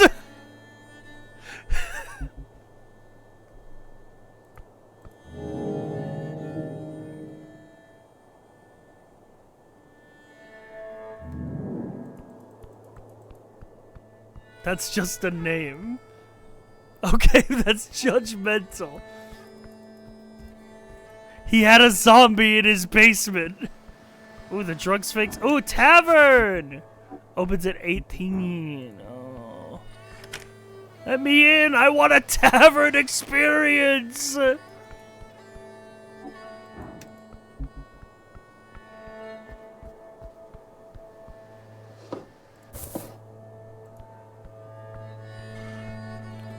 Liches and necromancers aren't the same thing. You know, that's what they call, Never mind, I fucked up the delivery. I was gonna make a joke about vampires. I was gonna make a joke about a vampire being a necromancer. But I couldn't bridge the gap. I couldn't get there.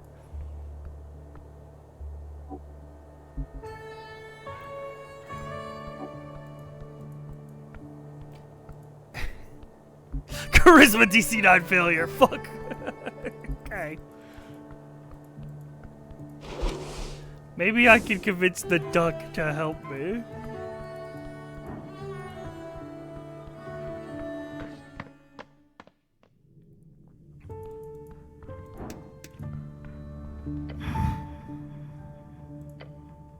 No.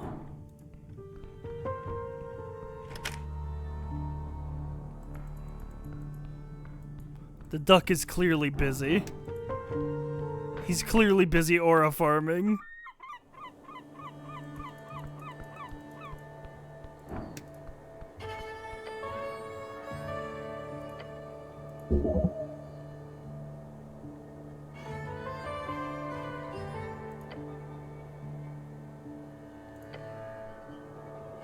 Which way is Goblin Garden?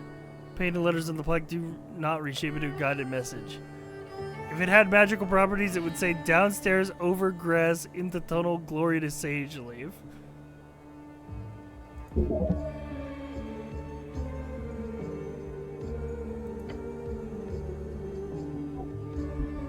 Ooh, who's this?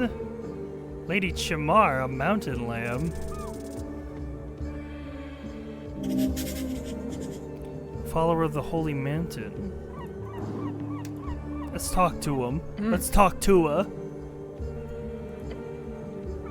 Greetings. Hello. I am Chamar. I hail from the slopes of the mountain. The Golden Horde service. Golden Horde? Yes. I don't have the time to talk much. I'm in service of the ambassador. As you can imagine, I'm not here to socialize. Who are you voting for in the election? I'm not a citizen of the city, although also democracy is not something I approve of. She knows well how foolish it is. You don't want a voice? Why? Men are weak. We speak so much, breed, and spread like an esoteric wave. Yet we don't have a view of the long term. Democracy depends on folk being informed, and they're not. What if we inform them better? In a hypothetical scenario where folk could gain access to all information, they would still not be able to know what is true or not. Men are not built to make such important decisions en masse. We're lambs, we follow greater beings. People really like using the word esoteric. They explained at the beginning that esoterics is like magic in this universe. Like any kind of magic is just called esoterics. To answer your question, stranger, I will vote for whoever stopped this foolish democratic dream. Once I'm the supreme ruler god wizard of the city, I'll do that.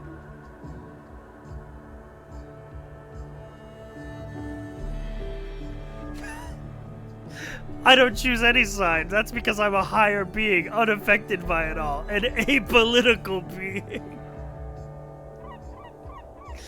Dude, those dialogue choices are so fucking funny, man. It's so fucking funny to just be like, reject the entire premise of the game.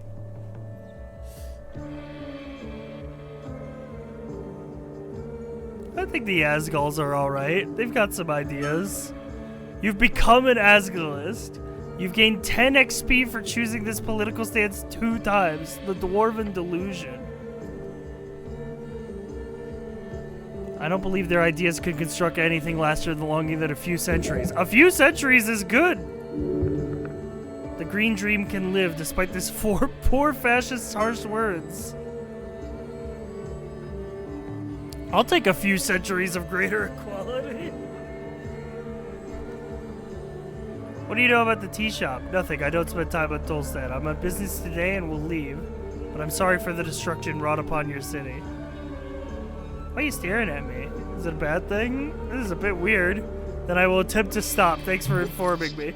She's being polite. She won't stop. Wait, is this the green friend? Ooh, nat 20. Give me all the info about this person. Chaotic neutral. A girl on a mission, out to fight for the green no matter the battle.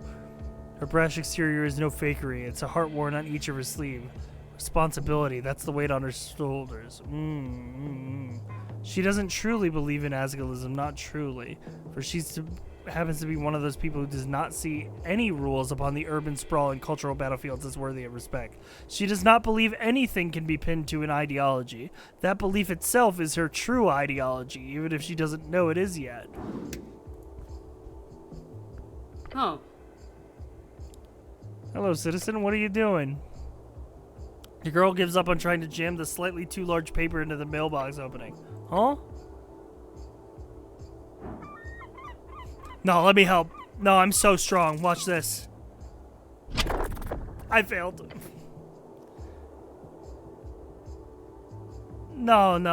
Like this. The thick magazine seems to have gotten stuck. You push it and yet it won't get in. Young and dumb. I don't have time for this. We gotta get done before this evening, otherwise Waterlane is screwed. The armband, yes, she's an Asgalist. Now keep pushing! Push! Push! You press harder, exerting force into the paper. You hear something crack in your shoulder. Ow! As you do, the door next to the mailbox opens. You see a middle-aged woman glaring at you from an half-open doorway. Slowly remove the ruined newspaper from the mailbox slit and hand it to her. She carefully, silently accepts as we were closing the door. I'm done here. I made a damn fool of myself.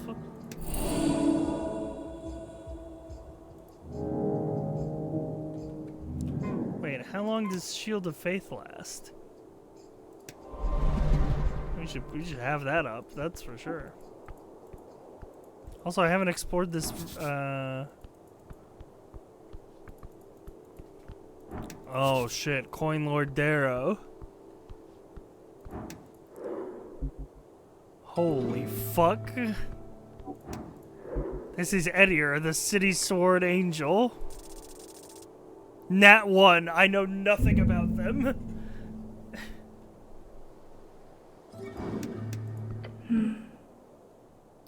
The Coin Lord's garden, you encounter a porcelain specter. Polished armor, inhuman. Her presence is both ethereal and demanding. The creature does not turn to face you. Instead, her many eyes pivot their gaze. A handful of Celestials are employed by the city after the Clanlands deal. In 13P, 14 years ago, a fragile peace was signed in the Halfling Clanlands. The Goblin Horde have since been a powerful ally of the city. Arcane cleric of the palace Script House in Uthgarn. The flowers of the Coin Lord's garden dance up beneath her, slaves to her beauty. You'll be one of them. Point at yourself. My name Regan. She lifts her chin, opens her mouth to speed you and protect her koto. Etir. She says it like her name is a declaration of existence. Not really an introduction, more a checklist of etiquette. She states her name, you realize her mouth is not moving. Telepathic communication. That's a nice name. Speaking with this ethereal creature is unnerving. Oh, you're feeling something here, alright. Something fierce. You could shake her up with a nice comment. She would destroy you. She's too powerful. The angel would step on your stole, stomp on it. Tell her what you think of her many eyes. Flirt, flirt, flirt! Oh no. The smooth thoughts and endless love. It's overflowing. Oh my god! Look at how long it is! Look at how long the dialogue option is!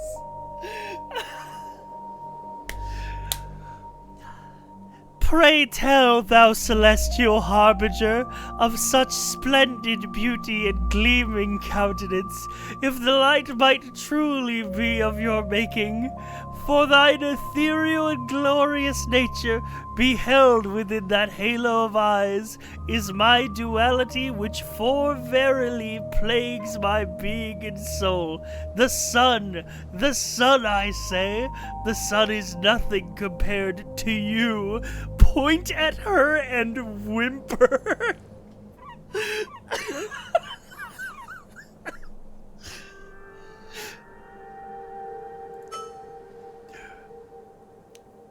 As you finish your rambling, there's a silence sweeping over the magistrate's yard.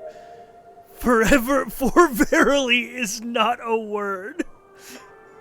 Now it is. Bow down before her. Nice to meet you is so funny.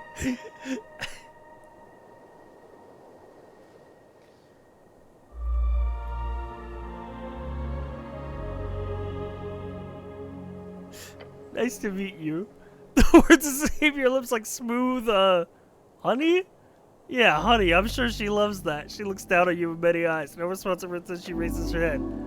Thank you, she says. Yes! Phylogenistic agenda. A dry reply, but at least she's not pissed. Take that as a win. Be careful now. Cut to the chase. She clearly has no interest in small talk. Nice weather we're having. We're in.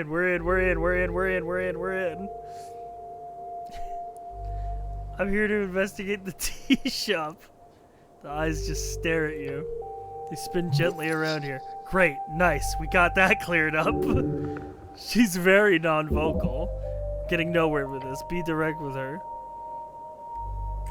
Great, so, the eyes stop spinning. She can sense you're impatient.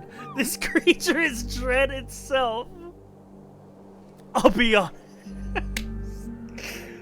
Let me be clear. I find you very attractive.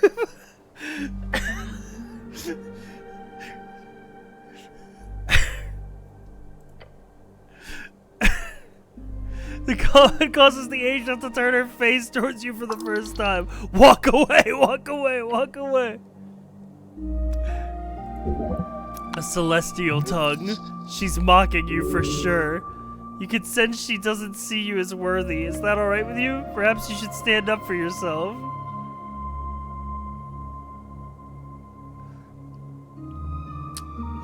This is absolutely gonna be strength and I'm gonna fail.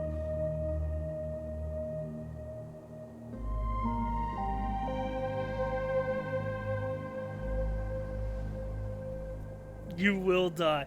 But what if? But what if we roll a nat 20? That's just Polish? I mean, the frog guy was talking French, so... Honestly, you know what? That's not a bad idea.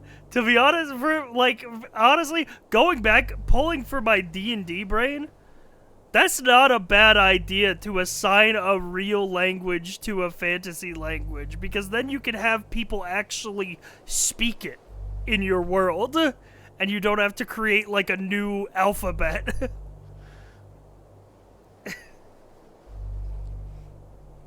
That's not a bad idea. I'm gonna put that one in the mental bank. We have to try. As you do, she makes her first real move. One step. Her hand placed up on the top of your helmet. When the ring rotates around her head and yours, she's close. I'm gonna stay silent. She leans in. You see through the gap in her skull where her eyes should be. A warning, cleric. Jedno. Which takes a step back, leaving you frozen. Your body is bolted. 3C31! Despite her harsh words, you see her body language relax. Maybe. It's hard to tell. She doesn't appear truly angry. Coin Lord Darrow is busy. I'm on city business. I need to speak with him. She looks to her right towards the building. Coin Lord Darrow will be available post-midnight. He will only be available after midnight. He will be in his restore. Restore is not a real word. And whoever's attempting to make it one deserves a life of suffering. Restore is one of those fancy terms important from Anoran culture. It doesn't really mean anything in Anoran. They kind of got it wrong. Is restore? Yes. That door there? Yes. At midnight, you say? Yes. Right. She says nothing. What a conversationalist.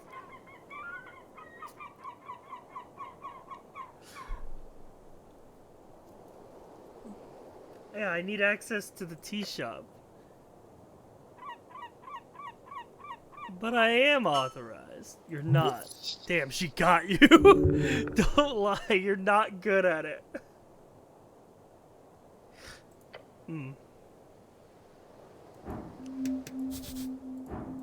Let's go check out the old guard tower while we're here then. I need a key. There's apples fucking everywhere, man. What the fucking 7 apples? Where the hell are all these apples coming from?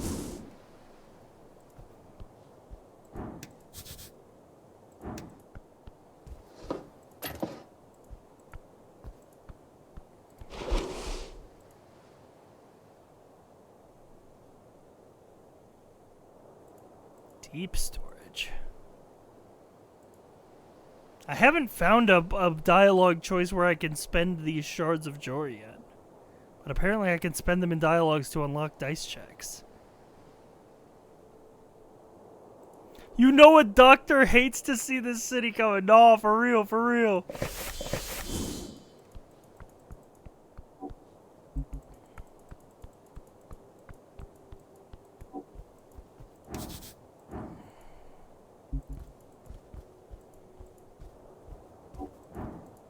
What is that?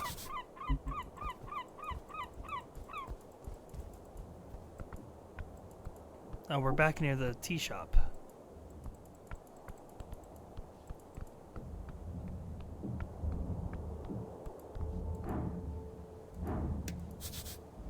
A letter wedged in between some roof tiles. Oh, how do I get up there?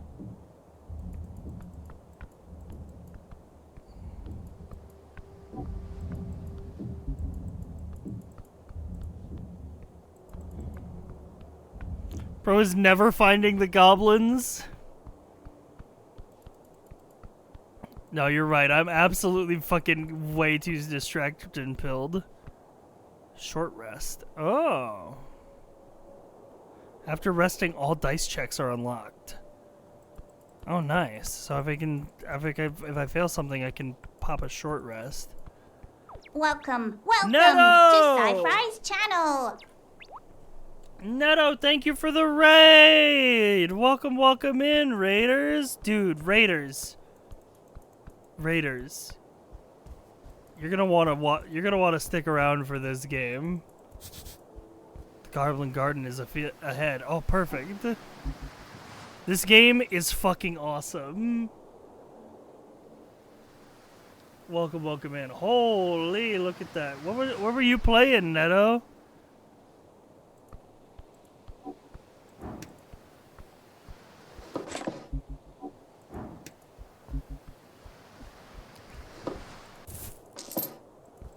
Combini, then Guild Wars 2? That's a game I haven't heard of in a long time. But yeah, my D&D was postponed today, so instead of D&D, we're playing this game, which is like D&D.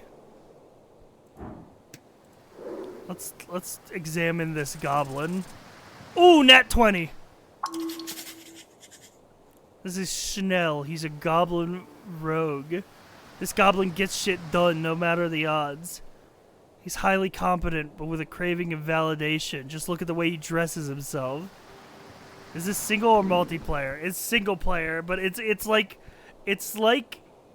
very Disco Elysium inspired, but with like the rules of D&D. You'll see. We'll get into a conversation here. You find a goblin sitting at the tip of Tolstad. His clothes are fit for a Reedsian trader, and his haircut fit for an Axani nobleman, a superficial fellow. Beneath him, a vast pool of the River Torna. Let me guess, you're the cleric. Taking you for granted? This goblin needs to learn humility.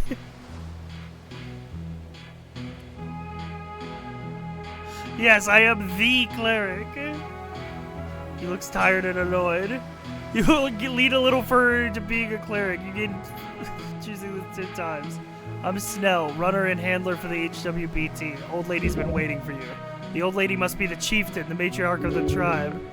Greet the goblin kindly. This is the beginning of a great cultural cooperation and exchange. HWBT, Halfway Bridge Tribe. You seem surprised to have to explain that to you. Squat down! Hello, goblin! I'm from the local government. I know. We don't get Earthguard here often. Right. You were expecting me. Sure was. Still are. So... The goblin looks around, clearly struggling to find the right words. Exasperated, more like. Okay, right. Head down to the garden throne, but, what's all this? You look like a human shit. You've been floating around in the banks of the river. Your uniform shows it. He's making a playful jab. Don't worry about it. I fell into the river. He gives a shocked laugh. Wait, really? Yeah, it's fine. Someone fished me up. Lucky you, I suppose. Just dust yourself off. The dragon's waiting, and trust me, you don't want to disappoint her. Is she spooky? Yeah, real scary. Insult her, she'll bite your head off. Then she'll scorch your corpse to dust. A jest, I'm sure. But seriously, she will fuck you up if you annoy her. Not a jest.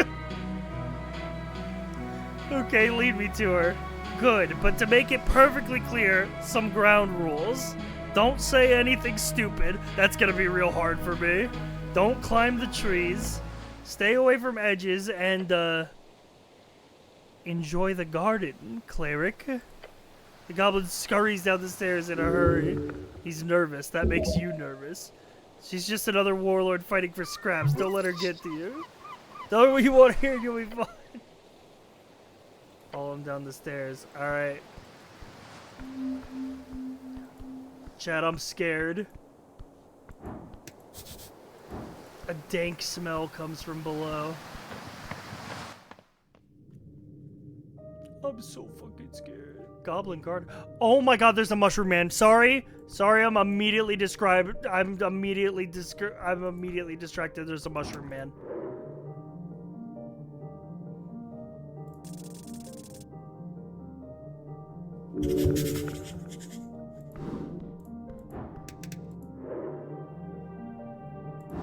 Sorry, mushroom woman. At the top of the garden lookout, you see a strange creature hunched over. Oh, look at her! She's cute. She's a cute little drow with a mushroom cap.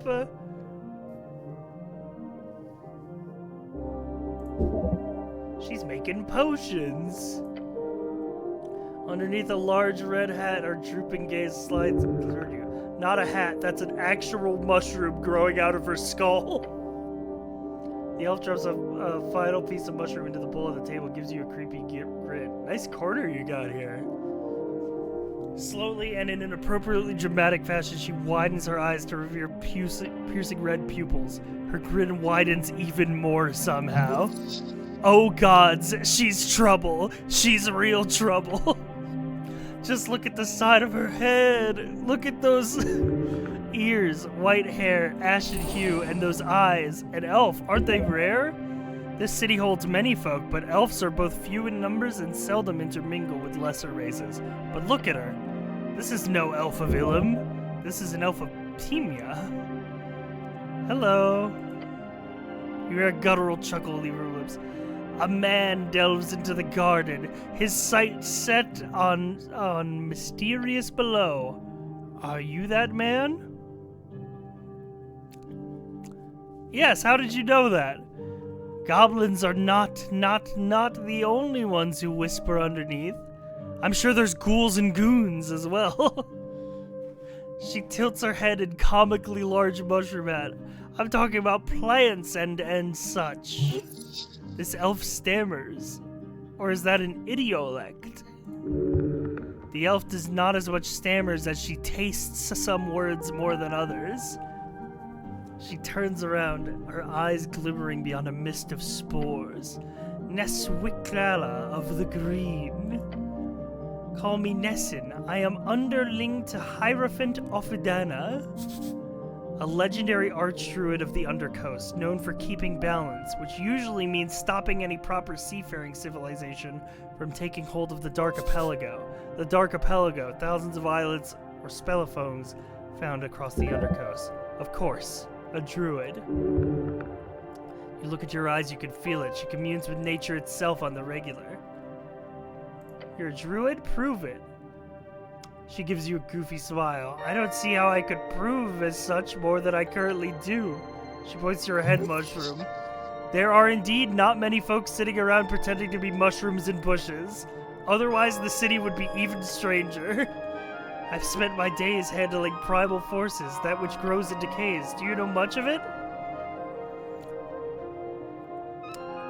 They went over the basics at the towers. Your wizard school. Yeah, more or less. She lowers her gaze where you realize it's the first time since she raised it. I would like to hear your tale, human. There is much, much to be learned from your folk and your settlement in this band. She speaks as though the Earth folk's 60-something years of civilization building is nothing but a footnote in her history book. How sustainable is your lifestyle? You mean me in particular or my people? Both or either? She presses down a mushroom in her bowl, sending a puff of spores in the air. I'm supposed to know that? I don't mean an exact number of hours or even years until you run out of natural resources, just an approximation. And perhaps a toll of the impact on the others in your vicinity. You want an answer now? If you have it. But there's no stress. Sustainable? How do you replenish the resources you consume? And if not, how many years until depletion? To keep one balanced with the primal forces of the land is the only way to live. Oh god, you're focusing too much on the question. Instead, focus on what she wants to hear. I could live on an apple a day. Apple boy! Apple boy! Apple boy!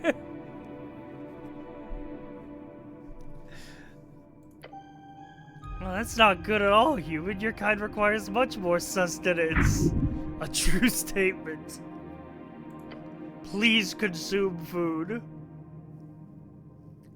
I'll make up for it later. Your legs tremble.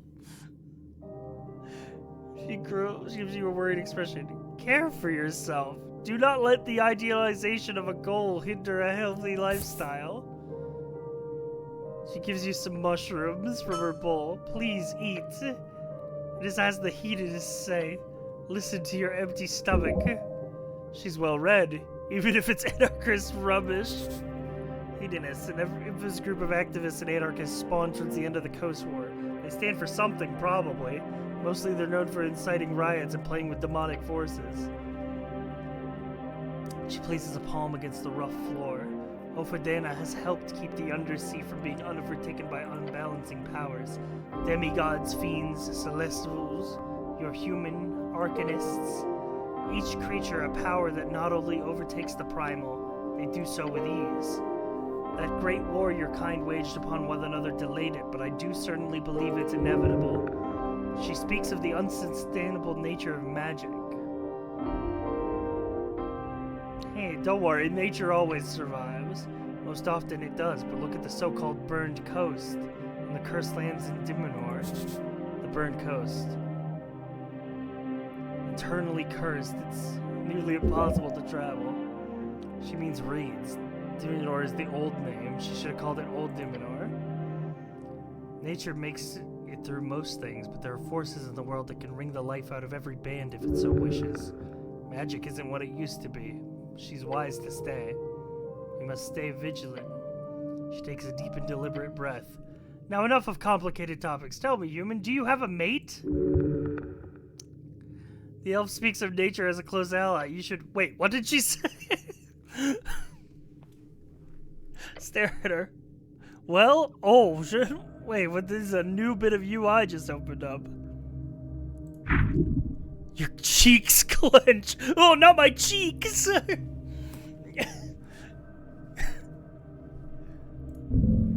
No, not good. Don't worry, she's not hitting on you. She means it more like, are you married? Oh, okay. Charisma, thank you for bailing me out here. Calm down, this is not a hostile situation. Elaborate. Of course, I apologize if I was vague. I only meet most humans in this group settlement in pairs. I wondered if your kind do the same, form long-term committed partnerships. That's a slightly less inflammatory question. She does not have ill-intended or original... I'm married to my word. I'm the cleric. I go solo. I see. It's the same here, then. The path of an esoteric guardian is to be alone. The elf starts adding an oily liquid to the mushroom bowl. A strange substance, golden, perhaps from some undersea whale. It's just olive oil.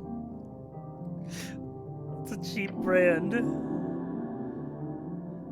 If this old elf can guide you in any way, make it so. If not, I will return to my toil. Show my primal attunement. -5 DC because she pities me in my hungry stomach. But I have a +4 wisdom. I can hit a DC 15. Chat, I can so hit a DC 15, and then she's gonna love me, and I'm gonna get a cool mushroom wife. Yeah, 20, baby. Let's go, mushroom wife. Mushroom wife locked in.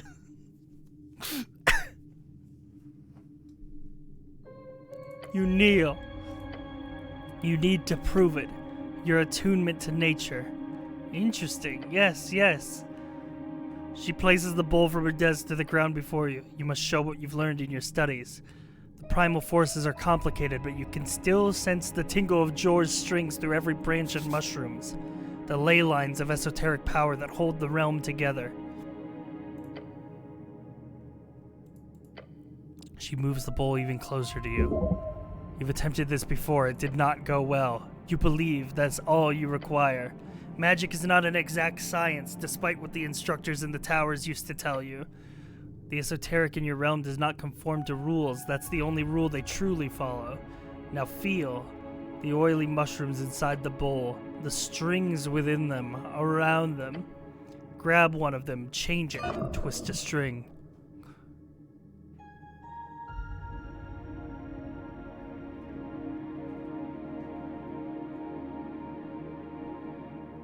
At first, nothing. Then a twinge. Whatever you touched, it connected with the spores, the growth, the decay. You did little, but you did something. The elf nods. What did I do? You ruined my brew. Shit. Oh, whoops. She laughs. You caused the fungi in the bowl to change acidity. It's subtle, but it's there.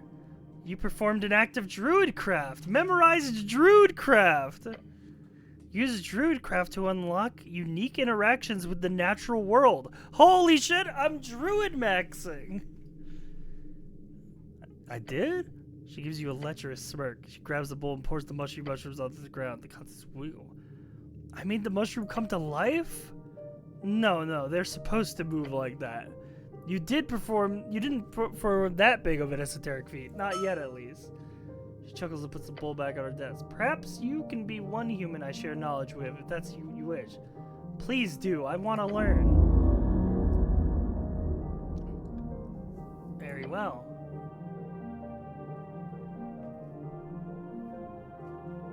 I want to learn how to speak with animals. We're multi-classing. That shouldn't be too hard. Here, a spell scroll. Cast it when you have an animal to speak with. You should be able to hold a conversation. What is druidcraft really?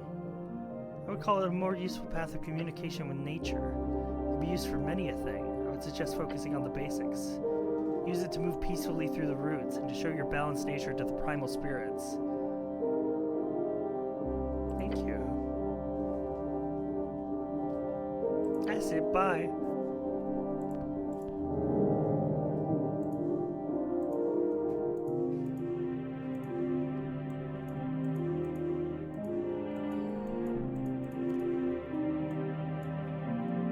declared yourself the Cleric of Norvik. It's a grand title.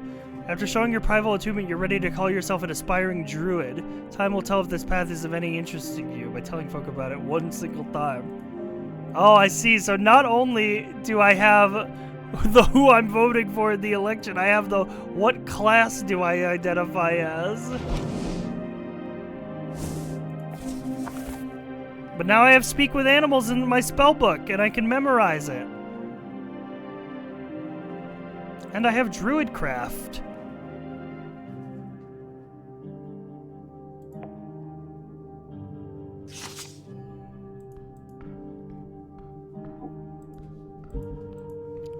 Alright, well, I guess we go onward to see the Goblin Chieftain.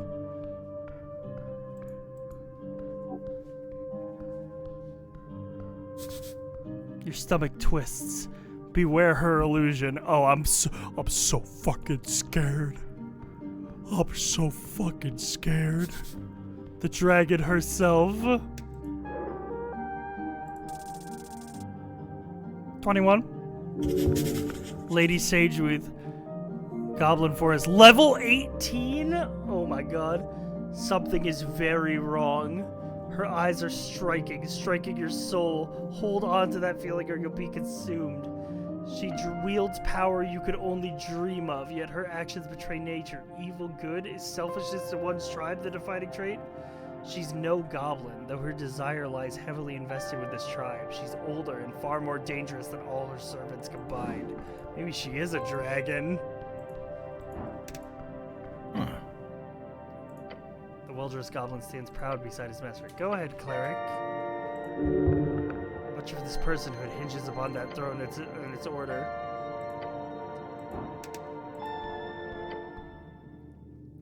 Gulp.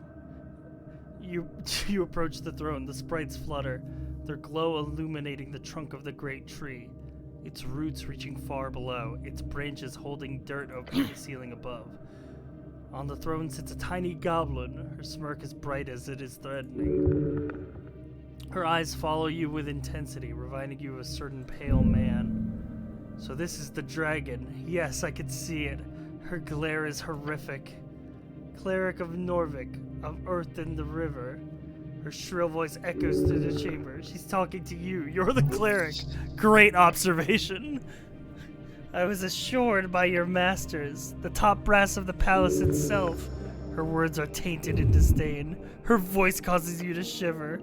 They told me a cleric of the highest standing would arrive within the hour. So tell me, human, you should run. No, wait, you can't, but you should. Dominion, she has control here.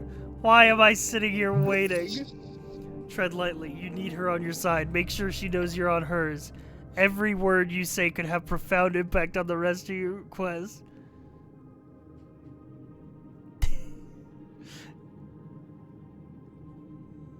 My masters are idiots, but I'm here now, don't worry. Since we're on the same page then, her expression, she's appeased for now. Hers is a frightful presence. No, not like the spell.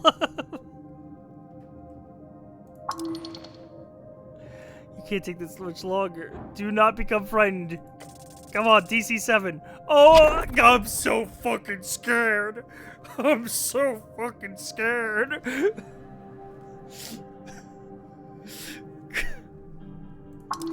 Shit. Get out of here. Turn and run. Adrenaline keeps your legs from buckling under as you turn and run. Let out a high-pitched scream. It echoes into the depths between trees and fungi-covered walls. Whatever reaction the goblins have to your retreat, you're not around to see it. Where am I? You ran for quite a while. When your mind calms itself, you're sitting inside an empty barrel. How did I get here? Fear. I hid in a barrel? More or less. The dragon chased you. Maybe. As you do, you realize the barrel is but one of many, located in a tunnel you've never seen before. Oh, there he is. There's the cleric. Uh-oh. Oh my god, it was all a dream. You've now wasted another... Oh, that was an hour? She just projected a fucking mind image. Please do not run away again. She's containing her rage. Amazing. The lady's trying not to scare you off again. Maybe she'll be nicer now?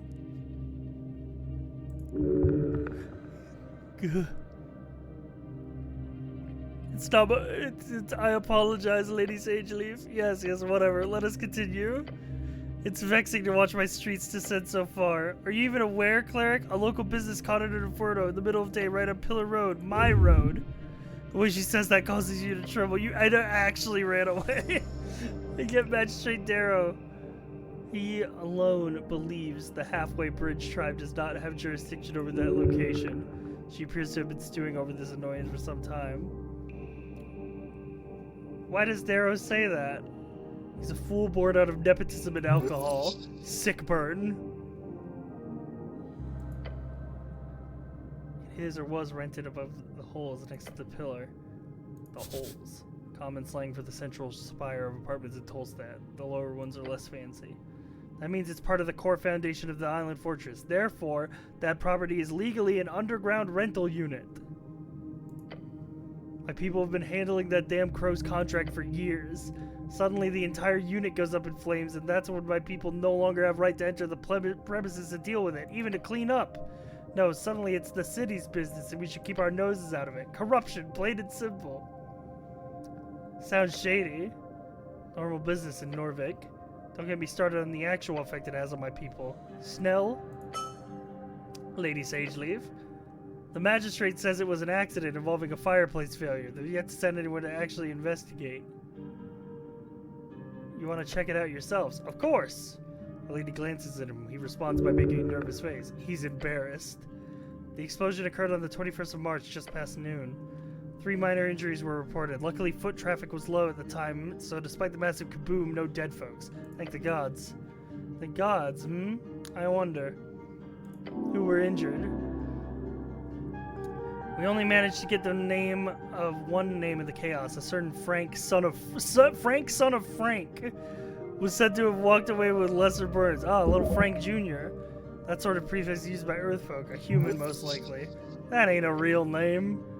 Yes, he was apparently dressed in a fancy yellow outfit, whatever that means. Beyond that, we have conflicting accounts. One person said he looked like one of them Dungeoneers, a real adventuring man. Another said, looking to get out of trouble, heading right down to the stairs of Water Lane. Dungeon or Water Lane? Both sound like trouble. Frank, son of Frank? Really? A Dungeoneer? You believe it, that comment was from one of the militia members. Fancy yellow outfit. Someone's Breezian. You can tell on his voice he's leaving out a "but who fucking knows" at the end.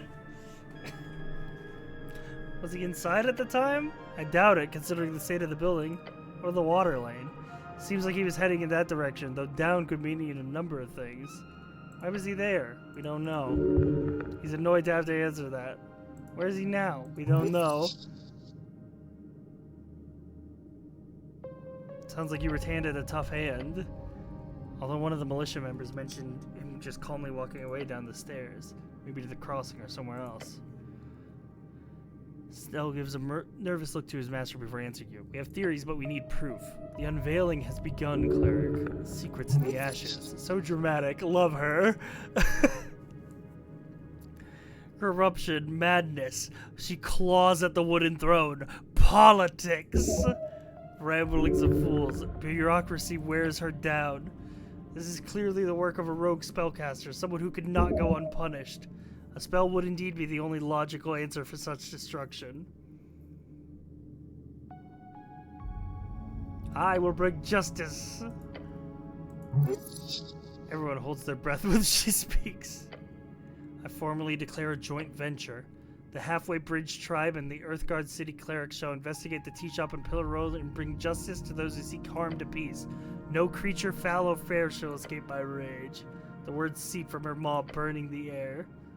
Every goblin in the chamber looks upon her. Aw, she's theirs to serve.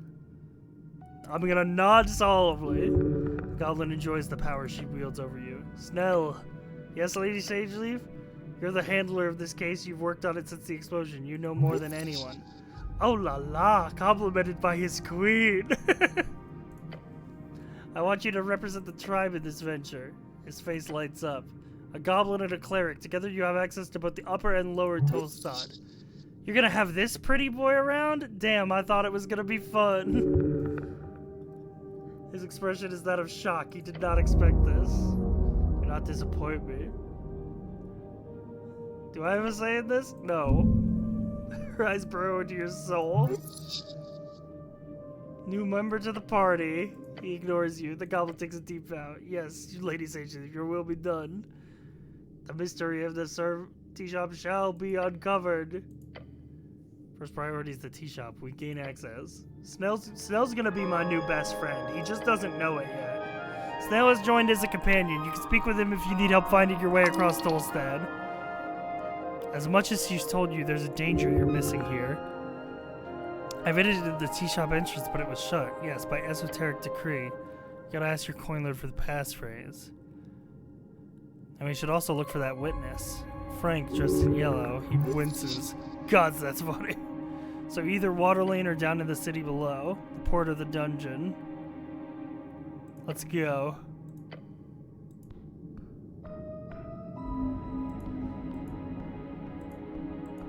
New friend. New friend and sorry, I didn't read before that she's unbothered, moisturized, happy, and in her lane. I love that for her.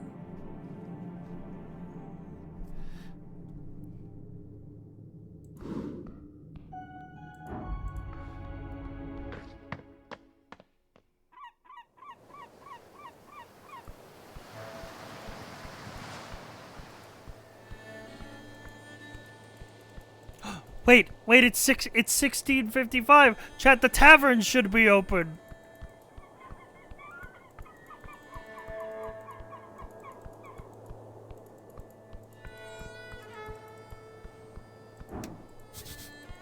Oh, never mind, it opens at 18.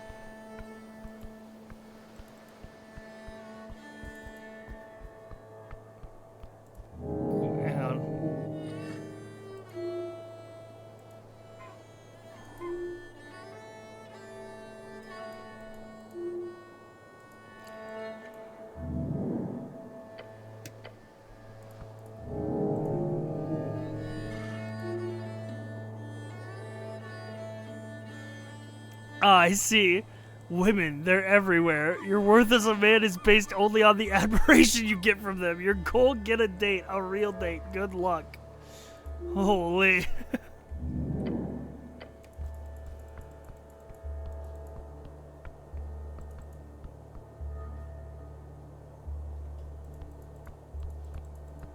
Targeted, for real.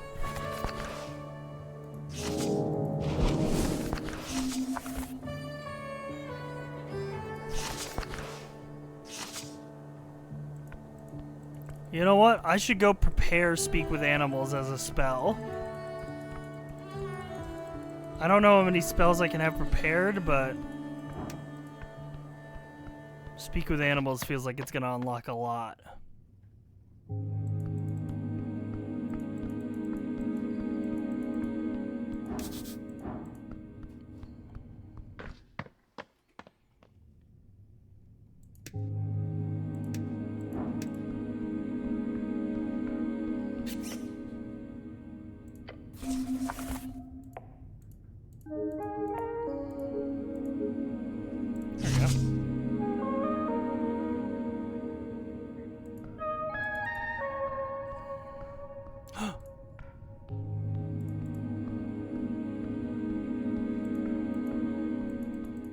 No, I can't talk with the rat in my pocket.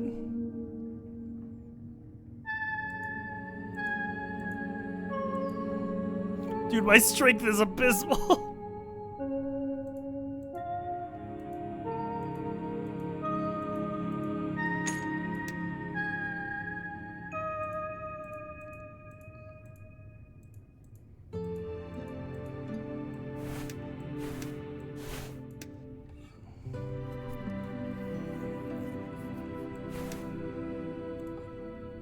Can't eat, too full.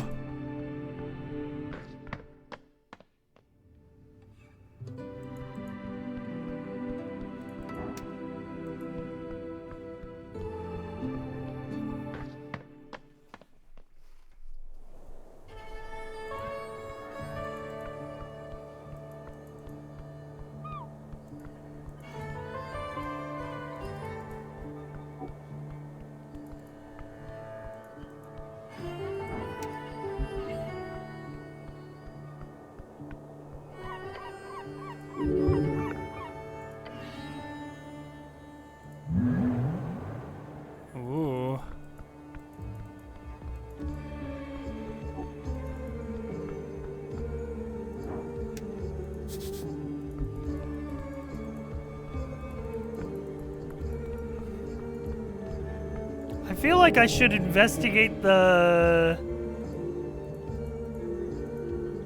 What was it?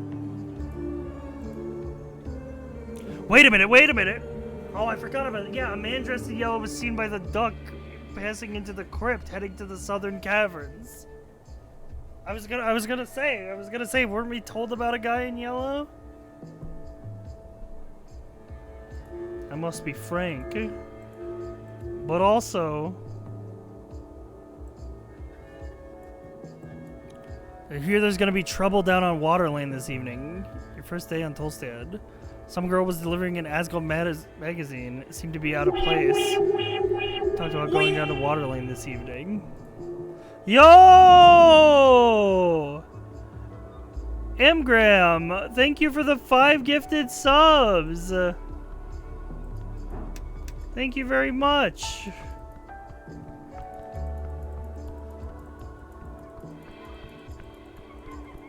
Very much appreciate.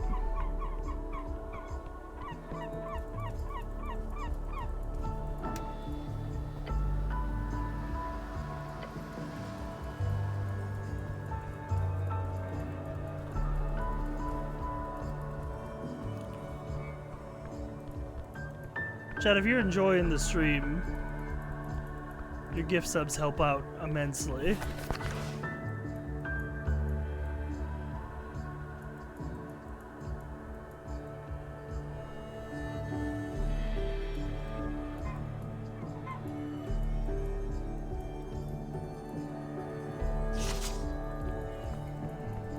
Couldn't leave your subs today at 0? Thank you, I appreciate that.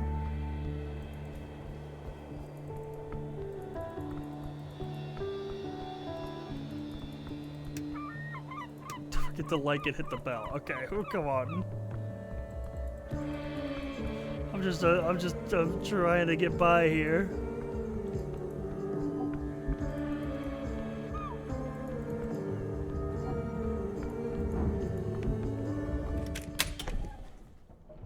Let's head down to the water lane. I feel like we haven't explored down there enough.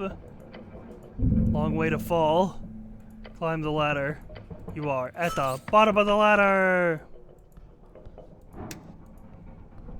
What's going on over here? Locked door, still locked. If they close down, why is the mill spinning? That's actually concerning now that I think about it. I'll ask around later. Nothing to worry about now, though. No. We go, and we have advantage? Snell helps us out? Oh, fuck yeah. Fingers work the mechanism with precision. Click, click, the lock gives way. You see nothing but black beyond. Complete, utter darkness. Can't see a damn thing in here. Yo, Nikomen! Thank you for 5 gifted subs. And you got Amgram with one of those gifts. Because he just gifted 5 despite not having a sub himself. Hell yeah. Thank you for the gift subs. Hell yeah. Very much appreciated. Storage chamber? Office space? Why don't I take the lead? Let's feel my way through. Oh no. You stumble forward into the darkness. Suddenly the leftmost side of your left foot connects with something hard. Pain shoots through your leg. Oh, you alright? That looked painful. Massive damage. Fuck, that hurt. What did you expect? Eventually your eyes adjust. You can see shapes now vaguely. Storage chamber is a disaster. Broken equipment, scattered papers, glowstones on the floor. The tea shop explosion must have knocked them from the ceiling. Push forward. You wade through the debris. The place has been abandoned for some time. Dust covers everything. What a dump. You sift through papers and crates. Most of it worthless. Old receipts, inventory lists. But then you find something. A notice. Official letterhead. Notice of termination. Collective action violation. The roller mill owner fired everyone. They tried to form an Asgal union. All workers were dismissed, effective immediately. Brutal. That explains why this place is empty. The owner shut down rather than deal with organized later. Typical. Classic move. Fire everyone and close up shop. Tale as old as time. Or at least as old as factory work. It's bourgeoisie bullshit all the way to the top. Bourgeoisie? He's showing his bleeding heart. Snell is correct, sadly. You getting political with me still? Ignore me, I'm getting tired here. Snell, who are you voting for? I got a desk. The owner's private space. A desk. Old papers, ledgers, more termination notices, and then a drawer. Locked but poorly. Slides open with a snap. Inside lies a smooth stone.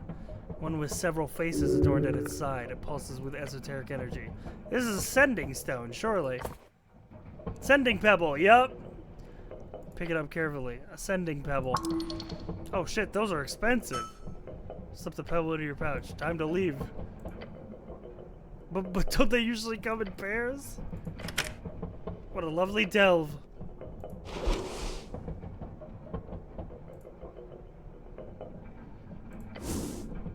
You hold up the pebble. Please don't bother anyone with that, cleric. Oh, I can use it just as cast sending.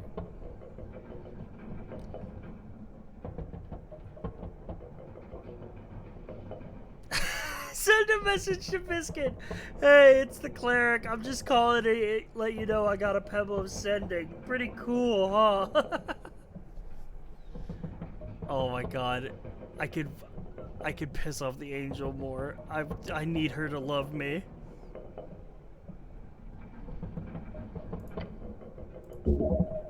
Pebble of Sending is a powerful magic item, not as quite versatile as the Stone of Sending. The stone can send anyone on the current plane. The pebble has a limit of 1 mile. But it doesn't run out of charges, so use it as much as you want, then sell it later. So I can slide into her celestial DMs.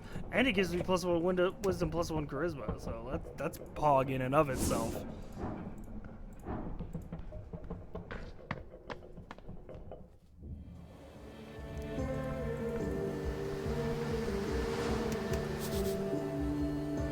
We meet again. But this time I've come prepared. Speak with animals.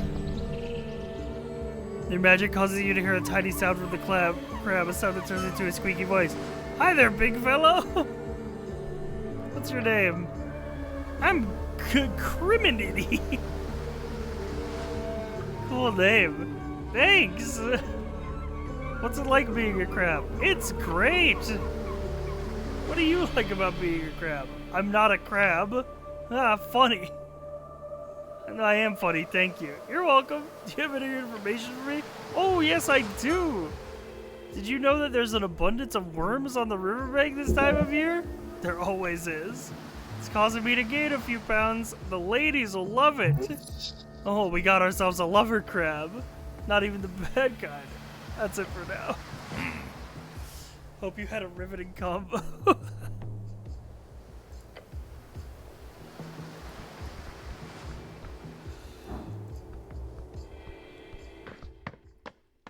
Fuck that crab. That crab almost killed me.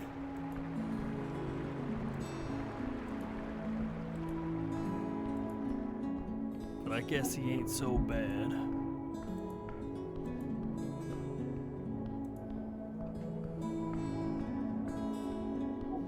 Just on a damn stroll. Let's have a look inside the Free Strider base. I'll come back tomorrow, I guess.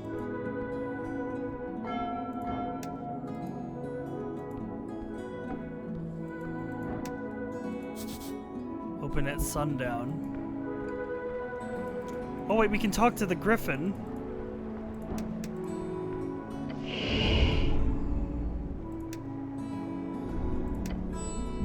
The spell causes you to feel lighter for a moment, as if connected with the soaring dreams of the griffin.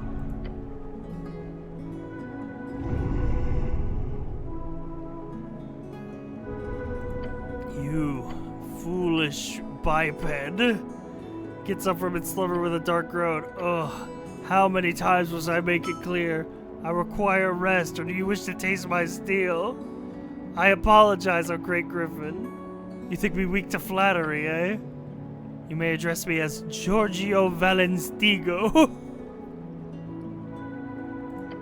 Master Giorgio Valenstigo.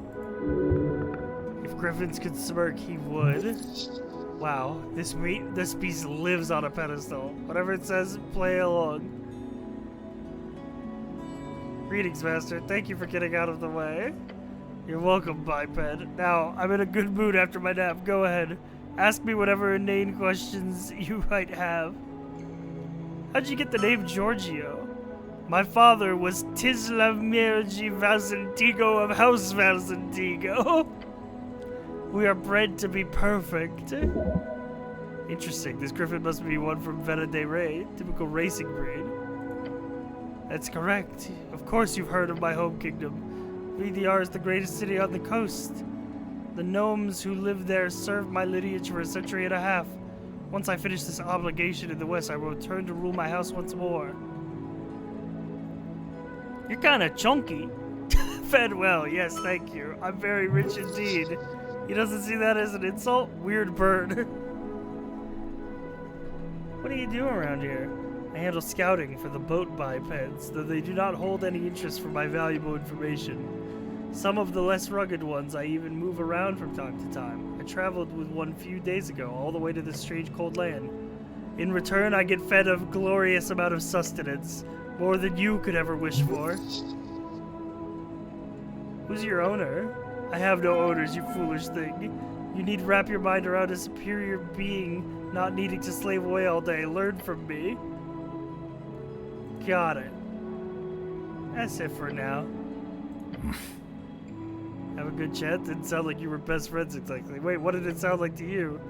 You've essentially been squawking for a while now. I would have laughed if the noises coming from the griffin didn't scare the shit out of me. Sounded like you get cut in any second. We came to an understanding, I think. Hell yeah, now we can go down here.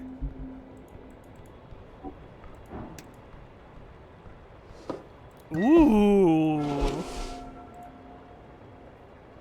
Minor constitution increase for a week. Yeah, my constitution is 0 now.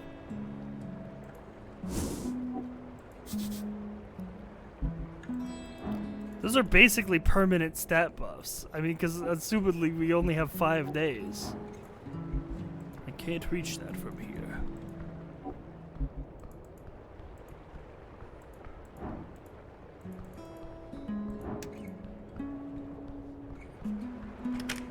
Closed, barred shut.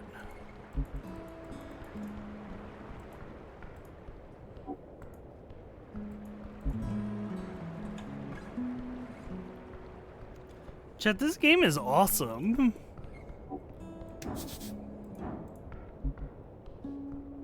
This game quite good, actually.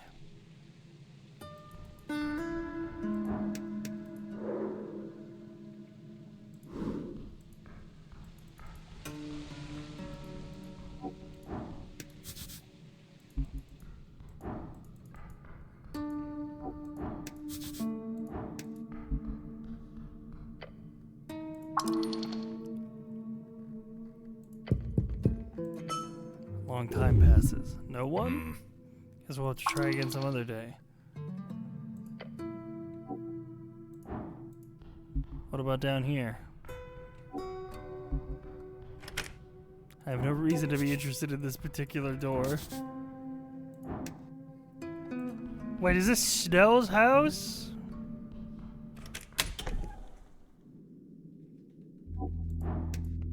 Snell's pad. Welcome to my pad. Go around, root as what you want. Don't mind if you do. Thanks for letting me in. Not sure I was this useful for the job, but let me know when you're done looking around. Looking, nothing else. Nice apartment. Yeah, I'm not here a lot. I'd argue it's much better than usual. One time I went on a date, brought her back here. Terrible idea. It was already going poorly. Imagine her expression when she steps in here. There's piles of reports all over the floor, a block drain in the kitchen sink, and 15 confiscated bowls of pixie dust in the corner. Let me tell you, it took her 10 seconds to come up with an excuse. This is one of his favorites. He tells this to everyone. His laughter fades. He looks around the place. Anyway, looks better these days.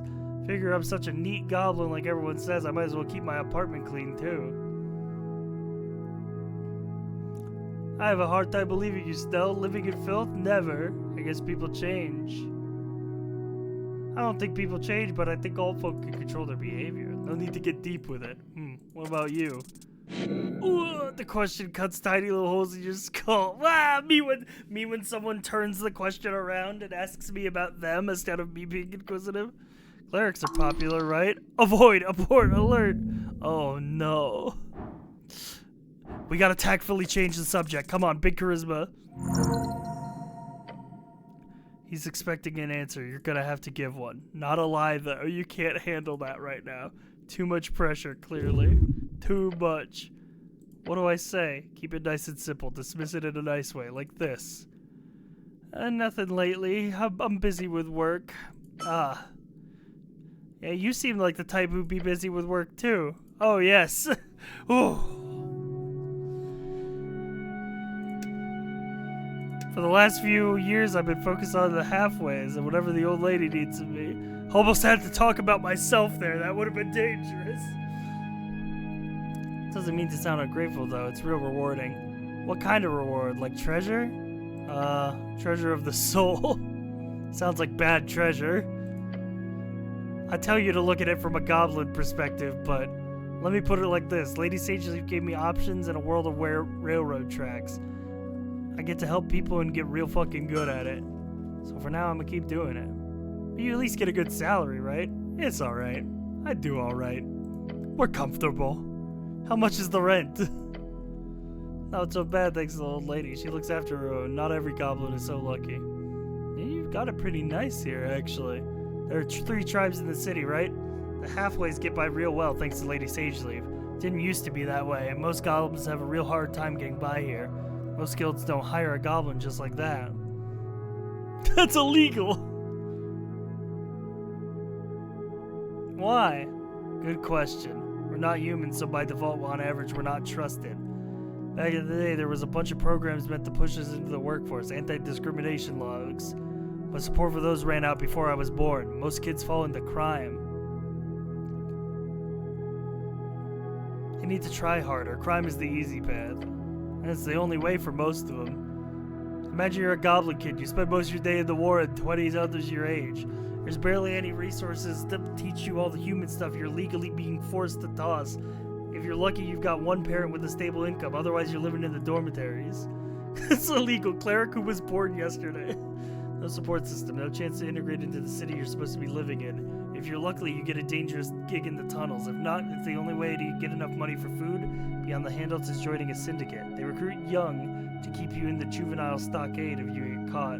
Starting as an errand boy, ended up as whatever they need for their enterprises. Then you bring home a heavy pouch of crowns for your mom and pops. What are they gonna do? Turn their little kid in? Or accept the only major income their household's gotten in months? Maybe they'll even encourage you, push you to get real friendly with the local runner. And it's not like this in the halfways? It's complicated, but the Halfway Bridge tribe is classified as a syndicate. We run things in a similar sense to the Ishki and the MBT.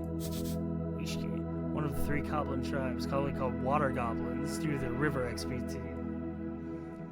Except we do things strictly by the book. We don't run drugs, for one. We keep Waterling free of smuggling. But most importantly, we keep the youth out of it, and we keep the other tribes at an arm's length. Lady Sageleaf's a real draconian in that regard. Everyone, and I mean everyone in our tribe, gets a job and a good salary. We tried pushing this method, but our support system on the other tribes, but it's hard and not always popular. We're the small, annoying, cultish tribe of Tolstad, after all.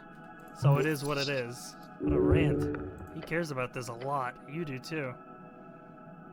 You're working hard for your lady. Catch him glancing at the image of her at the board. You live here alone? That's good information. What about you? Where do you live? Time to dance around the subject. Oh, I live with my mom.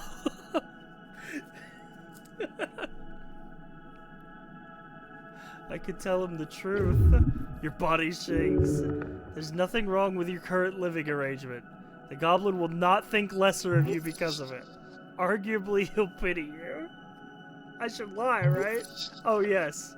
It's really the only good choice. I can't lie to Snell. I can't lie to Snell. He's the only friend I've got in this cold fucking bitch of a world.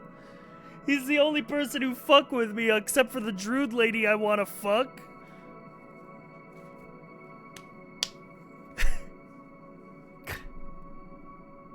I guess my guy lives with his mom.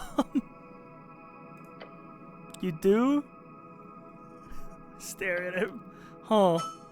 Well, I guess that's not too uncommon among humans. Oh!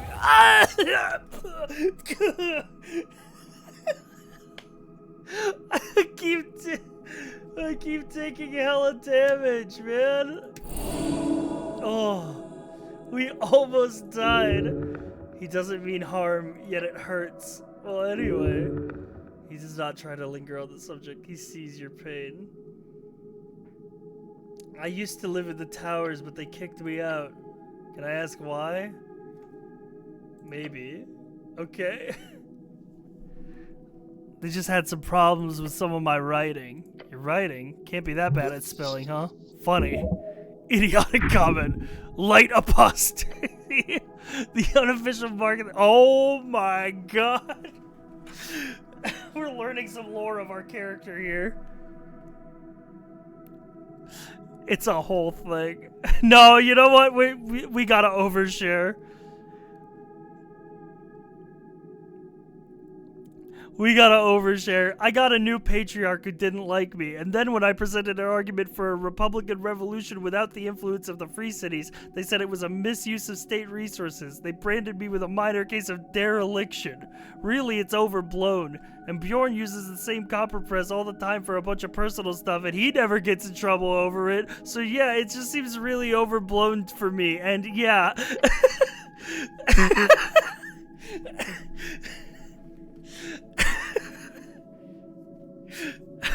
He listens to your rant with intense interest. So they could do that? Just toss you out?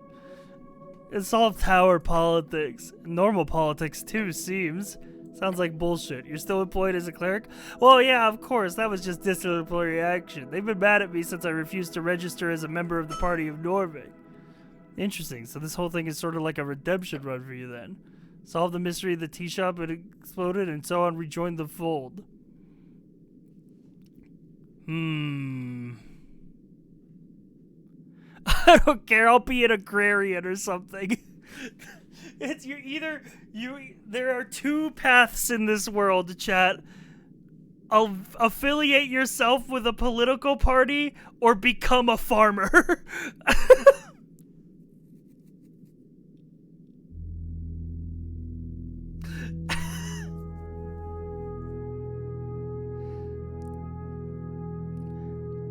I mean, I feel like the ask lists have been pretty nice so far. I feel like I'm evolved in them. Sure have a lot of political explanations, haven't you? I'm a wild kid. I'm a wild man. I don't feel too good. I don't feel too good. My tummy hurt. Become even more of an ask list. You've earned 15 XP 5 times 3 for choosing it 3 times. Good luck with that. Can't afford my own place. She's not home a lot. I'd mostly have it to myself. I don't mean to get all personal, but if I had to live with my mother, I'd probably end up like those energy zombies. Energy zombie, an insincerely infused undead creature, more akin to a ghost than a regular zombie. Let's talk about something else. Dude, my fucking cleric is pathetic maxing.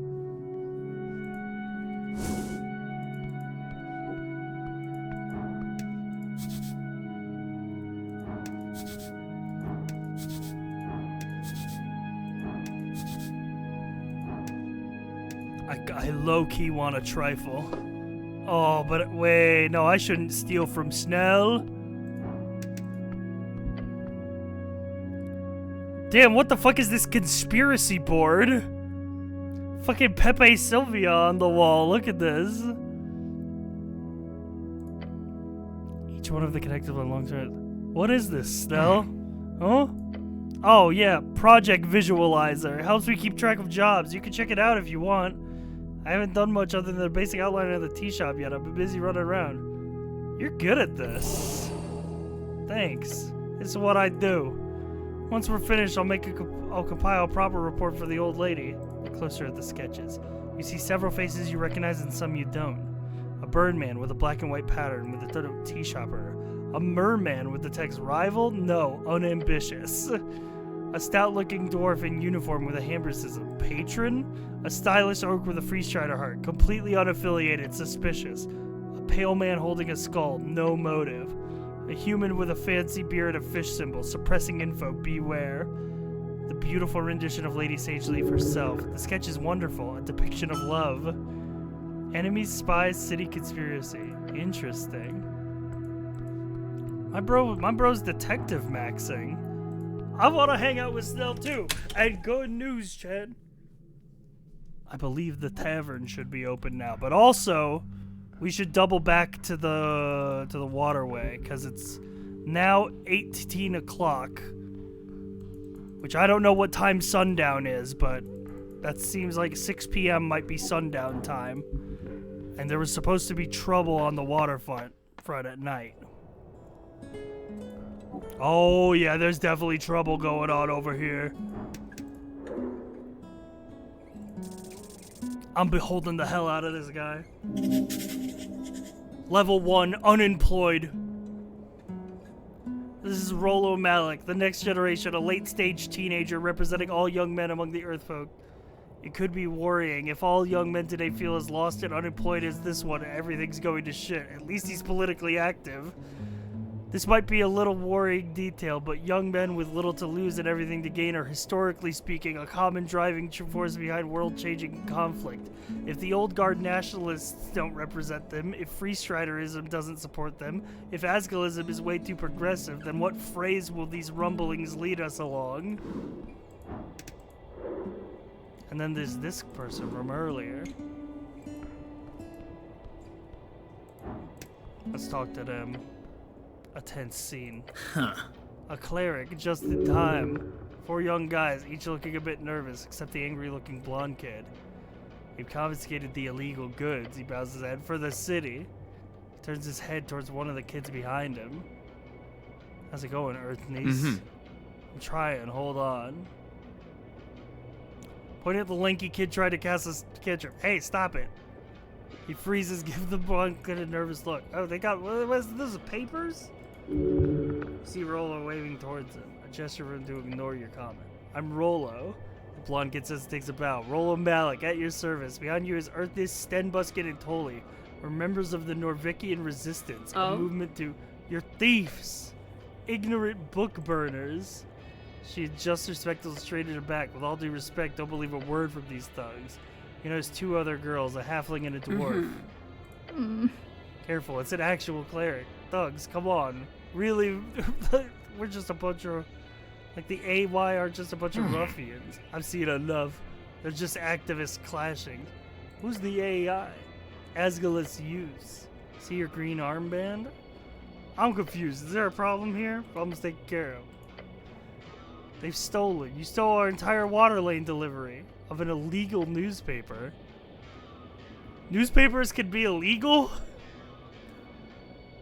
Doing the city a favor here. I take that back, it's a bunch of LARPers. LARPer, an insult meaning someone who's delusional and roleplays themselves as a position of power and importance. Based on LARP, meaning live action roleplay.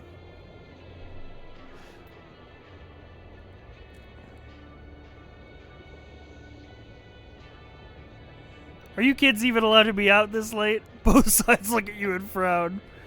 I have a hard time seeing how old humans are, but these are clearly young adults, even if they're not acting their age. Hey kid, wanna die? Keep talking. Tell him, Snell! Tell him, Snell! You're gonna uphold the law, right? Arrest these assholes now.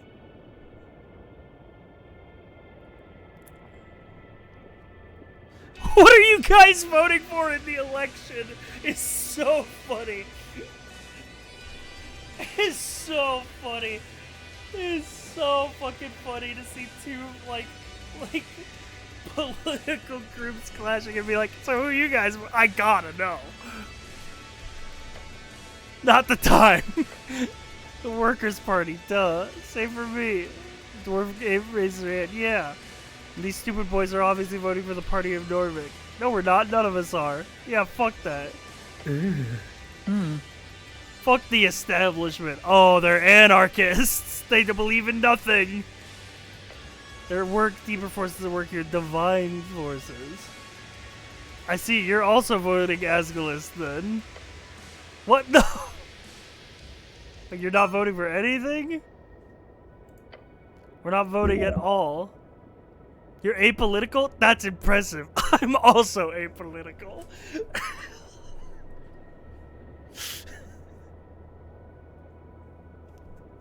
But if you don't engage with democracy, then the bad guys win. We're fighting the evil powers, ready to establish a true resistance to anti-human sentiments for Earth. Take my God out of your mouth, kid.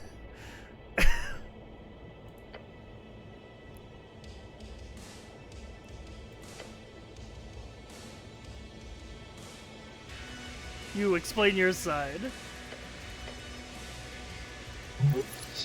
The friends are trying to keep her from being too brazen. Why? If they're in the right, they should be brazen. Upper press fever.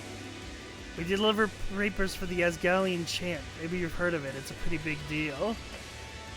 The paper is not terribly popular, but it's known for radical articles and political stances. We have a busy schedule. We were delivering the papers in Waterlane. They started following us, taking papers we delivered right out of people's mailboxes. That's illegal.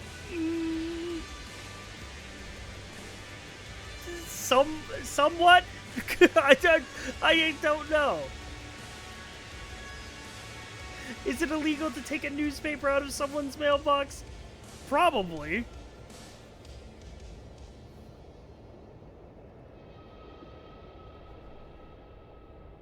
I'll say somewhat illegal. Of course it's illegal.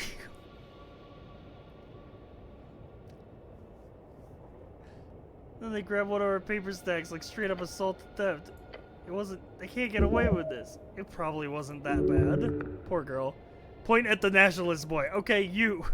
First of all, thanks for listening to reason. I know we look like dumb kids, but we're not. Something about his expression makes you think the exact opposite. Burning the written word does nothing to dispel this notion. We're on the same team here. I don't look dumb. He says, looking dumb. Stop stalling. So, we heard about the Asgul chant being delivered at Tolstan, or I did at the guild. I work at the fishery. I see every day how Earthfolk get radicalized by dwarven nonsense. I figured I'd get the boys with me and we, you know, put a stop to it. You want to stop the production of a paper? We figured we couldn't figure out where the thing was printed or anything. A lot of copper press zines don't really have official companies behind them. Especially trash like the chant you hear from the short kid in the back. Hey, relax, I'm telling our story. Of course, it's illegal to distribute unlicensed paper in every official district. So I asked around. Apparently someone saw them going around delivering it at university. Wasn't that difficult to figure out. It was Medissa doing the deliveries. She's not allowed to do that. Wait, you guys know each other? There's history here. Yeah. Back at school, everyone knew who Medissa was. The Asgulus Annoyance. Terrible nickname. Unimaginative and boring. Also, fuck you. Anyway, that's how we got here. They're delivering an illegal magazine. How could a magazine be... What does the law say about this conflict? The Asgul chant, whatever its silly name the anonymous publisher gave it, is not licensed for distribution. Requiring licenses for public distribution is a typical method to replace journalistic intent. At the same time, it's illegal to steal delivered newspapers from mailboxes, even if they're delivered illegally. That's a lot of illegality. So they're both wrong? In different ways, yes. Although it's clear that the boys are bullies and the girls are the victims, I've come to a conclusion.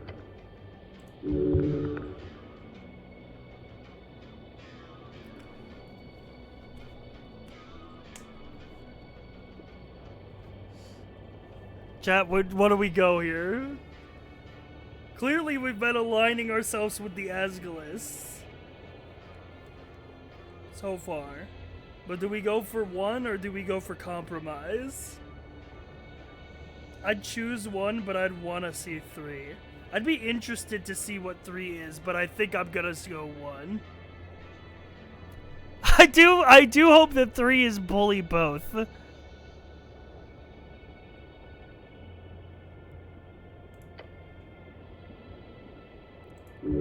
He's terrified. You're frustrated already. You're likely to take it out on both sides if you fail at getting them to give back the papers. Beware. Strength. Tell him to give back the papers in a controlled and thoughtful manner.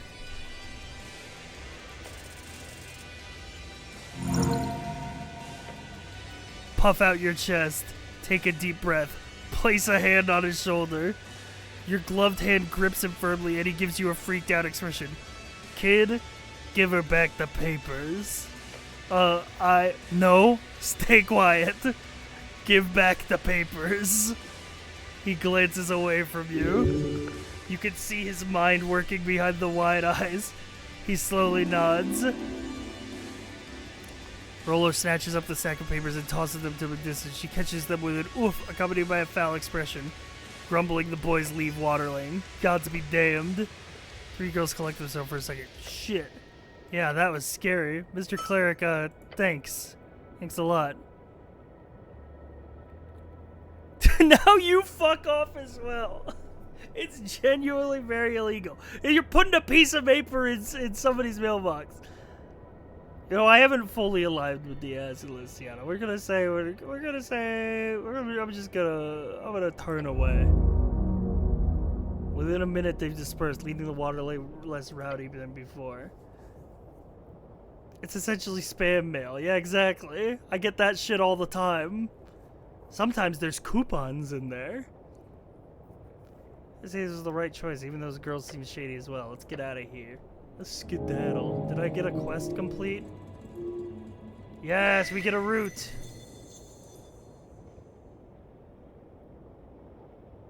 Trouble brewing. Young women running around the streets slinging Asgil's propaganda to unsuspecting citizens. Boys causing chaos in the name of some hapless magazine-inspired rebellion. This cannot be tolerated. It really can be. It's a funny response.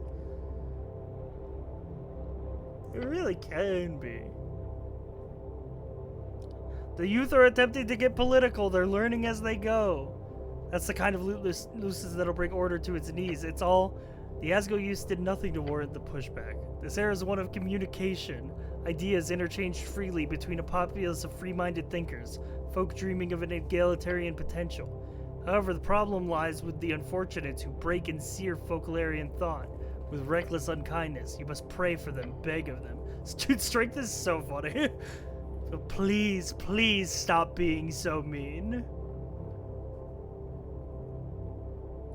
You really think it'll work? One could wish.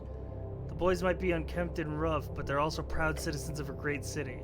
They're performing a service, albeit a crude one beyond the realm of law. But the youth Asgals, they're even more unlawful to a steeper degree. Steeper?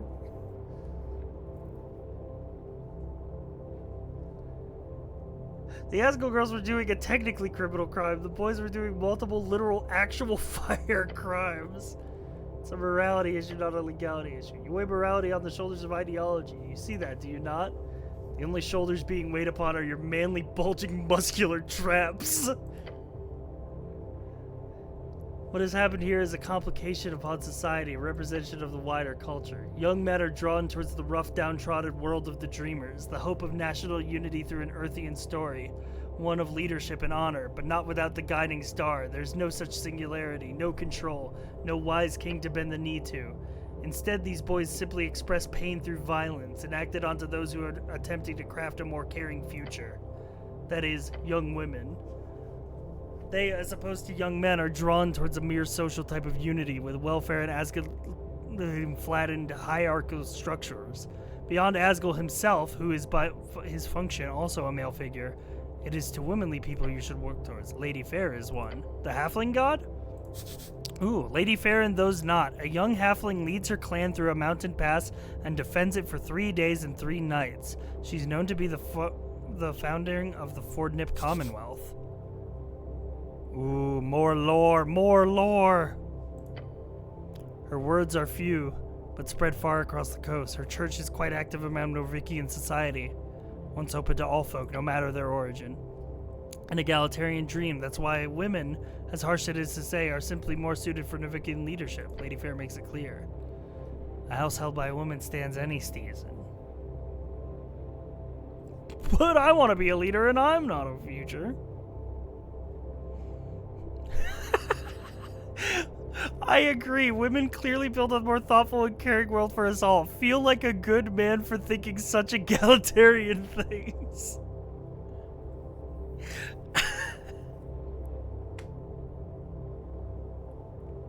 I feel like there's some middle ground here. What about a house held by a person never fails? That's catchy, right? There's something so powerful about dreams. Ideas spreading from man to woman, woman to man. But the Asgalian dream is not a blessing. It's a smile wrought in pain. A vision of 1,000 layers of intersected necks and labels, tangling every person, ensnaring them into oppressor or oppressed. And there is oppression. There are unfair hierarchies. The world is corrupt, but not fundamentally. If these boys are pushing back against Asgalism, then it's only natural. It's an ideology which pushes its foundational belief that they are naturally, oppressively superior. If a young man grows up in squalor, finding zero advantages from being a man among patriarchs, nor any power from being human, especially if it grows up with non-human clusters, something that many of the poorest humans do, when he's unable to find a job at age 19 and has almost no political, societal, or economic power in his life, what dream do you think he would believe in? The one calling for him to fight to reclaim what is his? A good life as a future patriarch? Or the one calling him an oppressor? It doesn't call him an oppressor. That's an unfair reading. Asgalism is about systematic change. The young man is trapped in the same cycle of violence that all men find themselves in since the dawn of time. That's what he must fight. That he must be a patriarch to have a good life. Asgalism would lay the foundation that allows him to be free from those burdens. He would be free to find that job, that good life, with the same process as anyone else. The foundation is laid by raising women to the forefront, by allowing them to flatten the hierarchies and bring about a new world. Wow, this is deep. It makes me want to join the military and hate my wife. It do be Women's Month.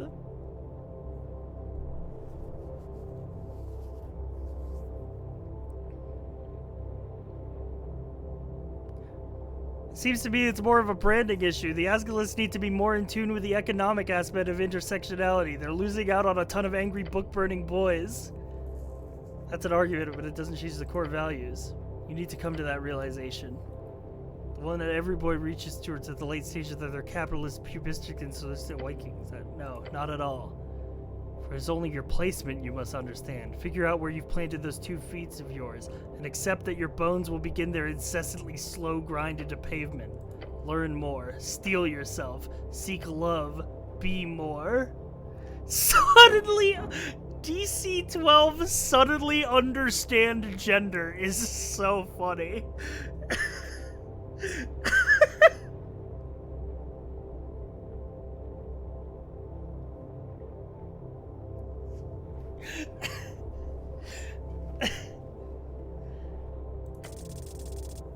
Nat 20! I'm an ally! It's such a simple answer. As you compare and contrast, you break away the specifics and biases and little intricacies that make a man and a woman. What is left is but the souls of folk, the creatures of biological realities and spiritual happenstance, each of them lovingly and holdingly and hating and screaming within Jor's arbitrary spectrum. Within some neatly organized checkboxes on a governmental form, within the heart and genitalia of each young, virile, beastly person who struts across the artificial landscape. They think so much. They feel so much. Both as one. Men and women are innumerably more similar than they have ever been different. Oh.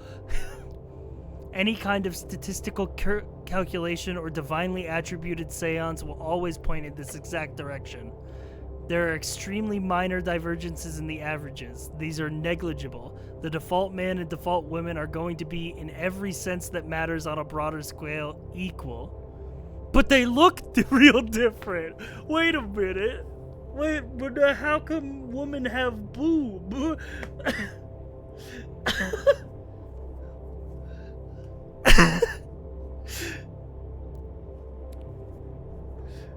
But like only on the inside?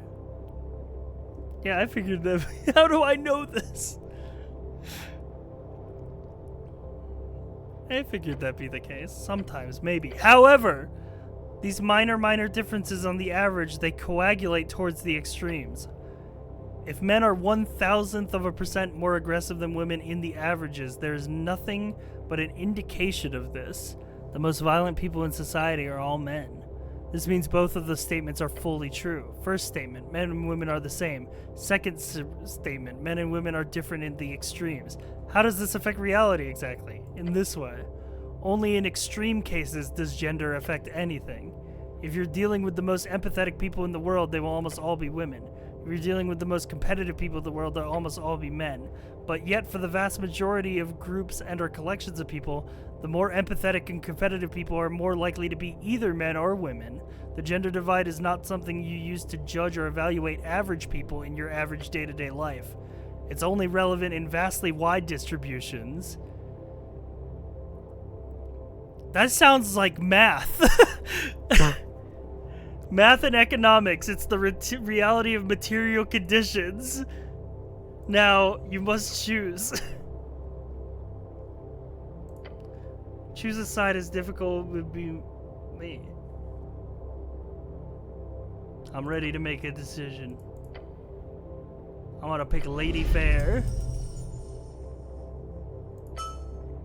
The feminine has entered your body, your soul, and your blood. Be kind to all. Be slightly less confused about gender. Let's go! Let's go!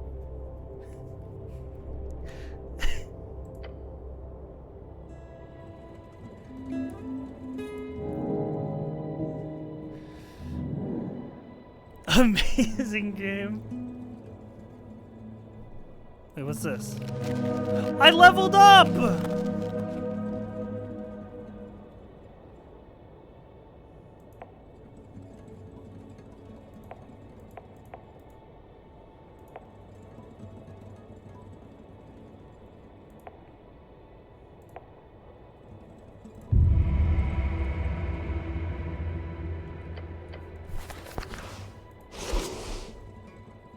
Dude, my wisdom is going up like crazy. So by understanding gender, I've gained power. I see it now. Wait, chat, the tavern should be open. Okay, I know I've been live for almost 6 hours, but we gotta go to the tavern before I end stream. It's tavern time. What the fuck? Oh, a bandit!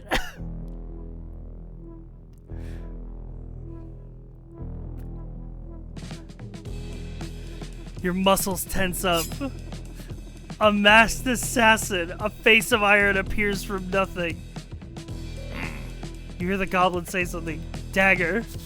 A dagger, a one-handed piercing weapon. It's good at making holes in clerics. He doesn't need to raise his voice. You know the gravity of the word. Roll initiative. Oh shit. Not a 3. No, not a nat 1 from my boy. Oh no. Breathing stopped. Fear response begun. The last one is ready. He immediately rushes forward, the sharp dagger thrust towards its target. You feel the steel brush up against your chest. Ouch! The ring mail underneath is the only thing keeping you from being gashed open. This guy wants to kill you. Don't let him. Great advice. You probably can't talk your way out of this one. DC 18? No, I can't. Attempt to regain composure.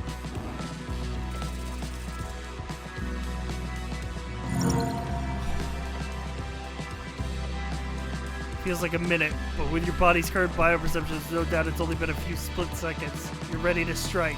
Snell gets ready to act. He quickly assesses the situation. He glances at the dagger, almost piercing your chest. He rushes forward, aiming a blow at the masked one's left leg. He hits not much, but enough to stagger the masked one. He goes in for another attempt. Once again, he lunges forward. The dagger aimed for your vitals. This will not break you. His movements are desperate. He does not do this out of devotion, it's fear. Cleric, look out!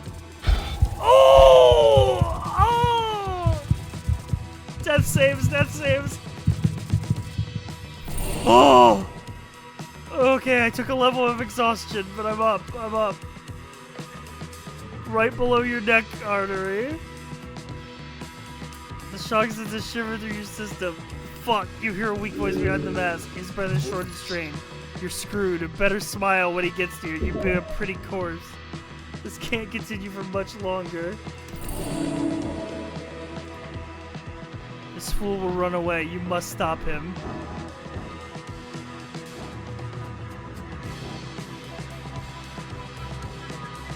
Punch the attacker or come up with an apprehension plan. Let's come up with a plan. Oh, brain!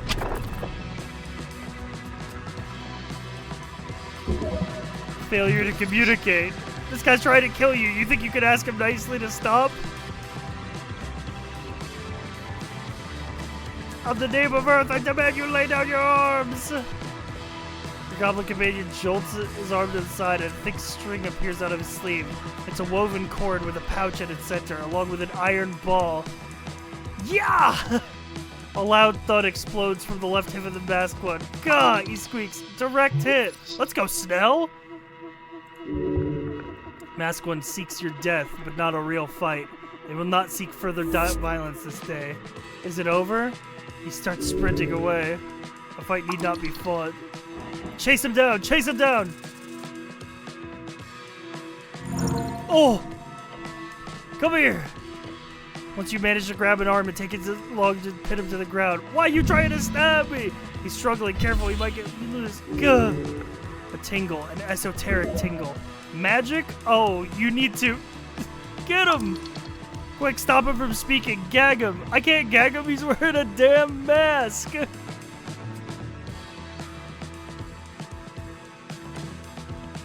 Uku, Esumi, Udumi. In an instant, he's gone. Invisible?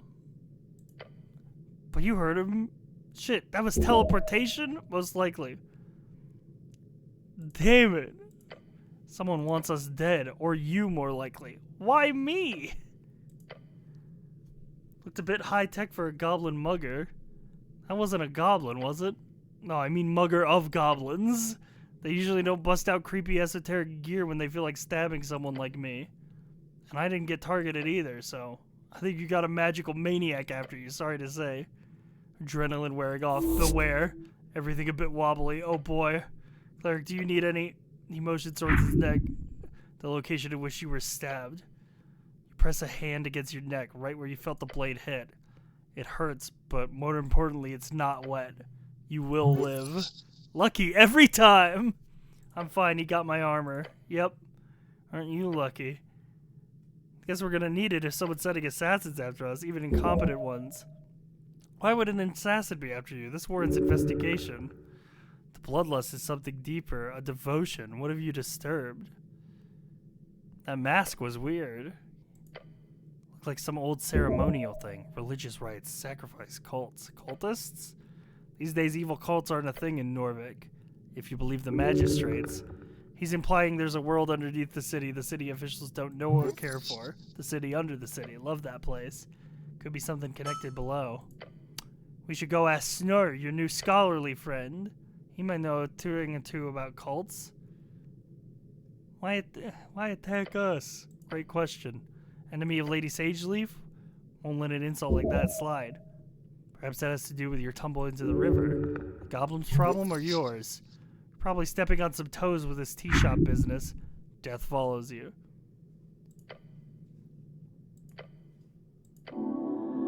Glare into the darkness, but you see nothing down there. Fuck this. They can't get away with that, not on our streets.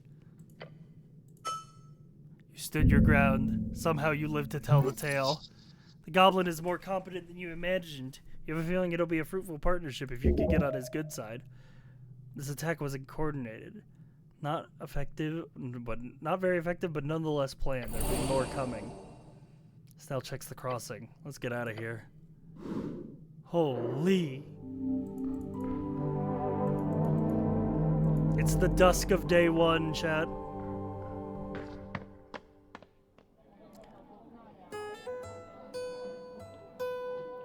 Oh my my god. I didn't know there was a goblin tavern as well. Holy, there's a damn Sphinx man in the bar. Wait, we've got multiple taverns to check out.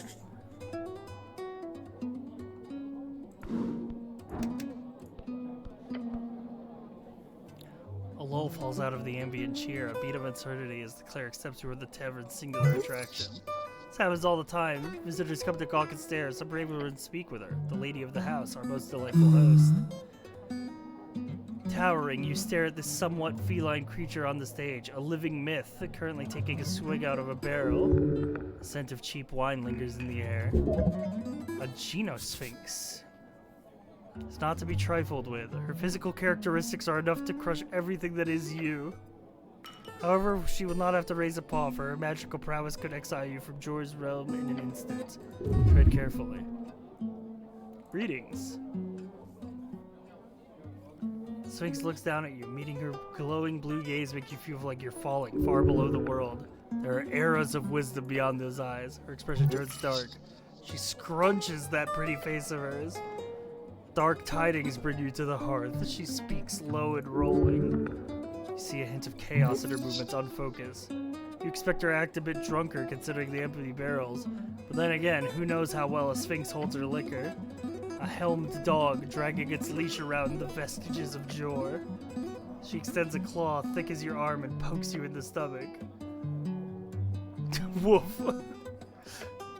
Her expression grows lighter. She lets out a deep breath. It smells like a basement full of booze. She'd like that. You've appeared witty to her. No, that joke only works once, so no more barking. If you want her attention, do something remarkable. She takes a sip from her barrel, looking at you. Watch yourself, cleric. She's not one for idle chit-chat. Holds this. You know this Sphinx? Every night there's a drunk jackass that asks for a riddle. She usually doesn't hurt them. Oh, a riddle! That'll be fun! Did you not hear me? I wish to prove myself worthy. Worthy how? Don't you give out riddles? Certainly. Are you ready? Rhetorical. Just like that? Did you think it was some kind of inclusive love?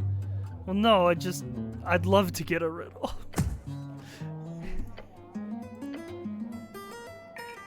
Once I had the sun's favor, my creed cling close to the wall. Matured in shadows, I've witnessed empires rise and fall. Once left in silence, now the life of the ball. Yet I remain a draught of remembrance, a history's thrall. What am I? Easy. A lovely poem about life's journeys, how time changes all, even the simplest grape. He knows. What do you think, Stell?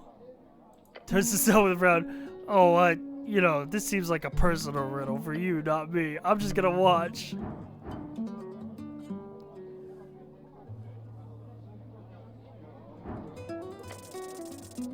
Ooh, Intis failed me.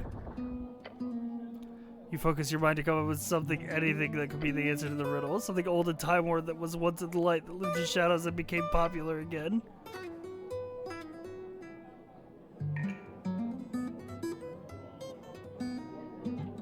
Look around the tavern to come up with something else to say. Please do not. Think about the riddle instead.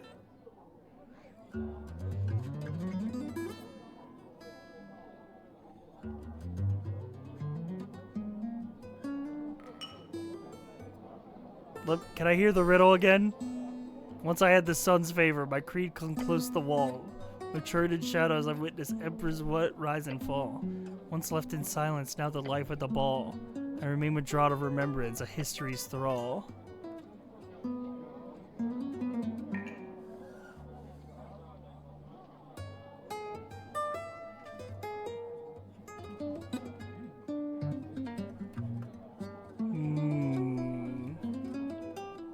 A draught. A draught is like a drink.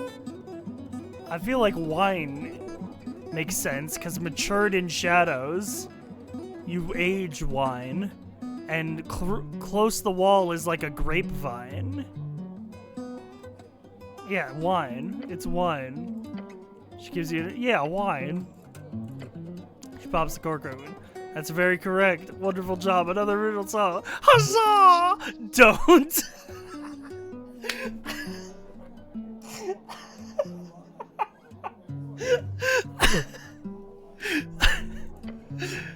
Since you're so amazing, would you be interested in a quest? Oh my god, yes, yes, yes, yes. Accepting a divine quest from a Sphinx is no trifling matter. In fact, few would survive just in a quest. Behind me stands a vault. It opens only to those worthy. She leans a massive out down so for you to smell the wine breath. To prove worthy, you must solve my most ancient of riddles. It's so old it was handed to me when I first stepped inside this chamber millennia past. I'm pretty great at questing. You're going on an epic Sphinx quest now? Sure, why not? Not like we're on a job or anything. This is important, Snell. Maybe to you. It's very important to the job, too. Convince me. If I solve a riddle, I'll get to go inside the mystery vault. Solving the tea shop mystery is one thing, but the vault could have anything. It could even solve the tea shop mystery. You're an idiot. Look, I won't stand in the way. Just don't waste too much time. The hero must face much adversity during his quest. So what exactly is the Sphinx quest? It's a riddle, the answer of which is not uttered in words, but revealed by action. Found within the arcane flare, twin tongues of flame that scorch the air. Burrow deep within the earth, a primal sting to show your worth. String. Folks and gods in thronging herds, a man divine alone house his words.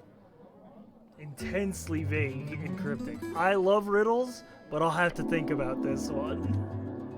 It's not something you can speak. She asks you a tavern key. Once you understand this riddle, it's all here. You can only solve it during daytime alone. We wouldn't want anyone else figuring out the riddle, would we?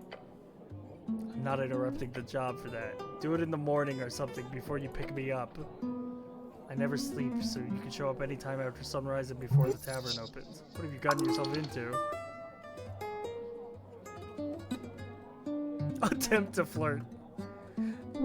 No, I've got a vested interest in an angel and a fungus right now. I've got a lot on my plate. Who are you voting for in the election? I'm not. You're not apolitical, are you?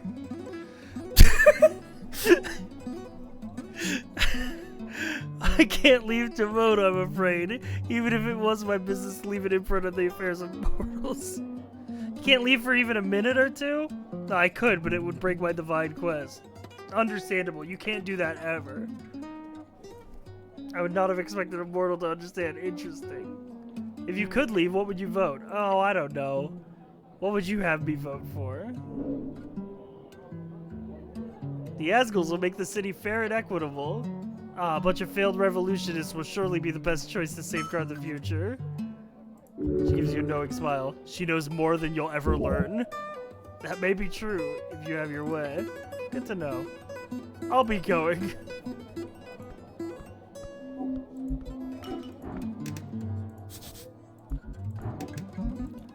There's a lot to talk to here, and there's still a whole other tavern in a different section of the map. Sorry, I saw. Hang on, there's a jukebox. Hang on, there's a jukebox. There's a jukebox. There's a jukebox.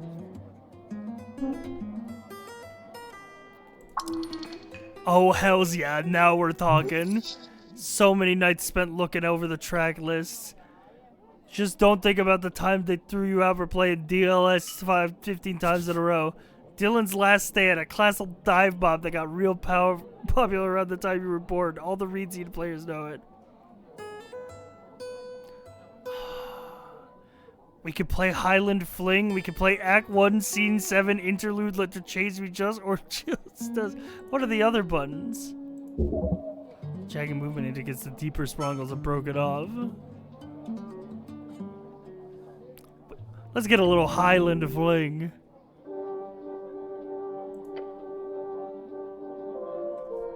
Ooh! Ooh!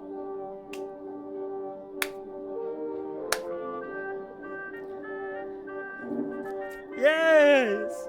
Yes! This doth beeth my jam!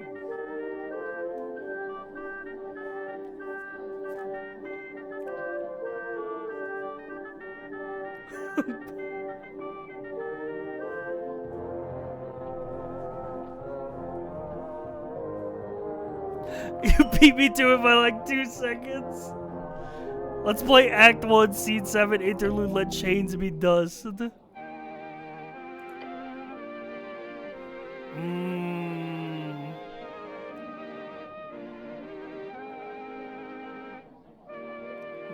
Lo-fi beats to study and relax to.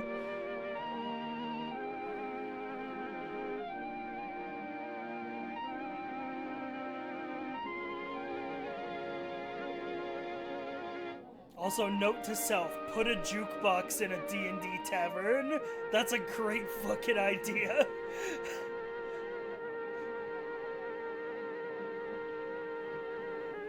Let's hear the Hill Waltz.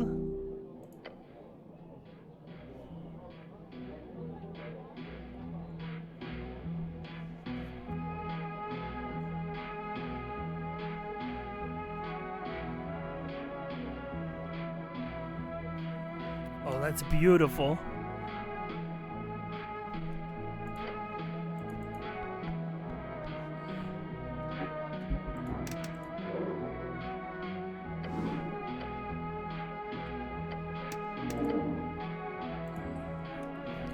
Good.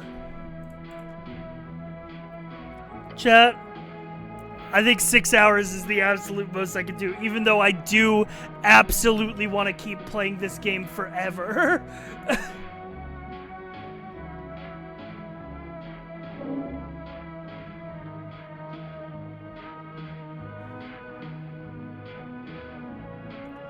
Binge in one session? No, you heard the DM at the beginning. You heard the DM at the beginning. He said this campaign will take you from 1st to 6th level and will last 5 to 8 sessions.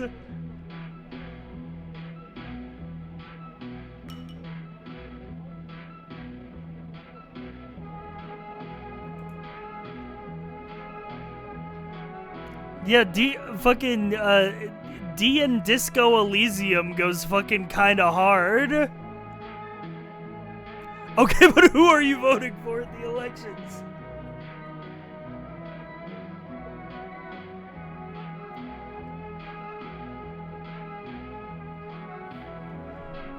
I still have to play actual Disco Elysium. I've only gotten through like the first act and then I kind of fell off.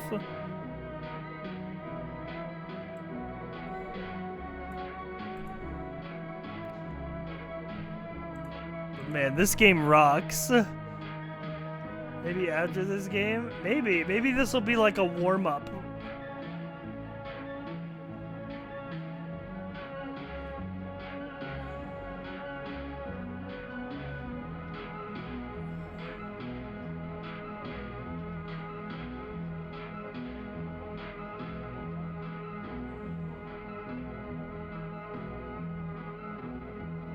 Wait a minute, what the fuck? Wait, what the fuck? Chat, I'm sorry, I just looked at the Deadlock patch notes. What the fuck did they do to Doorman? Why the fuck did they give him, they gave him insane buffs? Here's the thing, I think we would actually not have those kind of chatters in Disco Elysium because I think we all have a very big appreciation both for story-based games and like chat loves RP as well. So I think that we'd actually be able to play a game like that and not have a bad chat experience because we're all narrative gamers here.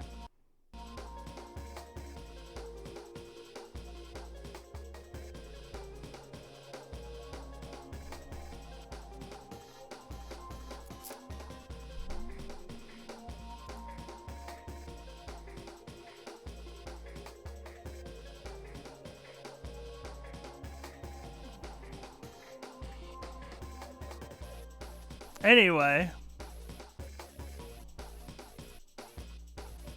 Zoop. Thanks for coming to the stream tonight, chat. Thank you for the subs as well. I appreciate you guys.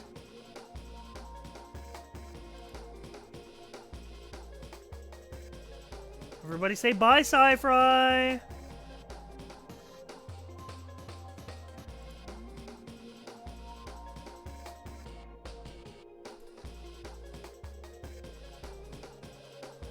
Bye, bye. Alright, where am I gonna send you?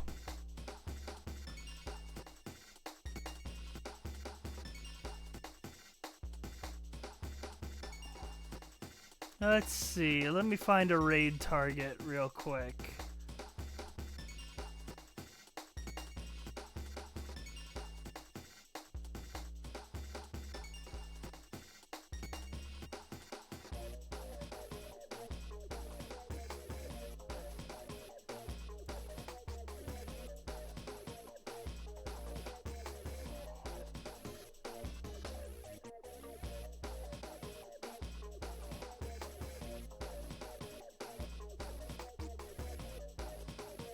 Chat, I am going to send you to...